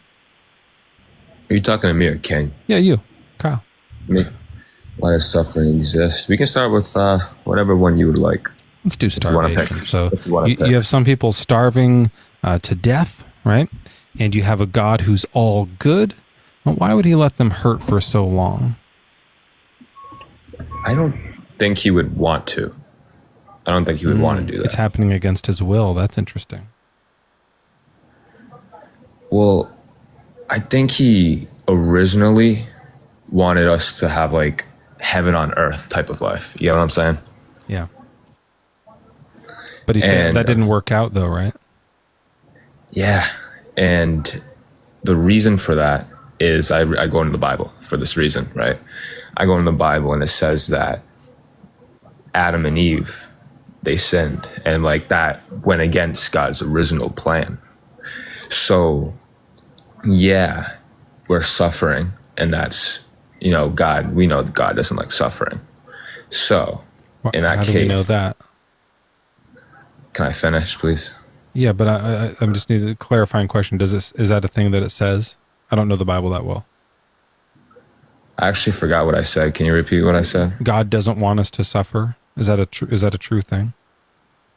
I should have reworded my words. He doesn't sin, right? So he should have made this world. He wanted to originally create this world without sin, right? Okay.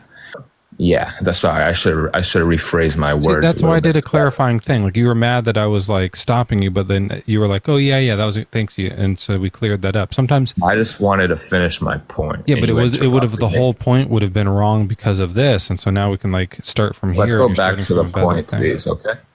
Hey Kyle, I'm gonna help you get to your point. I said pretty. I didn't say pretty please. I said please. Yeah, how about let's just probably not. I want to fuck with you. You sound annoying as hell. Oh, sorry. What I wanted to kind of bring out, something just comes to mind, is that in the Bible it states that the wages of sin is death.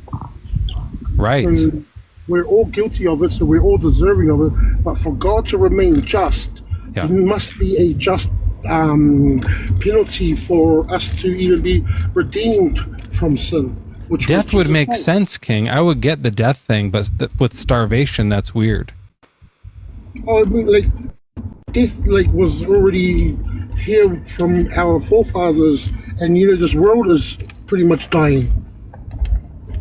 But the free gift of grace through Jesus Christ, whether you accept it or not, is eternal life.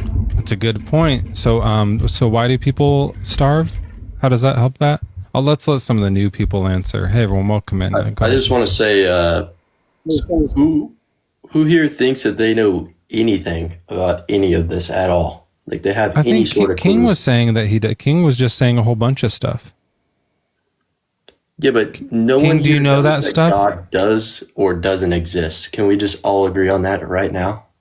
I think I know he doesn't. Like, I'm a pretty Gnostic atheist, actually. Like you're pretty sure he doesn't exist. Yeah, I think with like with the Christian God, just like I was talking about the all purple cat, right? Like you can say, were you here for the all purple cat thing? No. All right, so just real quick, like this is super quick, and I love the omni purple cat thing. I have an all purple cat. It's head to toe, top to bottom, inside and out, purple. Its tongue is purple. Its tail is purple. Its eyes, its teeth. It's barfs purple. Spit. What do cats call it? Hairballs. Purple hairballs. Okay, everything about it is purple. It's omni purple, and it's also half yellow. So is my cat real? How do you have an all purple cat that's half yellow? Yeah, that doesn't make sense. It's literally impossible, just the way it's described. Maybe I have a cat, but it's not the one that's described, right? That can't happen. You nailed it. That you're dead on, Drew. That's exactly right. Yeah. I feel that way about the Christian God. You can say like he's all good, he's all powerful, and all loving. Well, you can't be all those things. Like that doesn't make sense. You've created a description that's contradictory. If there is a God, it's not that one. It's described wrong.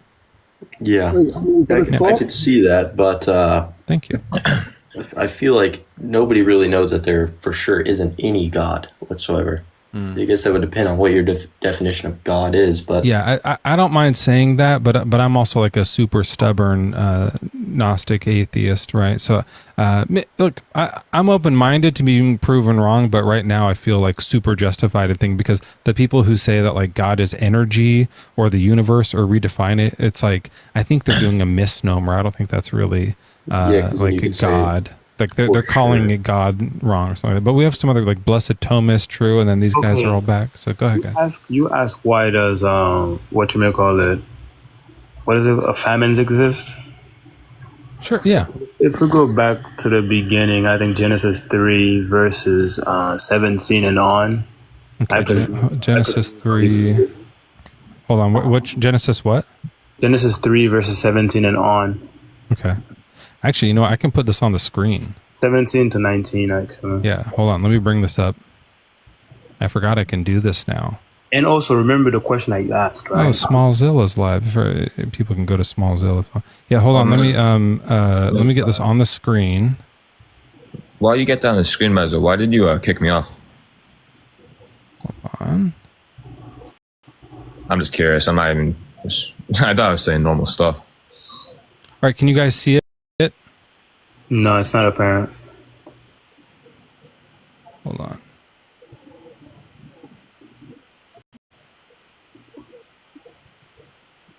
Okay. It's still not showing up. I think my screen is bigger now. Mezzo. Hold on. I thought... You don't see there the man said because you've listened to the voice of the wife? Nope. Nope. Mezzo, can you explain? Just read it. Read it for me. Okay. Yeah. So Adam, he said, because you listened to your wife and ate fruit from the tree, which I command you, you must not eat from it. Curses the ground because of you. Through painful toil you will eat from it in all the days of your life. It will produce thorns and whistles for you, and you will eat the plants of the fields by the sweat of your brow. You will eat your food until you return to the ground, since from it you were taken. To dust, for dust you are, and dust you will be. You will return. Whoever has the background noise, if you can. Shit, hold on. I think you have an echo. I think you have an echo. I have an echo too. I don't know why. It's someone's background noise.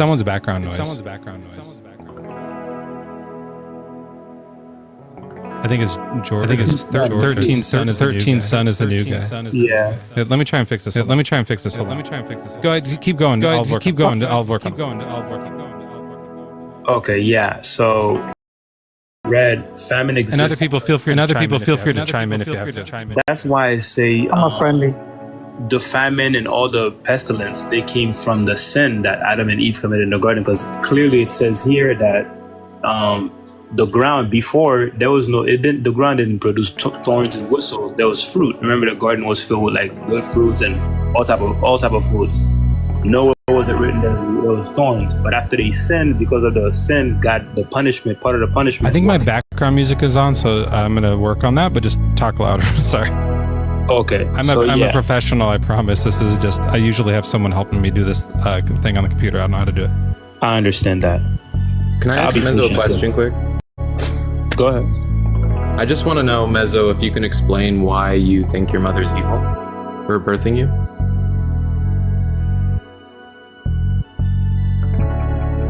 Because you said that earlier, right? Was it for me? Yeah, Mezzo, why do you think your mother's evil for birthing you? Yeah, I think the thing we were talking about earlier, we already covered why she is. Sorry. We said for every atheist, we have to believe that everyone who has really bad, is like that. Fucking really bad. Frankie, we can't really hear you. Frankie, can you hear me? I can hear you. Not really. Yeah, go ahead. You sound like a skipping robot. I can hear you fine. Robots that are like breaking down. Your voice is crashing. It's like, yeah.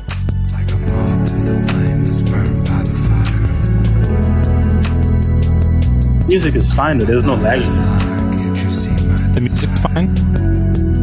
Yeah, it's perfectly fine, but your voice, whenever you... But your voice is still cutting.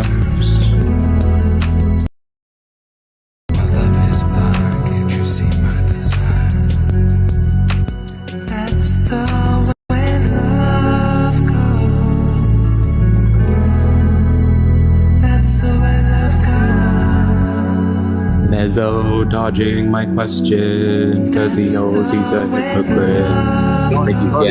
Mezzo is running away. Jordan, don't do that, Jordan. Because he knows he's a hypocrite. Jordan, what you're doing is not wise. I revealed his double standard tonight. I hope he thinks about it at night when he's sleeping in his bed tonight.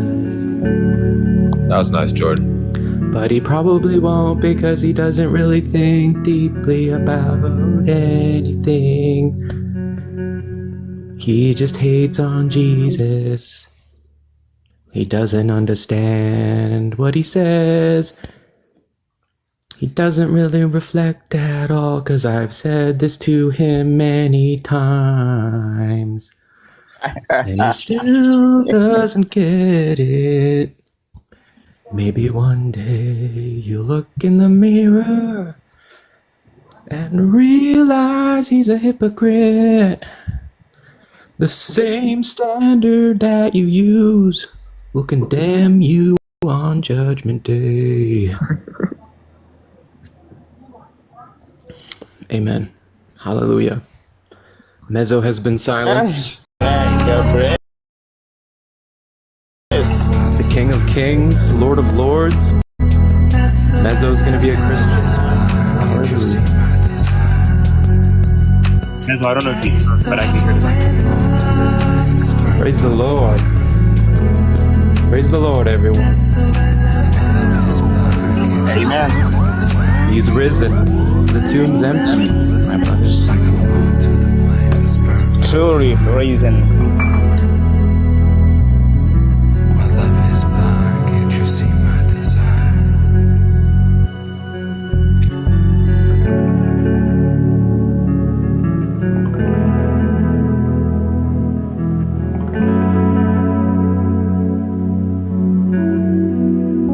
I mean, you could answer the question, Mezzo.